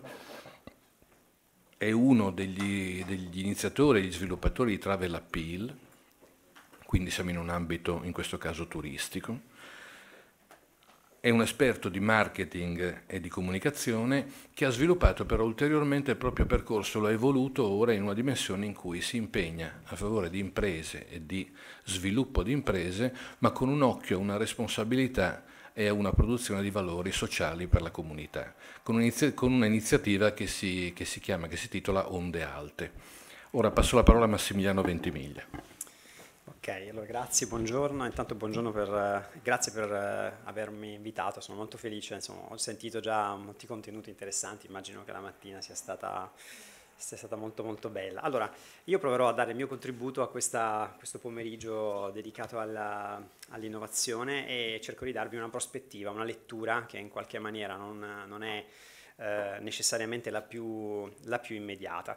Parto da questa considerazione, che poi è stata un po' anche il motivo per cui ho deciso di fare il passo imprenditoriale in cui sono impegnato in questo momento, e quindi fondare Onde Alte. E parto da questa considerazione per cui dico che le imprese non sono isole, cioè le imprese siamo sempre stati abituati a vedere l'imprenditore come una specie di eroe, no? Una persona che comunque vive deve avere la forza di volontà, deve avere molta capacità di affrontare da solo alcune cose, ha sempre la responsabilità sulle spalle su tutto, e in qualche maniera è una figura, questa nel nostro immaginario, indubbiamente con tanti contorni veri e interessanti. Però quello che secondo me è cambiato, ed è cambiato profondamente in questi ultimi mesi, è che opera in un contesto profondamente diverso, dove c'è un'attenzione diversa, una sensibilità diversa, e il successo della singola impresa è sempre più figlio di una dinamica di relazioni, di rapporti che fa somigliare sempre di più, dal mio punto di vista, l'azienda a un ecosistema vivo, quasi come se fosse una persona, no? Quasi come se fosse un essere umano con le sue caratteristiche, che entra in relazione con tanti attori, con tanti esseri umani, che poi dopo noi siamo abituati a chiamare come dipendenti, piuttosto che collaboratori, piuttosto che fornitori, piuttosto che azionisti, ma sono persone che chiaramente hanno una loro sensibilità, e si instaura una sorta di patto umano tra questi soggetti, no? E solo in parte i numeri riescono a esprimere evidentemente quello che un'impresa fa da questo punto di vista, e quelle che sono le sue iniziative, le sue politiche, solo in parte riescono a restituire questo tipo di atteggiamento. Perciò entrano in campo questioni che sono etica, trasparenza, rispetto, consapevolezza, tutte queste parole qui, scelte piccole e grandi, l'uso che si fa delle risorse, comprese le tecnologie, l'orientamento che si prende. Solo che queste cose spesso vengono confuse con scelte, come dire, di secondo piano, cose che evidentemente non hanno a che fare con il mercato. Ecco, la cosa che, diciamo, secondo me è profondamente cambiata, non so cosa è successo ecco, la cosa che è profondamente cambiata è che in realtà è sempre di più una questione che sta diventando invece di natura competitiva. Cioè sempre il consumatore e in generale i soggetti che vengono che hanno a che fare con le imprese, in questi temi ci vedono sempre più una dimensione di scelta, di preferenza. Non è più come dire, la tematica del soltanto il prezzo che viene presa in considerazione, ma ci sono molte altre valenze che vengono prese in considerazione quando ci si rivolge a un'impresa e se ne valuta la bontà dell'operato. Ora, fatta questa premessa, come dire, è inevitabile considerare il fatto che quello che stiamo vivendo è un momento di cambiamento straordinario per la società. Basta sentire tutte le cose che sono state dette anche nell'ultima mezz'oretta. E qualcuno dice che è un tempo di abbondanza. C'è un signore che si chiama Peter Diamandis, che è uno dei fondatori della Singularity University, un posto molto interessante che c'è in Silicon Valley, dove fondamentalmente parole di questo tipo, così come penso sia successo oggi, sono ormai normalità. Si legge quotidianamente qualcosa che ha a che fare con l'intelligenza artificiale o con il machine learning, l'internet delle cose, le sentiamo nominare costantemente. Il nanotech, il biotech, che è un'area sicuramente molto molto intrigante. Ora però non è solo un fatto di tecnologie, quello che sta cambiando per noi è che queste frasi, che io ne ho messe alcune, ne ho centinaia solo per rappresentare comportamenti, queste frasi che vedete scorrere alle mie spalle, avvalersi di assistenti e personalità digitali, convivere con robot advisor, poter creare in 3D scenari o ricordi, stampare oggetti scaricati dalla rete, disporre di materiali intelligenti, piuttosto che confrontarci con differenti forme di ibridazione. Beh, la questione è che questi comportamenti o queste cose stanno diventando sempre più ordinarie, comuni. Se voi magari non le fate direttamente, sono sicuro che nel vostro immaginario siete più aperti mentalmente al fatto che succede. Cioè, se qualcuno ve ne parla, non è più una cosa così straordinariamente diversa, è normale, qualcosa che sta diventando, vedete la parola, normale, ok?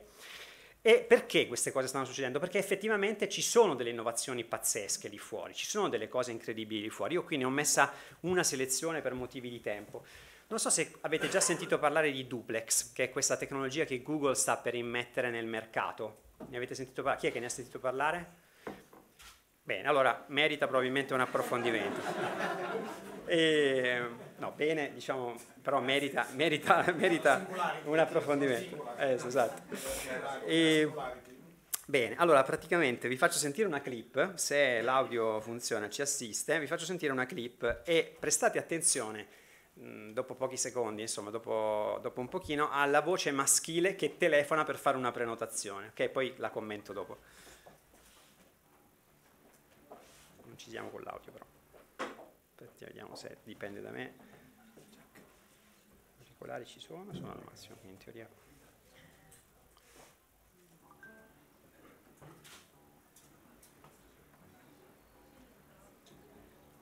Hey Google, book a table for two at El Cocotero on Tuesday at 7. All right, just in case that's not available, can I try between 7 p.m. and 8 p.m.? Sure. All right. Proviamo l'ultimo tentativo, sennò poi ve lo racconto io. Eccoci. Eccoci, ci siamo adesso. Hey Google, book a table for two at El Cocotero on Tuesday at 7. All right, just in case that's not available, can I try between 7 p.m. and 8 p.m.? Sure. All right, I'll call to book under your name and phone number, and I'll update you in the next 15 minutes. Ecco, prestate Is attenzione that adesso. okay? Perfect, thanks. El Cocotero, how may I help you? Hi, I'm the Google Assistant calling to make a reservation for a client. This automated call will be recorded. Can I book a table for Tuesday the 12th? Okay, cool. And how big is the party? It's for 2 people. Great. And when did you say they want to come in? Tuesday at 7 p.m. Okay, let me check. Mm-hmm. I don't have 7, but we can do 8. Yeah, 8 p.m. is fine. Perfect. And can I get their name? First name is Anna. Okay. We'll see Anna Tuesday. Thank you. Okay, awesome. Thanks a lot. Ok. Allora, che cos'è speciale in quello che avete sentito? Che la persona che diciamo, faceva la telefonata non è una persona, nel senso che è un assistente digitale.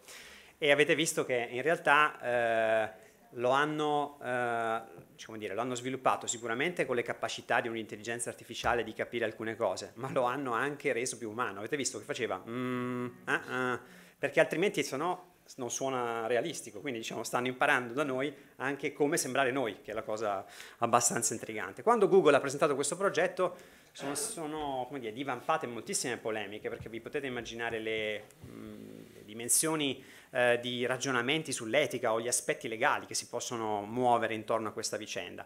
Però ci siamo, nel senso che la tecnologia c'è, ok? Quindi è normale che uno poi dice c'è un tempo di abbondanza. Una tecnologia del genere è in grado di fare un sacco di cose che noi, diciamo, per cui oggi esistono posti di lavoro. Vi faccio vedere un'altra cosa, tanto per capire insomma, che cosa sta succedendo là fuori.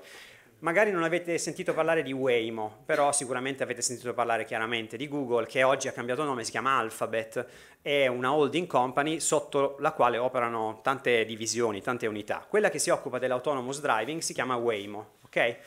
Allora, la clip che vedete fra un secondo è una clip che racconta, che fa vedere come funzionano i sistemi di allenamento dell'intelligenza artificiale delle macchine autonome di Google, ok? E poi vi dico 2 numeri. Guardate come funziona. Quella lì è la macchina. Si sta muovendo, i cubetti, diciamo, gli oggetti che vedete in viola sono altre macchine e peraltro nello scenario di allenamento, che sotto vedete rappresentato invece per vero, no? Sotto c'è la scena, gli fanno succedere un sacco di cose, cioè nel senso che fanno succedere persone che attraversano la strada, macchine che cambiano direzione improvvisamente, quindi la allenano in un mondo, tra virgolette, pericoloso, esattamente come prendere la macchina e uscire là fuori, con tanti imprevisti. Ora però, fin qua, magari per qualcuno di voi sarà, ecco com'è fatto il sistema di allenamento, però magari non è interessante. Ora vi dico però la cosa interessante. Le macchine di Waymo guidano 10 milioni di miglia al giorno in questo scenario qua. 10 milioni di miglia al giorno ormai da anni. Quindi quando si pensa ai sistemi di allenamento, di intelligenza artificiale o evidentemente quello che possono fare questi tipi di sistemi, pensate a questa scala di potenza di calcolo, perché altrimenti non si capisce veramente cosa sta succedendo. Questa roba qui è lì in piedi, sta accadendo. È come avere 25.000 macchine che guidano 24 ore su 24, 7 giorni su 7. Okay? Quindi parliamo evidentemente cioè loro hanno 25.000 macchine che fanno questo tipo di percorso, questo tipo di allenamento ogni giorno, quindi moltiplicatele per le miglia che vi dicevo prima. Oppure questo è il sistema, prima vedevo quando sono entrato che c'era un bellissimo esempio di una realtà aumentata.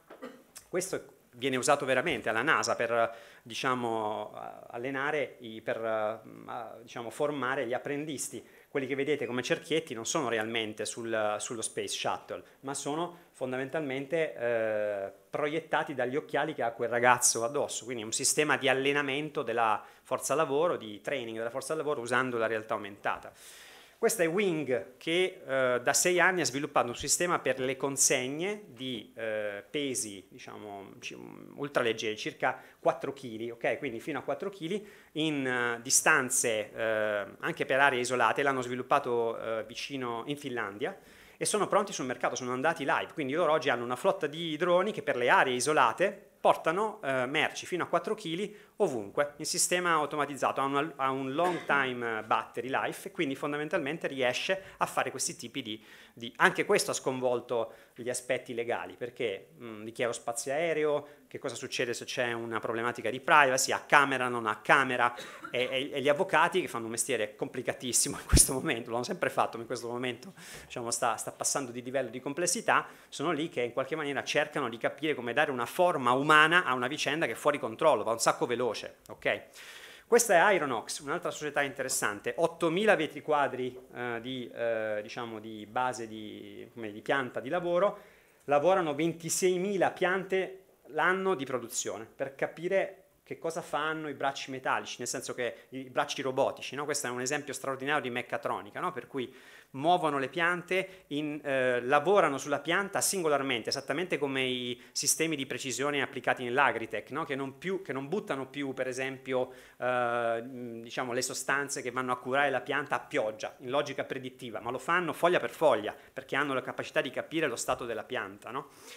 E la stessa cosa vale per questa mucca che fa sempre ridere quando la mostro in un convegno dove parlo di innovazione tecnologica, eppure in realtà è molto interessante perché nella pelle questa mucca ha questo oggettino qua. Che cos'è? È un biomonitor. Io prima parlavo di forme di ibridazione, no? Esseri umani che si vanno a ibridare con i robot. Che cosa fa questo biomonitor? Fa una cosa molto importante per noi esseri umani, perché analizza in tempo reale lo stato di salute della mucca e fa sì che chi alleva la mucca non deve più dare alla mucca una serie di medicine per prevenire che la mucca si ammali, quindi interviene solo nel momento in cui effettivamente si verifica un problema, che mi sembra sufficientemente intelligente stante la tecnologia che abbiamo a disposizione in questo momento.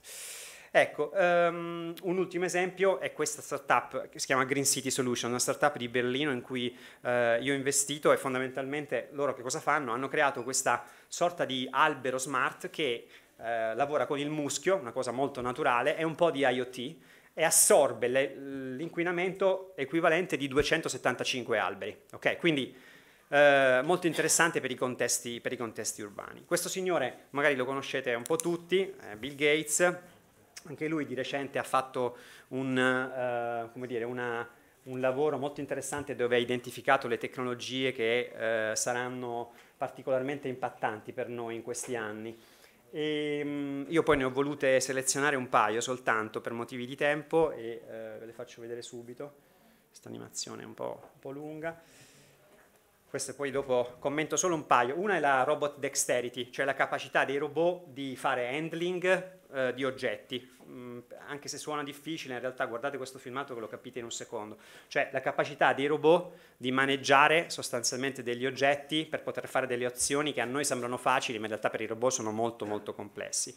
Piuttosto che Questo qui anche questa fa, come dire, abbastanza specie vederla in un laboratorio di innovazione, in un convegno di innovazione, ma invece è importantissimo. Questo hamburger vi fa voglia, adesso magari avete già mangiato, però è un hamburger, no? Insomma, sembra abbastanza un hamburger, ecco, non ha carne dentro. Non ha carne dentro, e questo è un fatto molto importante per noi come razza umana, perché più o meno nel 2050 c'è questa prediction per cui saremo 10 miliardi, non ci sarà abbastanza evidentemente possibilità di dare da mangiare a tutti, quindi dobbiamo inventarci delle cose nuove, e questo è come si dice, è una alternativa completamente vegetale costruita in laboratorio per fare del cibo che è super nutriente, che evidentemente serve alla popolazione mondiale se vogliamo andare avanti.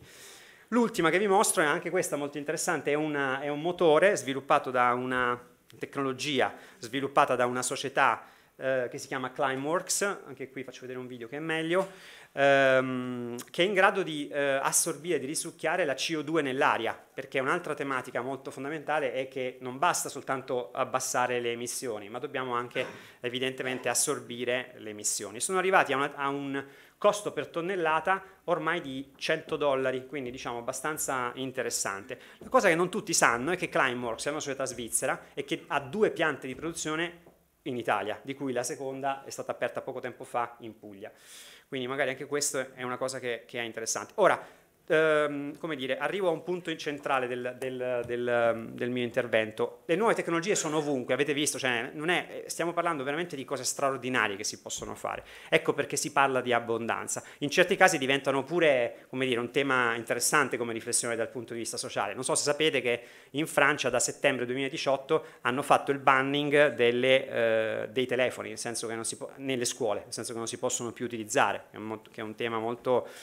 Anche questo molto interessante. Arriva a paradossi. Ci sono 2 città, una si chiama Antwerp in Belgio e l'altra si chiama Chongqing in Cina, dove hanno fatto le corsie per le persone che passano, che camminano con i telefoni bassi, perché sennò vanno a sbattere, no? Quindi c'è anche qualcosa che rasenta, come dire, forse il ridicolo. Ora, il punto per me qual è? È che più che mai, in un tempo come questo, la vicenda la partita si gioca sulle nostre scelte, sulla nostra sensibilità, sull'utilizzo che ne faremo di tutte queste cose che avete visto. Perché questo, e rubo le parole a Paolini, no, dal teatro, è un tempo crisalide, è un tempo di una assurdità, come dire, di un tale dislivello delle cose incredibili, perché mentre succedono quelle cose che abbiamo visto laggiù, poche settimane fa io sono stato ad Avellino per fare un laboratorio di innovazione con i ragazzi delle scuole superiori. Ci sono dei ragazzi che per venire a scuola prendono un autobus alle 4:30, se perdono quello non vanno a scuola. Nel frattempo abbiamo 10 milioni di miglia virtuali percorse dalle macchine autonome di Google. Quindi guardate che di esempi ce ne sono molti, ve ne faccio vedere 2. Sapete che è questo signore? Questo è Antonio Guterres, magari il nome non vi dice molto, però è il segretario delle Nazioni Unite, che magari vi dice qualcosa di più. Sicuramente avete letto quello che ho sentito, ascoltato quello che ha detto qualche settimana fa a proposito del famoso 1,5 gradi, no? Bene, e quindi lui parla di problematiche ambientali. Questa cosa qui si chiama la plastic patch, ne avete sentito parlare? Questa è un'immagine scattata qualche giorno fa da un drone sulla superficie della plastic patch. Sapete quanto è grande? Provate a fare un guessing. No, beh, così sarebbe drammatico. Capisco, come dire, il senso di urgenza, ma grande come l'Europa abbiamo un problema. Diciamo che, no, apprezzo, come dire, lo slancio, ma un po' meno. Rispondo io, è grande 1,6 milioni di chilometri quadrati, che comunque non è l'Europa, ma è parecchio. E non è che ha sbagliato poi tanto la signora, perché in realtà significa 3 volte la Francia, 6 volte l'Italia. Ho fatto un calcolo, mi sono preparato 28.500 volte Udine, così potete apprezzare, come dire, la cosa molto da vicino. Ok, quindi nel frattempo ci sono queste cose qui che stanno accadendo. Non commento molto questa immagine, che tanto non ha bisogno di essere commentata, piuttosto che questa, che in un paese come l'Italia, a proposito della problematica dell'invecchiamento della società, è un'immagine molto significativa. Noi, come dire, non siamo mai tra i primi nelle classifiche, ma sulle società che invecchiano, come dire, ce la giochiamo veramente nella prima parte della classifica, purtroppo. Ecco, quindi arrivo verso la conclusione, e quello che dico è: il mondo sta veramente cambiando, in tante situazioni siamo di fronte a una dinamica del dentro o fuori, e io penso che le società, esattamente come noi esseri umani, hanno soltanto una scelta, cioè quella di guardare all'innovazione sociale e a come utilizzare le tecnologie a vantaggio di tutte le persone che ci sono intorno a loro e a prendere delle scelte che vanno assolutamente nella direzione di mettere questa componente orizzontalmente. Tutto ciò che fa un'impresa dovrebbe essere pensata considerando quello che vi ho fatto vedere prima, perché altrimenti significa stare fuori dalla realtà, significa operare in una specie di bolla dove uno pensa che la sua innovazione è mettere un macchinario, no? Nel suo processo produttivo, ma è un film molto piccolo, è come se siamo dentro un bicchiere d'acqua mentre là fuori c'è la tempesta, ok? E quindi secondo me non è questione di essere smart o buoni, non vi faccio questa presentazione per convincervi di essere più buoni nella vita, ma è questione di essere saggi e provare a guardare veramente un po' più lontano quello che sta succedendo. Quindi la sfida che pongo alle aziende oggi quando ci vado a parlare è di smettere di ragionare di essere l'azienda migliore, come dire, del mondo, che è spesso come abbiamo l'immagine, no, nella nostra testa. Quando pensiamo al mestiere dell'imprenditorialità o fare impresa, si dice, cavolo, io voglio essere la migliore azienda del mondo, voglio vincere la classifica. Ecco, secondo me è una fesseria, perché in realtà la vera corsa che bisogna giocare è diventare l'azienda migliore per il mondo. Fa molto è una piccola, no, differenza nella frase, ma fa un'enormità di differenza. E quindi magari anche a essere provocatori certe volte, a ribellarsi al fatto di essere classificati solo e sempre per parametri economici, perché quella roba lì è una roba che non è che è stata scelta e ce la siamo trovata tatuata addosso, siamo stati noi a imporre questo sistema, è, come dire, l'economia internazionale che ha imposto questo sistema, ma un'azienda che fa un sacco di profitto ma tratta male la sua gente o non ha prospettiva o inquina è un'azienda che va bene o che va male? Ok? Perché allora se rispondiamo a questa domanda forse incominciamo a ragionare. Quindi indicatori che sono stati usati soltanto per, come dire, farsi belli, forse hanno un ruolo un po' più importante, no, nella nostra vita. E peraltro, prima sono molto felice perché qualcuno di voi ha proposto di lavorare molto sui ragazzi. Beh, ci sono onde molto nuove tra i ragazzi, c'è una sensibilità nella generazione Z che è abbastanza diversa da quella che è stata nelle generazioni precedenti. Lei non c'ha più bisogno di presentazione, ormai la conosciamo tutti, no?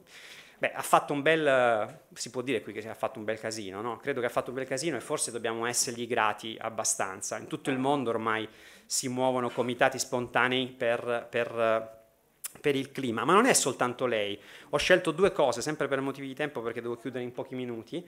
Questa è una fotografia scattata alla Sorbonne University, poche settimane fa. Sono 20.000 studenti che hanno firmato un manifesto dove hanno detto che non lavoreranno mai, hanno promesso di non lavorare mai per un'azienda che ha un impatto ambientale negativo. 20.000 ragazzi a Parigi, ok?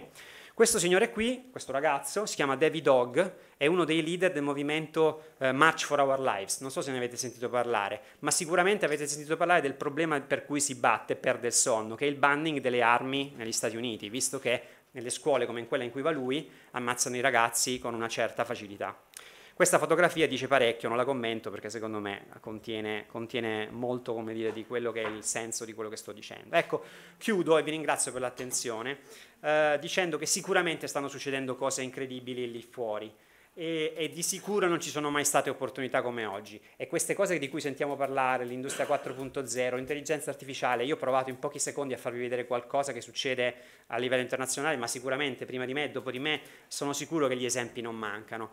Il punto che però è che pensando alla nostra impresa, pensando alla mia impresa, pensando alla vostra impresa, alle vostre imprese, la vicenda è che noi siamo quello per cui decidiamo di lottare, i progetti per cui cerchiamo di prendere un impegno. E se prendiamo le nostre decisioni soltanto considerando le dimensioni di quello che è sempre stato fatto nell'economia o quello che ci è stato detto che è giusto, probabilmente ci perdiamo un bel pezzo di quello che sta accadendo nel mondo in questo momento. Grazie.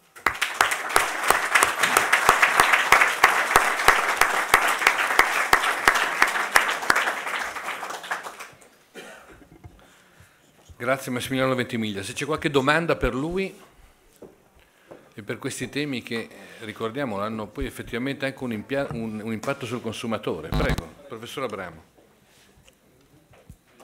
Condivido molto l'impostazione, nonostante, io tento sempre di non essere troppo condizionato da me stesso, dai miei schemi mentali, per cui allora, le rivoluzioni però si fanno in due maniere, o dall'interno o dall'esterno. Cambiare il modello di una delle sue slide ultime è un problema di politica economica o di economia politica, come si dice una volta, e siamo dentro a un modello e o facciamo una rivoluzione oppure è difficile. Come la pensate voi che cercate di portare avanti questo genere di approccio? Ma penso che la rivoluzione sarebbe una bella opzione comunque in genere, nel senso che credo che sarebbe, prendo una frase simpatica di un professore di Greta Thunberg che dice: lei è una ragazza di quelle che crea problemi, non è una ragazza di quelle che sta al suo posto. Però subito dopo nella stessa dichiarazione ha detto: però forse adesso la situazione è talmente tanto grave che o crei problemi oppure non succede niente. Quindi faccio una battuta rispondendo alla sua domanda, ma poi dentro di me devo dire che la forza che mi spinge a, diciamo, alzarmi tutti i giorni e a portare questa prospettiva alle imprese è perché credo che sia uno di quei momenti lì. Poi penso anche che molte di queste cose partano da quello da cui uno è mosso, e io spendo la mia vita, ho deciso adesso di spendere la mia vita per andare dai grandi imprenditori a dirgli forse magari potresti guardare in questa prospettiva la tua impresa, forse, come dire, ha senso che ti occupi delle scelte che riguardano la produzione, le politiche che hai dentro e anche il rapporto che hai con i tuoi investitori, che è una vicenda molto interessante, perché poi quasi sempre loro sono sotto una pressione apparente o reale, molto spesso reale, di quelli che sono i risultati attesi, no? Perché lo sappiamo come funziona il mercato delle quotazioni piuttosto che invece in generale il meccanismo capitalistico. Però devo dirti che devo dirle, scusi, che segnali di cambiamento cominciano ad esserne, non è più soltanto questione di approccio, perché lo si vede anche nelle vendite, era un po' il punto di partenza che avevo avuto. Cioè oggi ci sono imprese che hanno visto, io ho un po' di numeri qui, nel nostro lavoro ne abbiamo tanti evidentemente, che fanno vedere la differenza tra un'impresa che ha un approccio di un certo tipo e imprese invece che lavorano più normalmente, non hanno cambiato né filosofia sul prodotto né hanno lavorato sull'etica della gestione delle persone che sono intorno a loro. E è un differenziale competitivo, io lo dico in maniera convinta, lo dico già da tanto tempo e penso che sia una di quelle cose talmente grandi che vi ricordate quando è uscito TripAdvisor un po' di anni fa? Quando parlavi con gli imprenditori del turismo, quando è uscito TripAdvisor, c'erano due possibilità: o uno aveva capito o non aveva capito, e poi ha capito. Ecco, secondo me, lo dico con molta convinzione, questa vicenda assomiglia. Cioè io penso che noi brevemente, tra poco, non so, credo che avremo uno di quei parametri che classifica le imprese, visibili alle persone, perché quella è la differenza, non resterà chiuso nei libri degli analisti, visibili ai consumatori su come l'impresa si comporta, e non ci sarà un'ombra grande sotto cui nascondere le cose, non ci sarà, si vedrà. E quindi a quel punto che succede? Come nel caso di TripAdvisor, o ha capito oppure fondamentalmente capirà.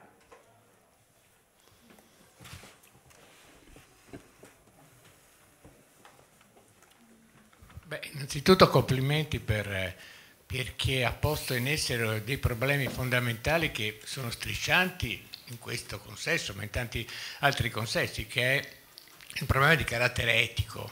Cioè, l'impresa ha un ruolo etico, ce l'ha quella tradizionale, ancora di più ce l'ha quella innovativa.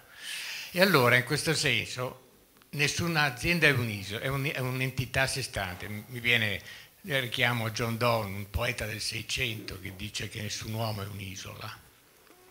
E allora, quello che credo assolutamente rilevante è la possibilità di andare a percorrere. Io sono un pochino più ottimista rispetto al professore, perché parliamo sì di rivoluzione, però ci sono dei nuovi canali, già internet può essere una democratizzazione che parte, però esattamente, voglio dire, oddio, non so se la generazione è esattamente la generazione Z di quella di cui parliamo, però sicuramente sono i giovani, perché Z mi lascia un po' perplesso, cioè, potrebbe essere l'ultima di un processo del quale non sappiamo dove andiamo a finire. Quindi, secondo me, tutti i problemi, per gli aspetti di carattere innovativo che vanno verso un nuovo modello di azienda anche, e non solo, ma anche di società, devono anche contemplare il problema del lavoro. Per cui È vero che le nuove opportunità date dall'innovazione possono creare nuovi posti di lavoro, però tendenzialmente c'è un problema legato a un aumento del rapporto capitale-addetto, chiamiamolo nel vero senso, nel senso tradizionale del termine economico. E quindi questo problema, robotizzazione, innovazione e quant'altro, può portare effettivamente delle ulteriori criticità nel problema della presenza del lavoro. Quindi io chiederei al dottor Ventimiglia semplicemente di eventualmente commentare questo. No? Grazie. Guardi, sono d'accordo e sono anche pensieroso. Mi viene da dire anche, come dire, che non è un caso probabilmente che una delle proposte più pazzesche l'abbia fatta Bill Gates, no? Sapete che qualche tempo fa ha detto forse bisognerebbe far pagare le tasse ai robot, no? Cioè nel senso che man mano che noi inseriamo robot nelle nostre... E credo che bisognerà essere pronti, parlo proprio come razza umana, a mettere in discussione qualcuna delle grandi cose che abbiamo scelto di essere, perché molte delle cose che noi viviamo le abbiamo scelte, cioè nel senso che sono cose che in qualche maniera noi viviamo in un certo modo. Il sistema capitalistico è frutto di scelte che abbiamo preso pensando che quelle fossero le migliori, e poi in maniera più o meno consapevole andiamo avanti, cioè noi andiamo avanti così, ci hanno detto che dobbiamo mettere i soldi in quella maniera là. Già adesso, con il meccanismo della democratizzazione che il fintech, sulla parte finanziaria che il fintech ha abilitato, abbiamo dovuto sconvolgere o stiamo sconvolgendo o dovremo sconvolgere alcune abitudini. No? Cioè nel senso che penso che li conoscete anche voi, alcuni fenomeni legati alle nuove banche che di banca non hanno nulla, e magari le persone che attraverso le cryptocurrency improvvisamente dal basso hanno deciso di non fare più le cose che gli è sempre stato detto di fare. Cioè queste dinamiche mi fanno pensare che dovremmo mettere in discussione cose grandi, perché se non lo facciamo implodiamo, cioè alla fine... Altre domande? Beh, se non ci sono ringraziamo intanto Massimiliano Ventimiglia. Grazie a voi. Grazie.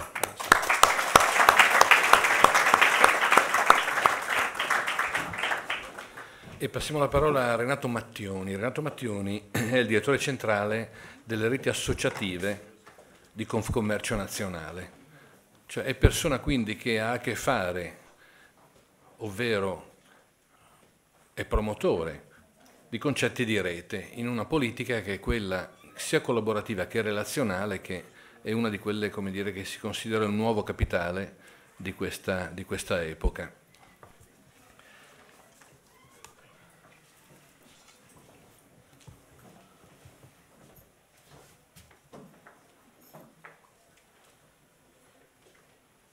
Allora, inizio con...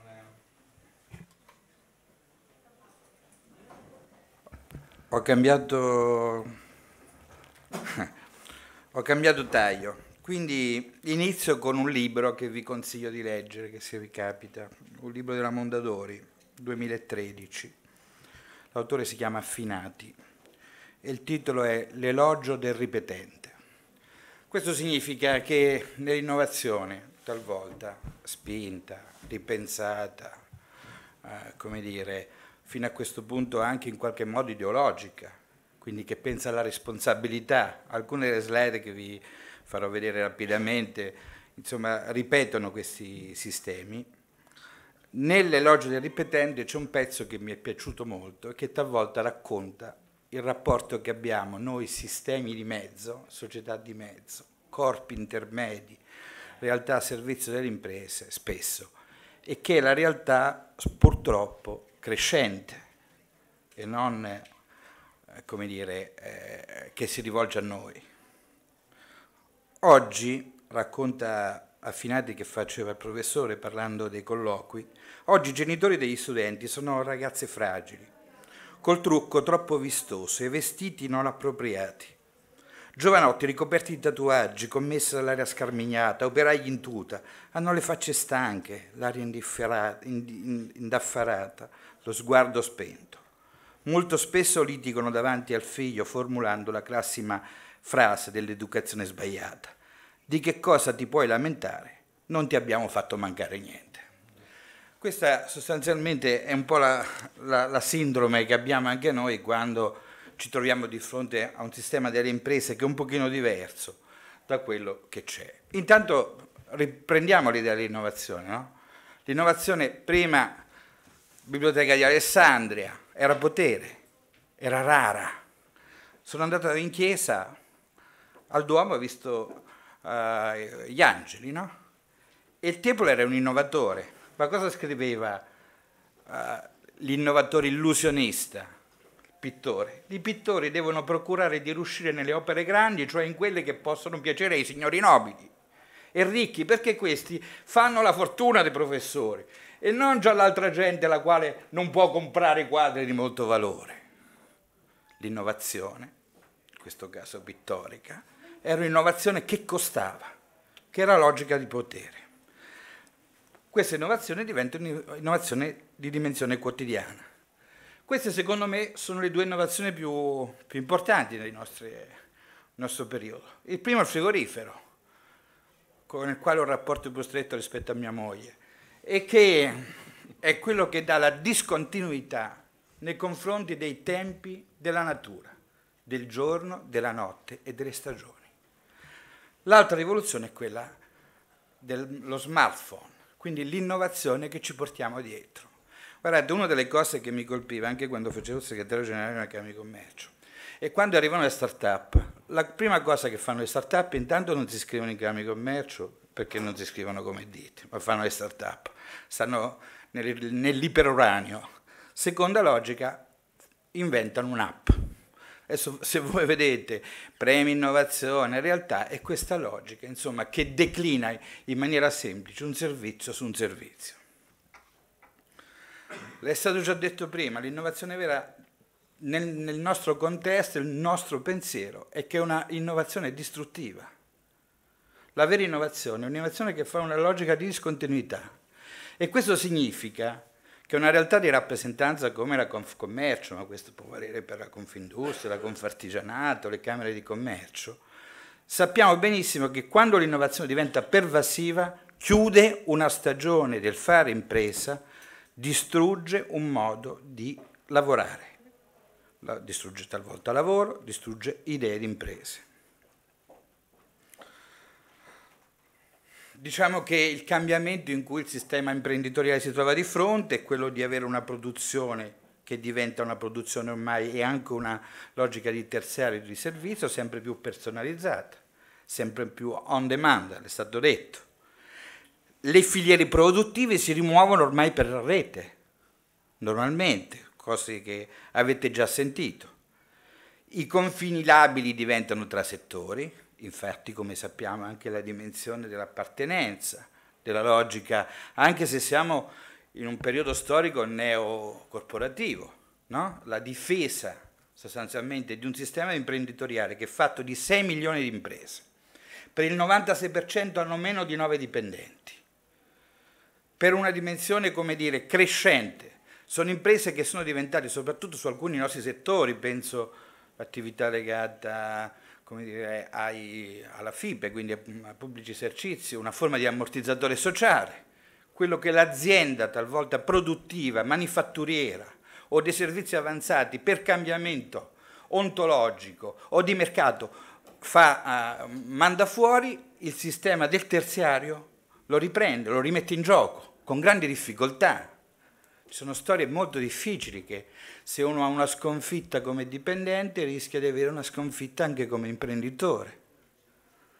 Quindi questa logica dei confini labili ci pone tutti noi di fronte a un'idea nuova di cittadini di riferimento.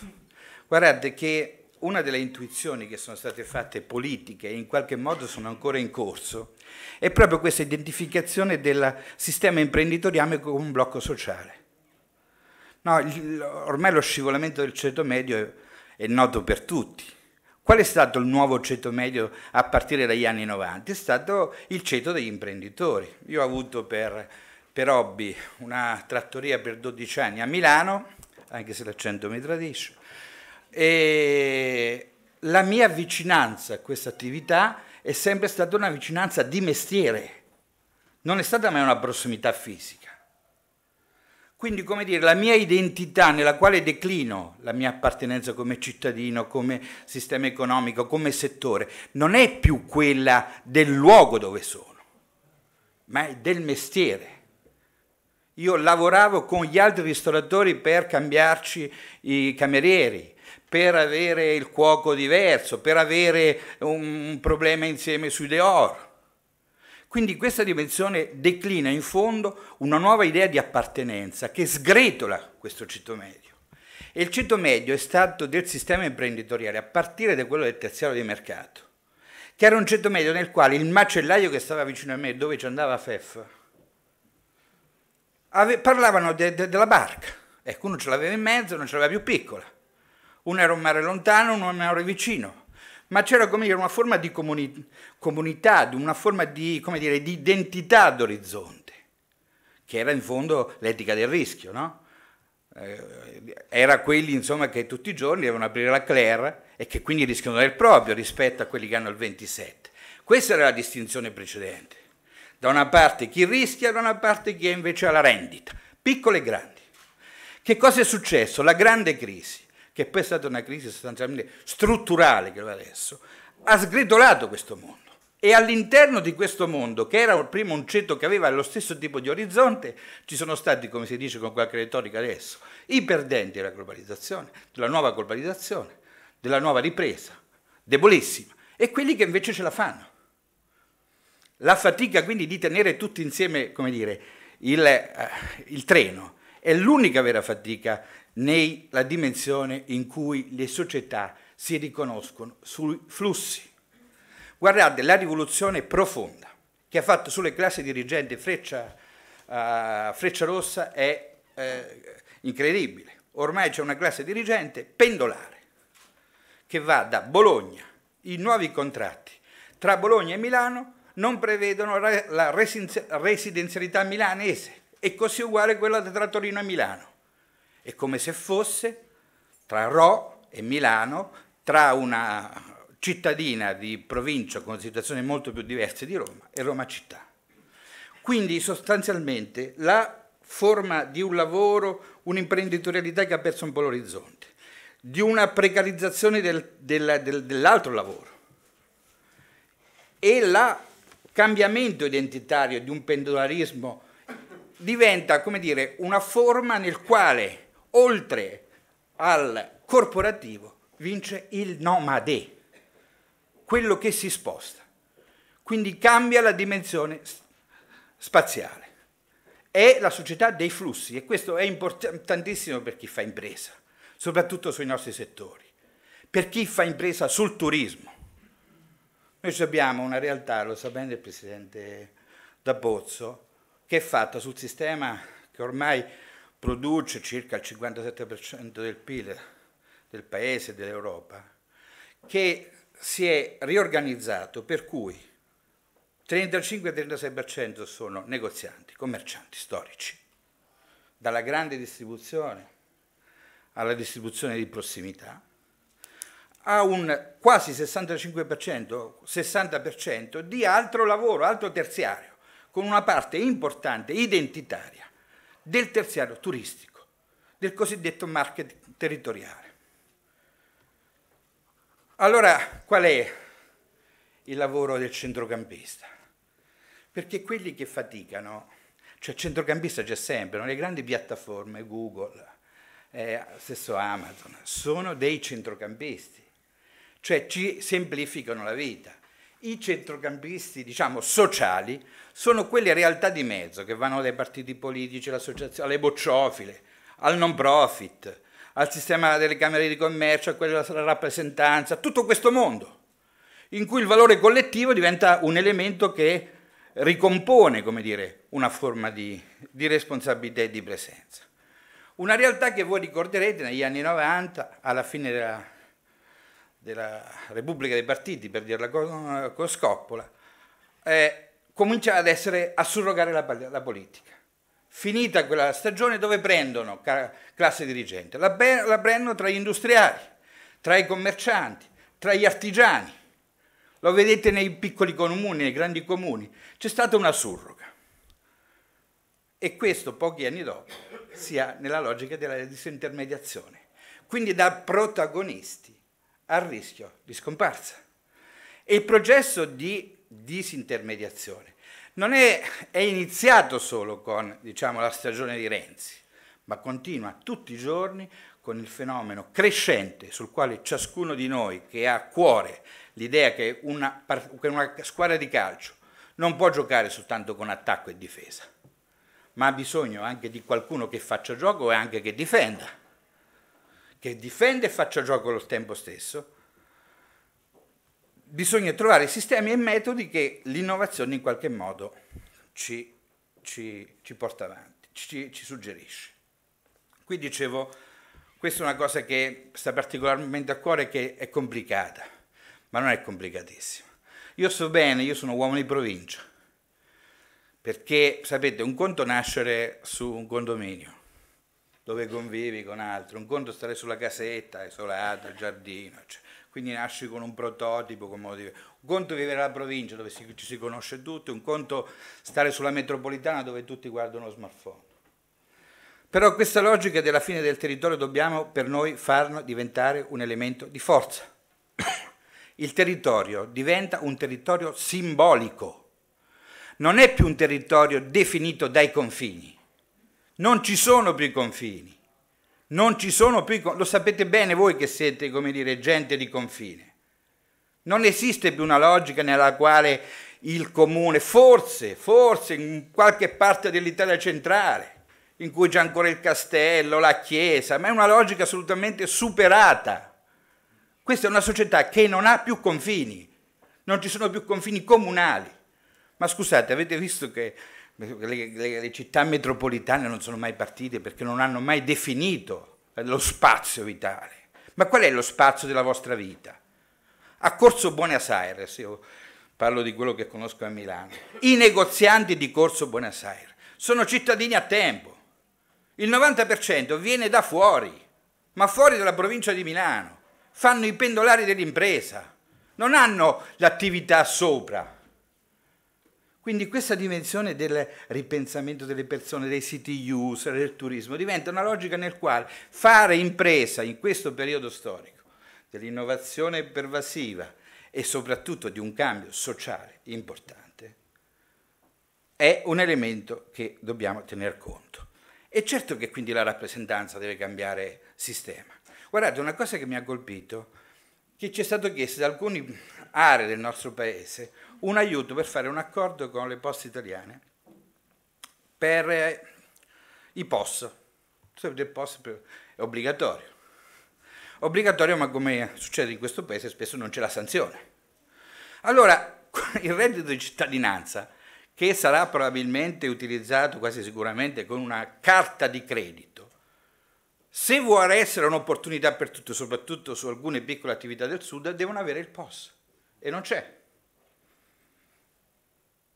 Quando la crisi era in corso, io stavo a Monza in una realtà in Brianza, un'attività molto simile a qua, con una logica di distretto, del design, eccetera, mi dicevano c'è la crisi, non arrivano i fax, non arrivano le mail, il fax non si muove, il fax.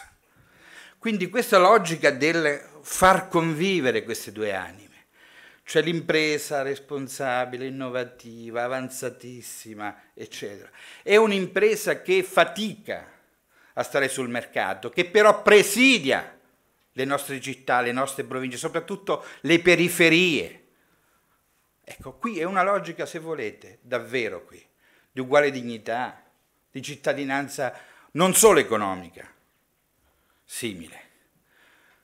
Quello che cerchiamo di fare noi nel nostro piccolo è quello di organizzarsi noi stessi in rete. Che cosa significa? Significa che superata la dimensione del territorio, io non posso immaginare una presenza sul territorio uguale per tutti. Non c'è purtroppo un questore per ogni provincia, un prefetto per ogni provincia. Noi avremo associazioni di impresa che saranno regionali, alcuni che saranno subregionali, che lavorano sulla prossimità, realtà che in alcuni posti saranno piccoli sportelli virtuali, dimensioni nelle quali, come dire, la piattaforma diventa elemento di base del fare rete e soprattutto il superamento del centralismo romano. Detto da me che lavoro per lo più a Roma, è come uccidersi. Comunque la logica effettiva è che nella rete non c'è centro, sono tutti nodi. Questo significa che fare imprese, fare servizio di impresa ovunque sui territori significa avere delle storie, avere degli elementi di prossimità effettiva. Questo è stato già detto, perché sull'innovazione alla fine, tra quelli che non hanno il POS e quelli delle nostre imprese che lavorano stabilmente con Silicon Valley, c'è bisogno di una logica nella quale la stessa dimensione della capacità di usufruire, che sia maggiore banda, che sia dimensione, come dire, più pervasiva, che sia l'elemento nel quale lì la stessa innovazione può fare un servizio. Vi do soltanto questa chiave di lettura per dire come il sistema di rappresentanza di Confcommercio della Venezia Giulia è uno tra i migliori, crescenti negli ultimi anni, come rappresentanza rispetto a, diciamo, un sistema che noi sottostimiamo, comunque sta sui 700.000 imprenditori iscritti. Abbiamo detto nuova prossimità territoriale.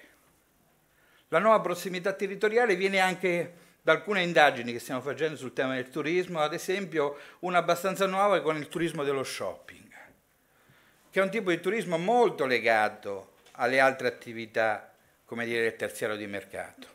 Ebbene, alla fine, il turista straniero che arriva per fare gli acquisti, un turismo dello shopping crescente, e che affianca sempre al turismo della cultura, al turismo del tempo libero, al turismo leisure e al turismo business. A Milano è il secondo motivo turistico, quello del turismo dello shopping, la terza città per shopping a livello del mondiale nel quale un turista ritornerebbe, ma così vale per tutto il paese. Vede che i valori maggiori, la qualità maggiore dipende dalle attività pervasive, di prossimità, di qualità nei centri storici. Quindi, come dire, la nostra dimensione, la nostra storia, il nostro essere attività non è vendere nella dimensione tradizionale un prodotto. La nostra come dire, identità è quella di costruire relazioni. Relazioni, no prodotti, relazioni. Non importa quello che uno vende relazioni. Mi diceva il presidente dei giornalai che sono tre, no, le caratteristiche per fare un buon imprenditore del negozio. Insegna accesa, vetrina pulita, buongiorno, buonasera, che sono la dimensione basilare. Vi faccio questo piccolo esempio, ne faremo tanti perché noi in fondo abbiamo declinato il tema dell'innovazione con premi. Questo mi sembra interessante perché è stato fatto dai giovani imprenditori di una realtà complicata, che è quella toccata dal terremoto, e a Rieti hanno fatto questa logica in cui l'innovazione è vicino all'innovazione, la prossimità insieme all'innovazione.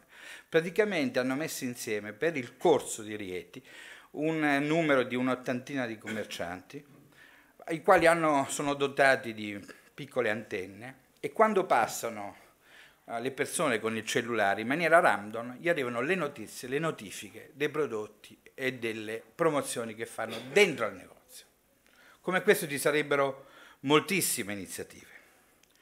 Guardate, io ho cercato di raccontarvi com'è complicato organizzarsi a rete, seguire la logica dell'innovazione, lavorare a servizio del sistema imprenditoriale attraverso le nostre realtà, cercando di offrire la cassetta degli attrezzi.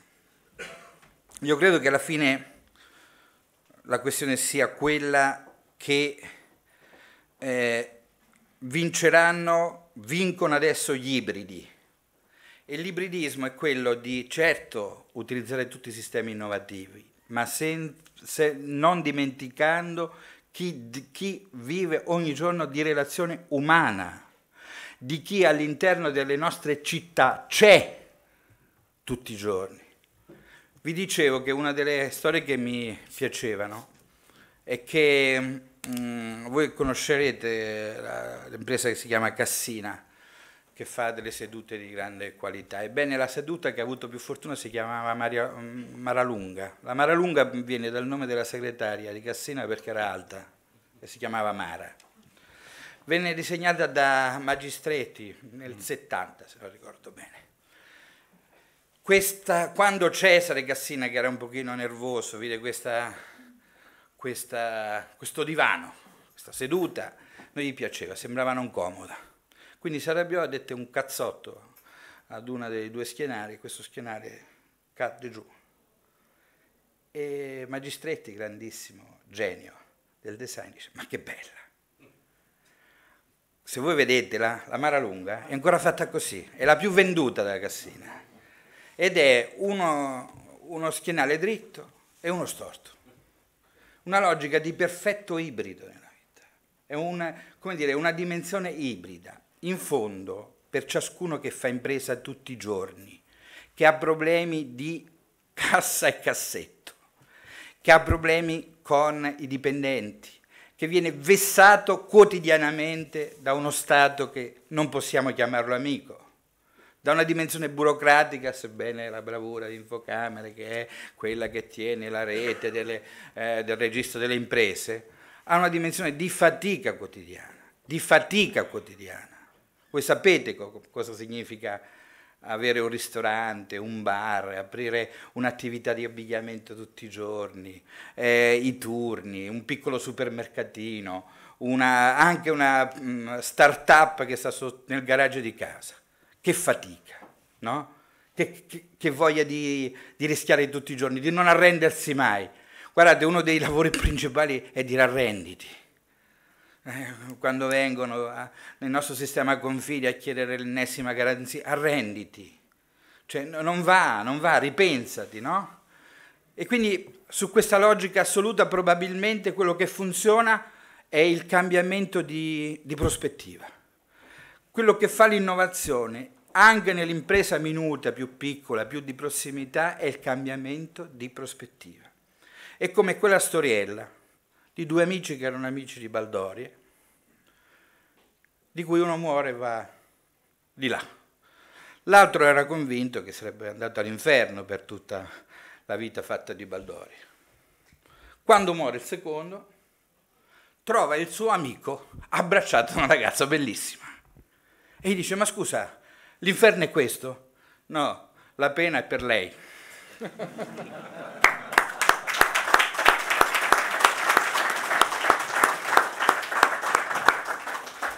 Grazie a Renato Mattioni e al richiamo che per la prima volta risentiamo oggi sulla fatica. Del resto, come si è soliti dire, è solo nel vocabolario che la parola successo viene prima di sudore. Ci sono domande per Renato Mattioni?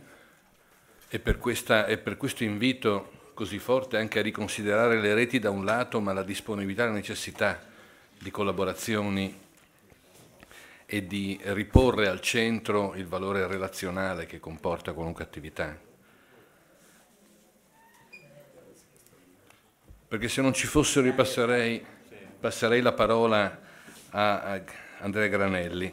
Andrea Granelli è CEO di Canso, che è una società di consulenza che sta aiutando in larga parte il cambiamento e soprattutto è un esperto di innovazioni che ha segnato anche la vicenda e la storia di Team.it piuttosto che di alcune linee di sviluppo di importantissime aziende tecnologiche. Introduco Granelli rispetto anche alla conversazione che abbiamo fatto preparando la sua presenza qui a Udine, ricordando un'avvertenza che ci dava Richard Norman quando diceva attenzione all'insuccesso del successo.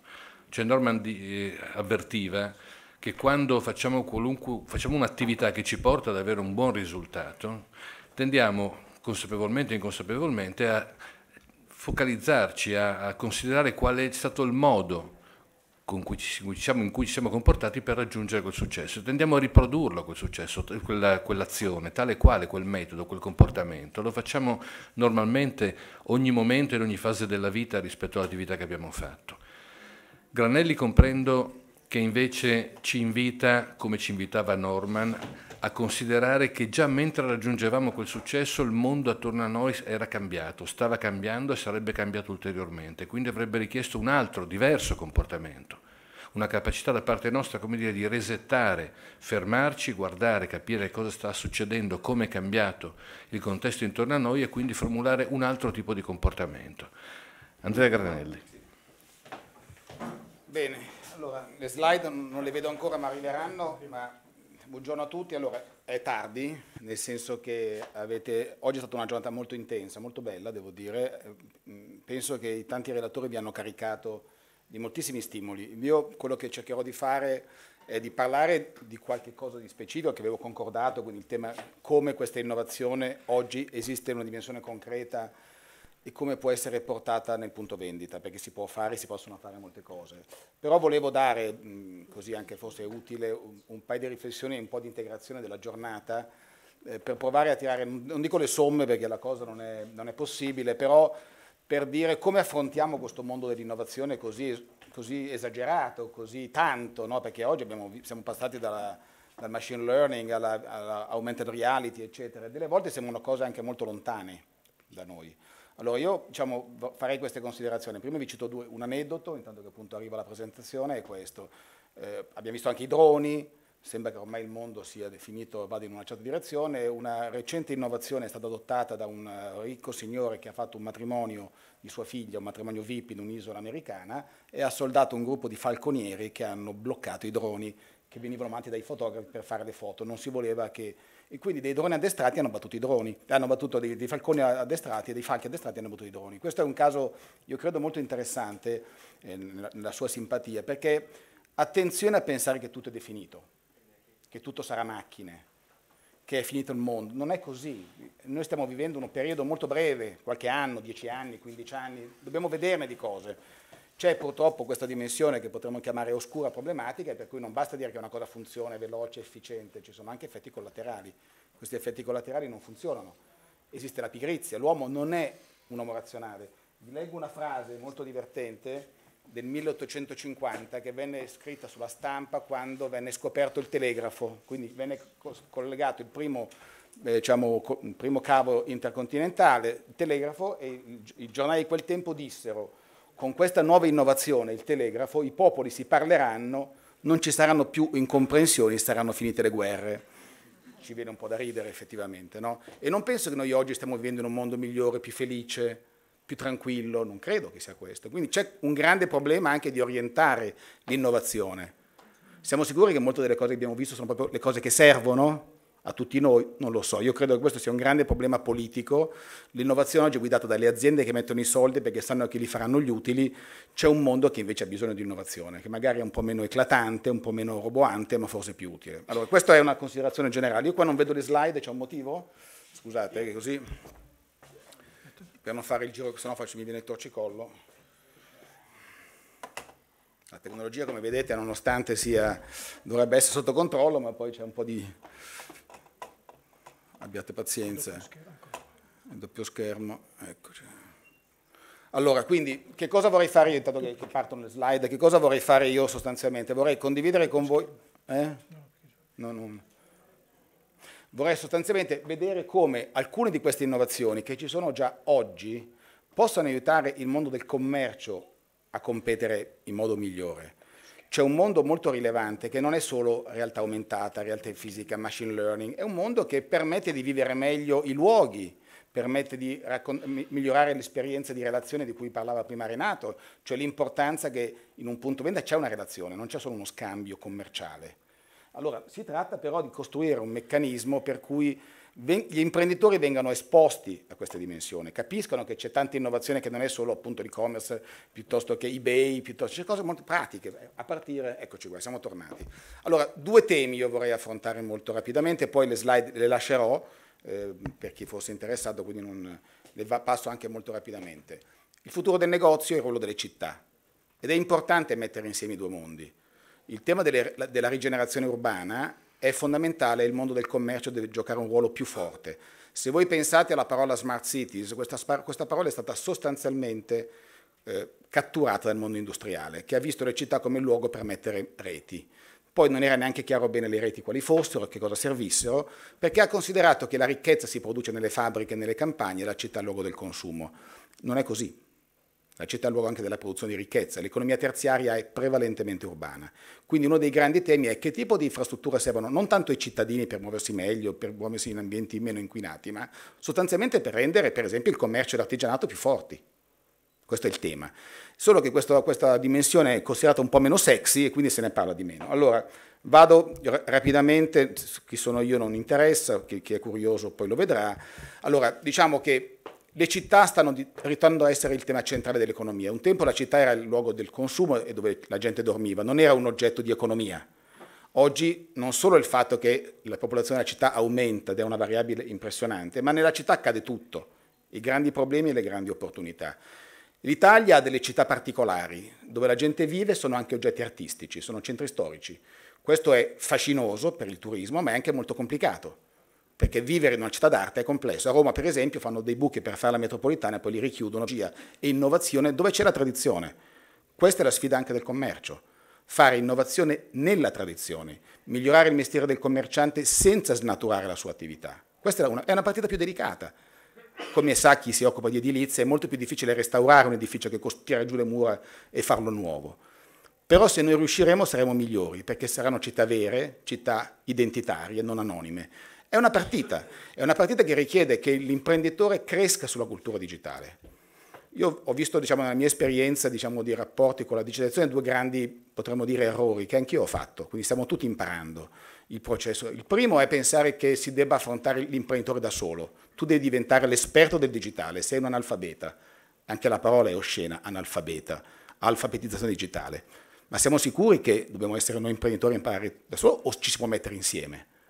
Se devo vendere in Giappone non mi metto a studiare il giapponese, cerco un agente che è esperto di Giappone, poi io capisco il potenziale del mercato giapponese, verifico se questo fa il suo mestiere, ma non imparo il giapponese. Siamo sicuri che dobbiamo imparare il digitale? Questo in questo momento è l'approccio. Io credo che questo approccio sia effettivamente molto, molto pericoloso, perché il digitale è molto complesso, lo vedremo. Quindi città come contenitore non solo dove viviamo, ma dove gli operatori commerciali e artigiani operano. Questo vorrei sottolinearlo. E da questo punto di vista tenete conto che le città producono il 50% del PIL mondiale, sono le fabbriche del futuro. Per quello che è importante è che gli operatori economici che nelle città vivono siano bravi a produrre.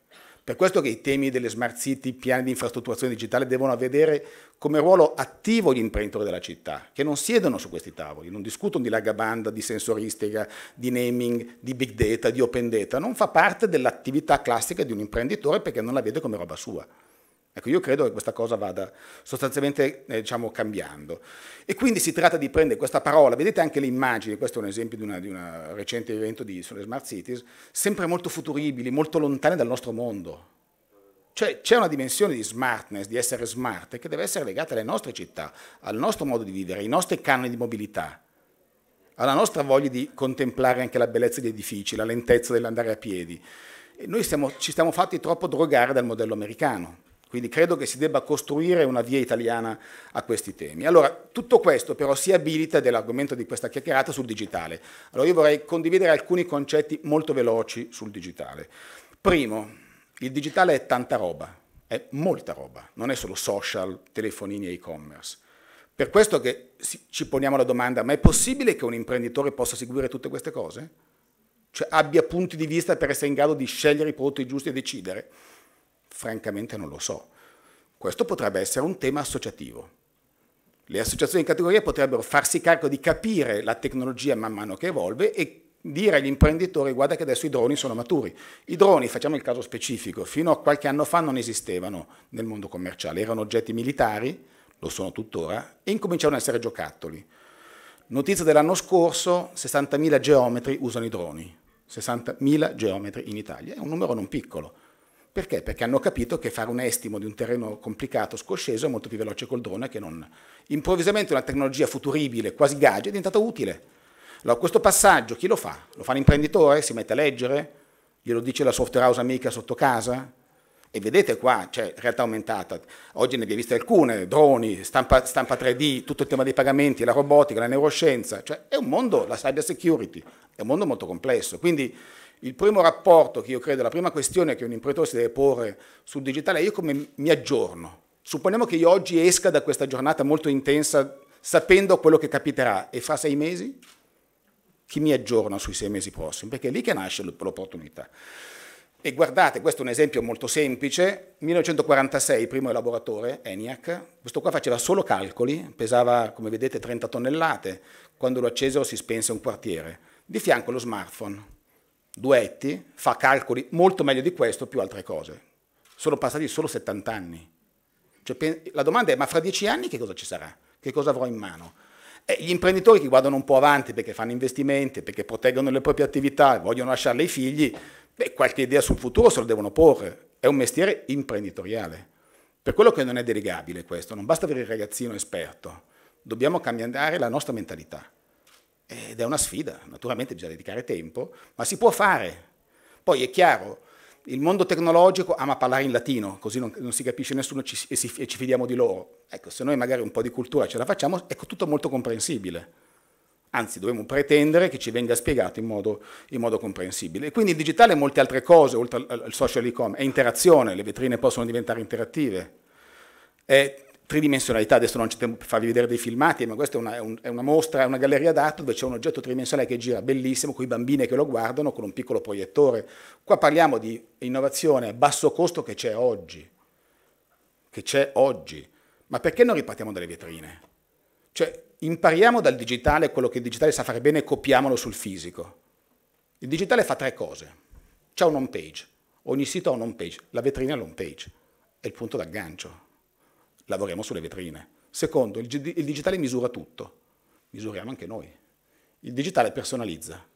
C'è un cliente, gli faccio la cosa su misura, lo fa con delle tecnologie e facciamolo anche noi sul punto vendita. Cioè, prima di dire vado a fare delle cose strane sull'e-commerce o su Amazon a cercare clienti che non vedo, incominciamo a servire i clienti che ho, quelli che magari sono dormienti, che non vedo da un anno.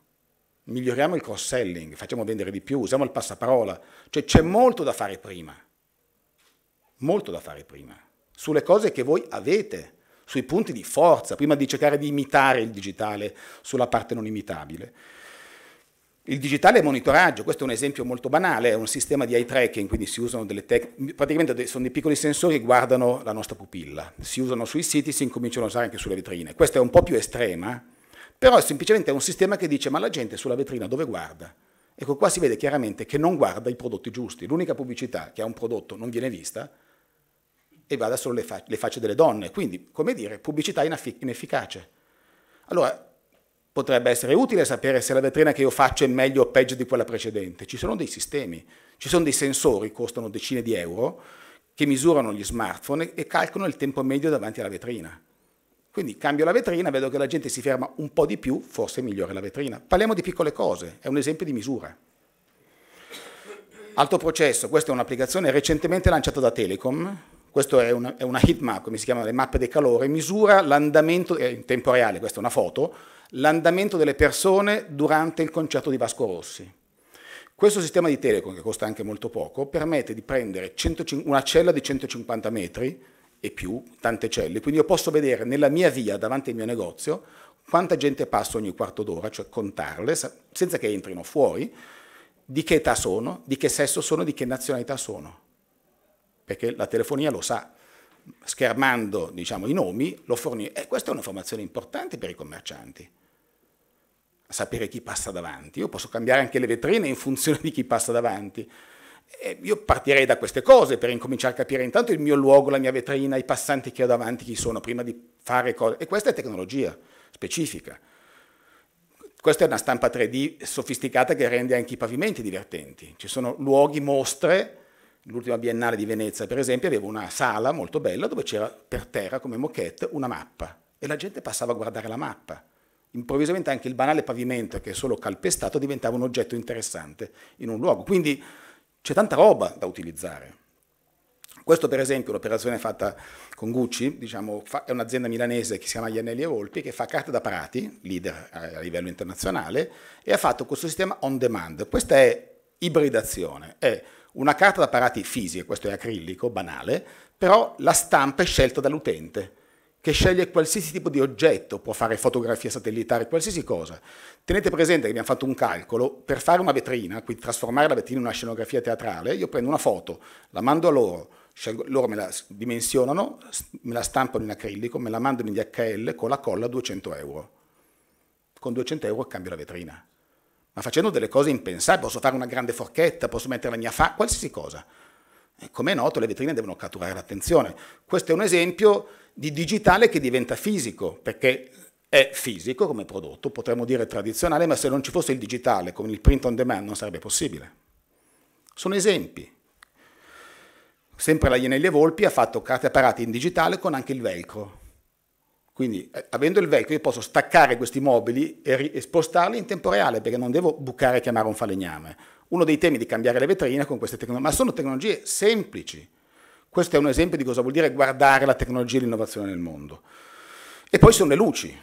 La luce non è solo qualcosa che illumina la vetrina, per esempio. La luce può generare, sono dei light designer che hanno lavorato sul satiro, diciamo danzante, è un esempio, quindi diventa silhouette, diventa fisico. Questa è l'installazione del Museo Egizio a Torino con Dante Ferretti, che quindi usa la luce radente per mettere in luce i graffiti. La luce può scoprire particolari, la luce può dare i colori, la luce può ricostruire situazioni che non c'erano. Questa è la chiesa di San Lorenzo a Firenze, che è una chiesa incompiuta dove c'era un progetto di Michelangelo per completarla, è stato fatto il modello diciamo 3D, è stato proiettato. Quindi anche la luce, dove tra l'altro l'Italia è il secondo produttore al mondo dopo la Germania, quindi siamo leader nella luce, può fare tante cose, è una tecnologia che aiuta il punto vendita. E ce ne sono diverse. Quindi c'è molta, come dire, ci sono molte tecnologie e infrastrutture che si possono usare già oggi per valorizzare l'asset che un negozio ha, che è intanto il punto vendita, la conoscenza, i passanti, le vetrine, eccetera. Ma nel frattempo i negozi chiudono, lo sappiamo, non è che possiamo ingannare questa dimensione dei negozi che chiudono, però. E qua vado nella parte propositiva e vado un po' in conclusione. Che cosa può capitare? Allora io credo che possa essere per i negozi una stagione importante. Ce n'è stata una, allora questa è una riflessione teorica, un grande filosofo, Walter Benjamin, che oltre al famoso libro sull'arte della riproduzione, diciamo, fece una riflessione nel 1900 chiamato Passagenwerk, cioè lui si rese conto che stava nascendo un nuovo fenomeno grazie all'invenzione architettonica di vetro e metallo. Queste cose si chiamavano passaggi, gli arcades, diciamo così, cioè venivano chiusi dei luoghi della città, quindi non pioveva dentro, erano illuminati, i negozi nascevano e improvvisamente nacque un'esperienza urbana completamente diversa, che non era solo andare a fare la spesa, era andare per negozi. Cioè, mentre la gente usciva perché andava a comprare, questa idea di avere luoghi dove potevo passeggiare aveva creato una nuova esperienza urbana, e in particolare il commercio come lo conosciamo oggi nacque da un'innovazione architettonica. Oggi col digitale, che permette di creare interazione, bellezza, dinamicità, potrebbe nascere una seconda stagione. Oltretutto c'è un mondo, il mondo degli anziani, che è un mondo importante, che ha tempo libero, vuole dedicare, vuole relazioni, vuole spendere. Non ci sono solo i giovani e i manager stressati che vogliono comprare con l'e-commerce. Cioè, rischiamo anche poi di cercare solo dei target e non altri. Oltretutto Amazon compra negozi, questo ha comprato Whole Foods, le ha pagato molti soldi, diciamo così. Quando Apple apre un negozio c'è una rivoluzione.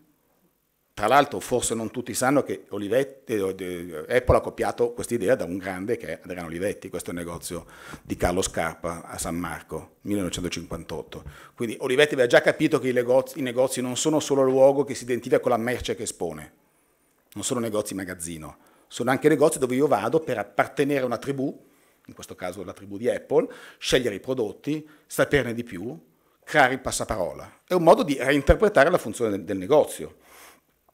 E quindi questo cosa vuol dire? Che i negozi ci sono, i grandi player stanno comprando negozi e il digitale sta entrando in una nuova fase che è più interessante per noi. La prima fase del digitale era automazione, ottimizzazione, facevo meglio le cose che già facevo. Oggi è trasformazione, posso fare cose diverse, processi d'acquisto, meccanismi, e questo rafforza il piccolo Il piccolo oggi può fare delle cose impossibili. Se guardiamo quello che sta capitando oggi nel mondo, le grandi aziende usano il digitale per tagliare i costi, le piccole aziende per fare più fatturati, perché fanno cose che non erano pensabili. Veramente. Personalizzazione, vendita all'estero con l'e-commerce, sono solo 2 esempi. Quindi non pensiamo che oggi il digitale sia solo per i grandi. È un problema di mentalità. Certo, l'imprenditore deve capire, perché deve decidere lui, deve dedicare un po' di tempo, sì. Questo è vero, un po' di tempo a capire deve farlo, ma d'altra parte ogni ora che passa il digitale sarà più pervasivo, conviene farlo, quantomeno, non è che una moda passeggera. E quindi che possiamo fare? Allora, io vedo 3 suggerimenti, potremmo dire, che il commerciante potrebbe incominciare ad affrontare per in qualche modo rigenerare il punto vendita. Il primo è la vetrina diventa homepage, ripartiamo dal luogo che corteggia, che aggancia, che fa venire voglia, che promette quello che c'è dentro. Ci sono alcuni commercianti, spesso mi confronto con loro, e dico no ma io non tolgo la vetrina così si vede il negozio dentro direttamente. Ma chi si occupa un po' di seduzione, di erotismo, sa che l'erotismo è non ti faccio vedere tutto, ti prometto. Se io, come dire, creo il nudo completo, si chiama pornografia tecnicamente, non c'è nulla di seducente. Vedo tutto in piazza. Ripartiamo dalle vetrine. Con le nuove tecnologie posso fare delle vetrine molto belle a poco costo, non è più la roba del mondo della moda, con i vetrinisti. C'è un mondo oggi che si può fare con le vetrine, che possono diventare camere delle meraviglie. Eccetera. Secondo, il fisico e il digitale non sono 2 mondi, devono dialogare, si rimbalzano a vicenda. Posso usare il digitale per prolungare l'apertura del mio negozio fisico, okay? Posso dal fisico dare informazioni e rimandare nel negozio, dal virtuale al negozio fisico. Cioè bisogna creare delle strategie integrate, non a pezzi. Oggi troppo spesso c'è quello che lavora al digitale, quello che lavora sul fisico. Ricomponiamo e poi misurare tutto. I dati sono centrali. Oggi è stato detto più volte, le aziende che valgono così tanto nel mondo valgono non perché fanno utili così elevati, ma perché hanno i dati, sanno di noi molto. E la battaglia futura sarà informativa. Ma pensate in un negozio, quando entra un cliente nel negozio, quante informazioni ci dà? Per esempio il fatto che guarda un prodotto e decide di non comprarlo. Quella è un'informazione preziosa, che l'e-commerce non saprà mai. Eppure noi non la registriamo oggi, quindi dobbiamo entrare anche nella cultura di registrare questi fenomeni. Questo è un esempio di un'iniziativa fatta a Bologna, con Camera di Commercio di Bologna, dove è stato preso un negozio sfitto, che era rimasto sfitto molti anni, in centro, San Felice. Tra l'altro, dopo che questo negozio sfitto è stato riattrezzato, il proprietario ha avuto 2 proposte di affitto, quindi questi processi rivalorizzano, e abbiamo scelto alcune tecnologie del punto vendita, la vetrina, i sistemi di signature, i video che permettono di spiegare i prodotti, sensoristica per vedere chi passa davanti e se si ferma o meno, una cassa polifunzionale che è il cuore di tutto. La cassa non è solo registratore fiscale, sistema informativo, dagli andamenti commerciali, fatturazione elettronica, tutti i pagamenti più innovativi verranno gestiti da queste casse evolute, dei ragazzini che usano i telefonini. Quindi, come dire, questo potrebbe essere un modo per reinterpretare il cuore informativo di un punto vendita, che continua a fare il punto vendita di prima, dove il digitale deve aiutarlo a fare meglio quello che lui sa già fare, servire meglio i propri clienti. Peraltro, un altro aspetto interessante che in questa idea del rilanciare la vetrina è che c'è un interessante dialogo tra commercio e beni culturali. L'Italia è molto forte sui beni culturali. Un altro dei luoghi dove si usano le vetrine sono i beni culturali, perché lì hanno le vetrine. Il problema è quasi lo stesso, perché i beni culturali io devo esporre delle merci, dei prodotti, delle reliquie, degli oggetti che non capisco. Quindi c'è un problema di salvarli, proteggerli, ma anche di spiegarli, esattamente come un prodotto commerciale.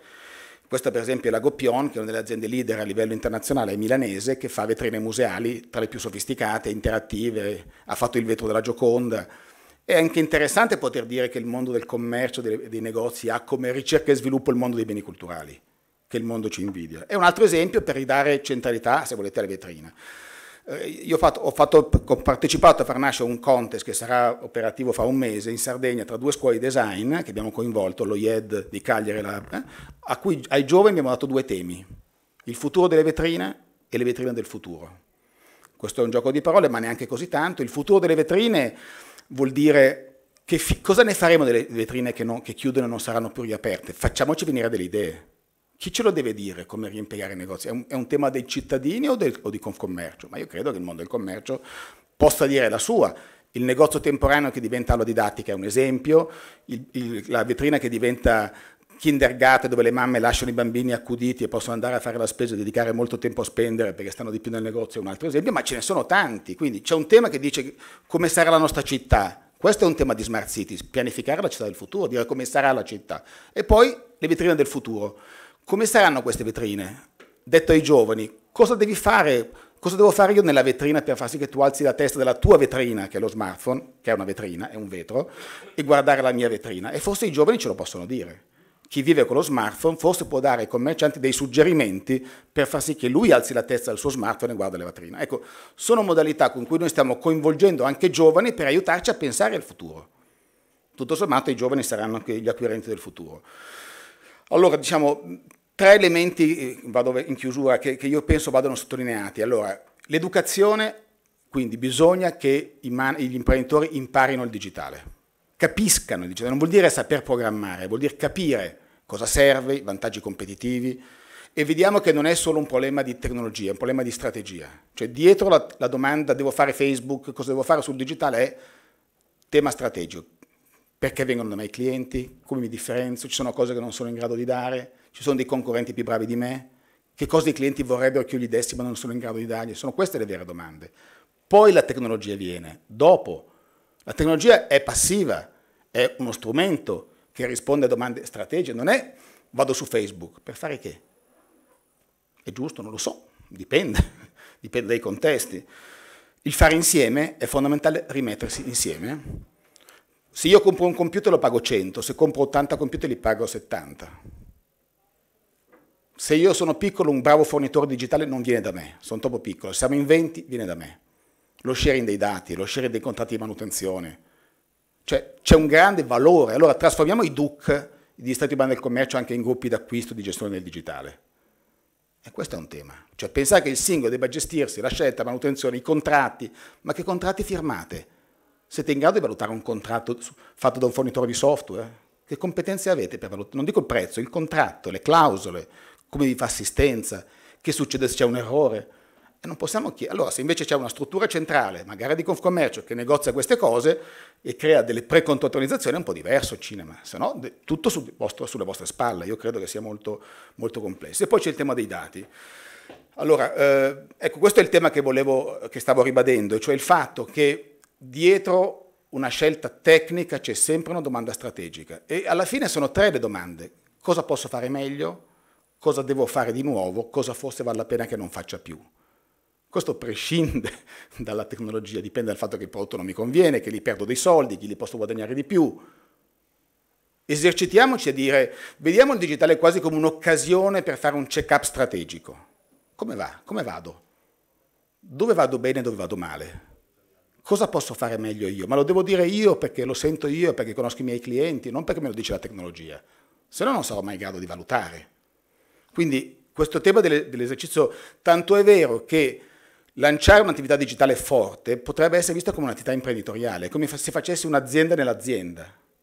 Ma dal punto di vista del mio perimetro decisionale, io metto delle risorse, poi vedo come va a finire, do degli obiettivi, vedo se gli obiettivi vengono ottenuti. Questo è un approccio. Spesso le grandi aziende, quando fanno una cosa molto innovativa, fanno una specie di azienda separata, proprio perché vogliono che le persone che lo fanno sono completamente concentrate, metto i budget e poi misuro come va. Quindi ribadisco questo. È certamente importante fare formazione tecnica, ma il vero tema, secondo me, è fare formazione strategica. Cosa vuol dire vendere oggi? Che cosa si aspettano i clienti? Quali sono i livelli di servizio che vogliono da me? Quanto è importante il prezzo e quanto è importante il servizio? Se io non sono in grado di dare queste risposte, come faccio a affrontare una scelta tecnica? Con quale criterio decido? Per quello che bisognerebbe più riportare la formazione anche sui temi imprenditoriali e strategici, non solo su quelli tecnici, ti addestro a uno strumento. È un tema educativo, non addestrativo. E altro tema, un tema che so che al Presidente Gianni D'Apozze è caro, è il tema anche della finanza. E abbiamo visto anche i dati stamattina, cioè non c'è uno sforzo per aiutare le aziende che vogliono fare digitale a finanziarsi. Questo è un problema vero. Le banche non finanziano i progetti digitali di un piccolo imprenditore. Perché? Perché anche se ho i numeri in ordine, ho fatto le cose giuste, il fatto che faccio un progetto digitale è discontinuo rispetto a quello che so fare. Non è detto che sia capace di farlo e quindi le banche non mi finanziano. E infatti oggi bisogna usare un approccio che è meno creditizio, cioè uso l'analisi del passato per spiegare il futuro, ma più da venture capital, dove i venture capital non guardano il passato, guardano il progetto. Cercano non un'azienda bancabile, ma un progetto bancabile, perché vogliono vedere se il progetto è ben fatto e finanziano il progetto. Questo richiede capacità valutative molto diverse. Per quello che il mondo dei confidi potrebbe riadattarsi ad affrontare nello specifico il tema del digitale, ma anche facendo prodotti legati. Prima parlavo con, non ricordo con chi, raccontavo che recentemente ho comprato una moto per mia figlia, la moto aveva già il finanziamento collegato alla moto. Subito. Moto e finanziamento. Perché non posso comprare una cassa innovativa digitale per il negozio col finanziamento? Il sistema di telecom col finanziamento? Perché nessuno sta occupandosi di ricollegare i finanziamenti ai prodotti? E io credo che queste cose, ipotizziamo che basti dire all'imprenditore come fare il digitale, poi trova lui i fornitori, paga prezzi buoni, trova i soldi per comprarli. Mi sembra un'affermazione forte. Credo che oggi si debba rimettere un po' tutto insieme. Per quello che vedo come grande opportunità per il digitale, creare dei servizi per la digital transformation, fare in modo che il mondo associativo ricostruisca tutti insieme le cose che servono a un imprenditore per digitalizzarsi. Non solo un po' di formazione ogni tanto per dire che è importante il digitale. E queste cose, formazione, supporto, scelta fornitori, finanza, fanno parte della storia del mondo associativo. Non sono cose lontane, sono sempre esistite a vario titolo, semplicemente vanno riassemblate e riallineate sul mondo del digitale.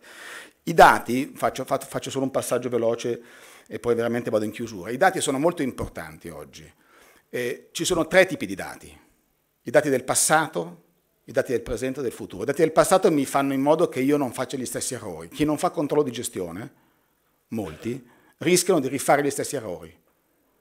E attenzione che l'intuito dell'imprenditore, che esiste, che è più veloce dei dati quando le cose vanno bene, gli imprenditori intuiscono cose che vanno fatte prima che i dati glielo dicano, funziona molto bene quando le cose vanno male. Bene, quando vanno male l'intuito si confonde, anzi si inganna.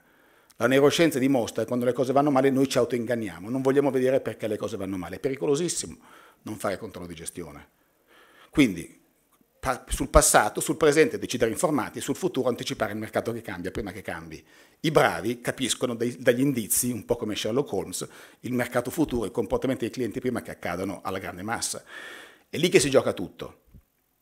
Per quello che io penso che gli imprenditori del commercio dovranno diventare bravi esperti di dati. Poi i dati non è che richiedono necessariamente degli scienziati, io non credo molto al data scientist, credo molto più alla curiosità di un imprenditore che vuole capire. Quindi l'esperto di dati non è uno statistico, è l'imprenditore che capisce, vede i numeri, vede se le cose funzionano e impara. Questa è una competenza che dovrà essere sviluppata nel futuro. Chi avrà i dati vincerà. Punto. È quasi più importante del digitale il dato, perché è legato alla decisione. E questo libro molto bello, è un libro recente scritto da un antropologo, si chiama Lindstrom, dice d'accordo ai big data, d'accordo ai computer, ma c'è molto da imparare osservando la gente. Questo è uno dei più grandi consulenti di marketing che dice sì, i big data sono importanti, ma io osservo le persone da come mettono le calamite nei frigoriferi, da come si vestono e guardo poche cose. Se volete come la genetica ci dice che io prendo una sola molecola, una sola, ma vado in profondità dal patrimonio e ricostruisco l'individuo nella sua interezza. Questo è l'approccio etnografico. Vedi poche persone, ma vai in profondità. L'approccio statistico, tantissimi superficiali. L'informatica fa questo. Google fa questo, tantissimi superficiali, noi pochi in profondità, è lì che si gioca. Allora, da tutto questo punto di vista, credo che, come dire, c'è molta strada da fare, faccio un piccolo passaggio forse utile per alcuni, lo citava stamattina Carlo Sangalli, diciamo, c'è anche un tentativo di organizzare dei manuali, delle guide che aiutino un po' gli imprenditori ad affrontare questo mondo che sta cambiando. La prima è una bussola che è fatta proprio dall'idea all'impresa, che non è solo per gli start-up. Noi possiamo vedere che il digitale, l'anima digitale di un negozio, o come lo chiamano alcuni, il digital twin, il gemello digitale del negozio, che ha una parte fisica e una parte digitale, richiede quasi come fare una nuova azienda. Questo manuale che insegna come fare una nuova azienda potrebbe essere utile per riorganizzare le cose da fare. Esiste poi il negozio nell'era internet, che è una bussola che spiega al commerciante cosa cambia nell'era digitale, e soprattutto una bussola che sta uscendo a breve, spero fra 2 mesi, anche questa ho partecipato a scriverla, che abbiamo chiamato Core Retail, che spiega l'importanza di mettersi insieme. Gruppi d'acquisto, gestione, confidi, cioè c'è uno spazio molto importante oggi nel ritornare a fare insieme, mantenendo l'imprenditorialità, attenzione, E paradossalmente è come se il digitale ci desse l'opportunità di riscoprire l'importanza di stare insieme. D'altra parte le associazioni nascono, si mettono insieme le persone quando fanno cose che da soli non possono fare. Ecco, se noi scopriremo che il digitale è importante, è a misura nostra, purché ci mettiamo un po' insieme, effettivamente io credo che il mondo del commercio avrà uno spazio molto interessante. Grazie.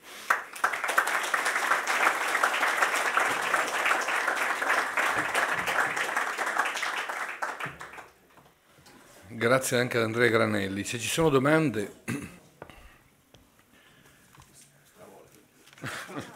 No, stravolti certamente no, perché credo di parlare... Prego.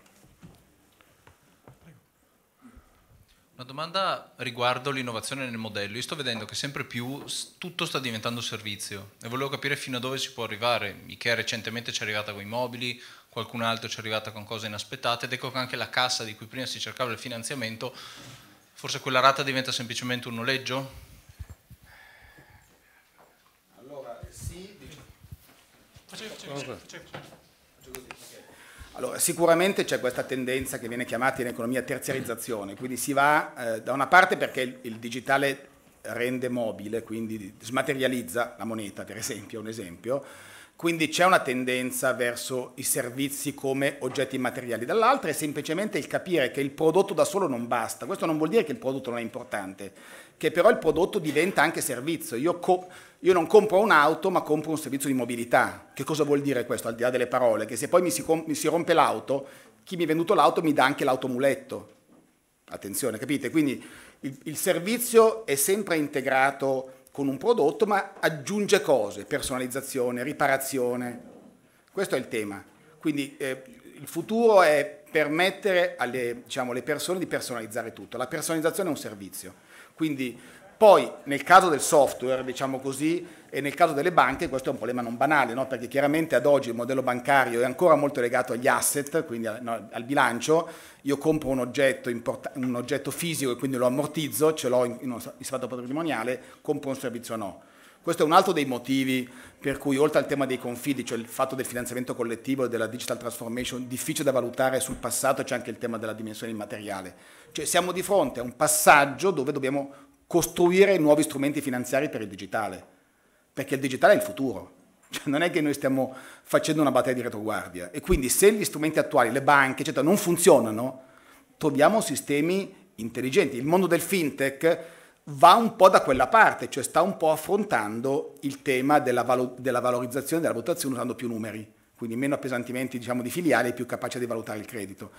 Il mondo associativo ha tutti gli elementi, perché ha gli strumenti finanziari, conosce come dire, i propri associati, conosce le dinamiche dei settori in cui i propri associati lavorano, ne sa più delle banche, paradossalmente, oggi. Il problema è che bisogna entrare un pochino più nel dettaglio. E un altro elemento, io credo, per tornare al discorso finanziario, importante, che rende molto interessante l'approccio del venture capital rispetto a quello delle banche. Quindi non solo perché il venture capital lavora sulle persone, sui progetti, entra nel merito e dice questo è un buon progetto, è un cattivo, la banca non guarda nulla, dice sei stato bravo, sarei ancora bravo se mi chiedi cose simili. Va bene in un mondo ordinario, ma in un mondo che cambia questo è molto problematico. Ma la cosa interessante è che il venture capital racconta i processi valutativi, ti dice ti dico come fare un buon progetto, è tutto molto trasparente, diventa un fatto educativo valutare un progetto di venture capital, mentre la banca ti dice solo ti do, non ti do i soldi. Quindi se noi vediamo il venture capital anche come un modo per educare le imprese a scrivere buoni progetti, non è solo un problema di comunicazione.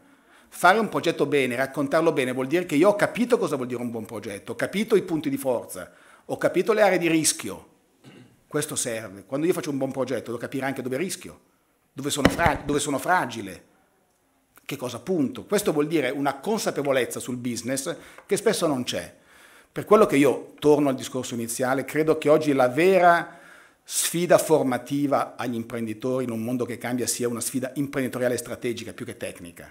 Cioè capire veramente cosa si vuole fare, perché si vuole fare, quali sono i nostri punti di forza, cosa pensano di noi i clienti. Se non partiamo da lì, veramente qualsiasi azione rischia di essere molto fragile e pensiamo che magari giocando un po' con la tecnologia, poi magari io mi occupo di niente dal 95, certo anche al 2000 gente che faceva anche cose modeste sulla rete aveva successo perché erano i primi. Oggi ogni ora che passa è più faticoso. Ogni ora che passa costa di più fare delle cose con Google, ogni ora che passa Facebook riduce il numero di persone a cui espone i nostri messaggi, è una battaglia molto complicata. Cioè, la faccio se sono convinto, se c'è un motivo, se sento il bisogno di trovare nuovi clienti, ma se i clienti ce li ho, e magari ho molti clienti che conoscevo, dormienti, che non vedo da un anno, prima vado a beccarmi quei clienti che non vedo da un po' di tempo e non li cerco sull'e-commerce, ho altri modi per portarli. Quindi ecco, credo che si debba un po' riorientare l'approccio strategico dicendo ma cosa veramente mi serve, dove sono bravo o dove sono fragile e mi voglio rafforzare. Ma partiamo da queste domande, non dalla tecnologia, vado o non vado su Facebook, devo andare su Amazon, perché sono domande che non hanno molto senso. Certo, grazie. Oggi abbiamo, devo dire, credo di poterlo dire a nome di tutti, abbiamo passato davvero una giornata davvero molto interessante, molto ricca. Abbiamo discusso di rivoluzioni epocali e quotidiane insieme. Abbiamo parlato di intelligenza artificiale, di credito, abbiamo parlato di rigenerazione urbana, sociale, relazionale e abbiamo, come dire, soprattutto credo verificato la praticabilità di tutto ciò, che quello di cui stiamo parlando è presente e non è futuro. Quello che probabilmente abbiamo intuito in questa giornata da diversi interventi è stato il fatto che dobbiamo essere capaci sì di fare meglio, ma soprattutto di saper fare anche in maniera nuova e soprattutto fare insieme. Questo insieme è quello che probabilmente anche ha motivato l'impegno di Confcommercio per questa giornata, cioè l'idea ancora che si possa lavorare come associazione di categoria e come imprenditori che insieme cercano di capire e comprendere quello che anche Granelli con qualche immagine davvero molto molto suggestiva ci ha fatto intendere delle possibili relazioni che si possono determinare tra imprese e, riprendendo quello che diceva Ventimiglia, tra imprese che non sono delle isole ma possono semmai davvero riconoscersi e rappresentarsi come arcipelaghi complessi di relazioni. Io vorrei ringraziare tutti i relatori, vorrei ringraziare Confcommercio per questa giornata, per l'organizzazione, per la qualità di tutte le persone di Confcommercio che hanno lavorato a questa giornata e quindi il Presidente D'Apozzo e il Presidente Sangalli che ha voluto essere con noi oggi, ma soprattutto voi per l'attenzione che avete dedicato a questa giornata. Grazie davvero.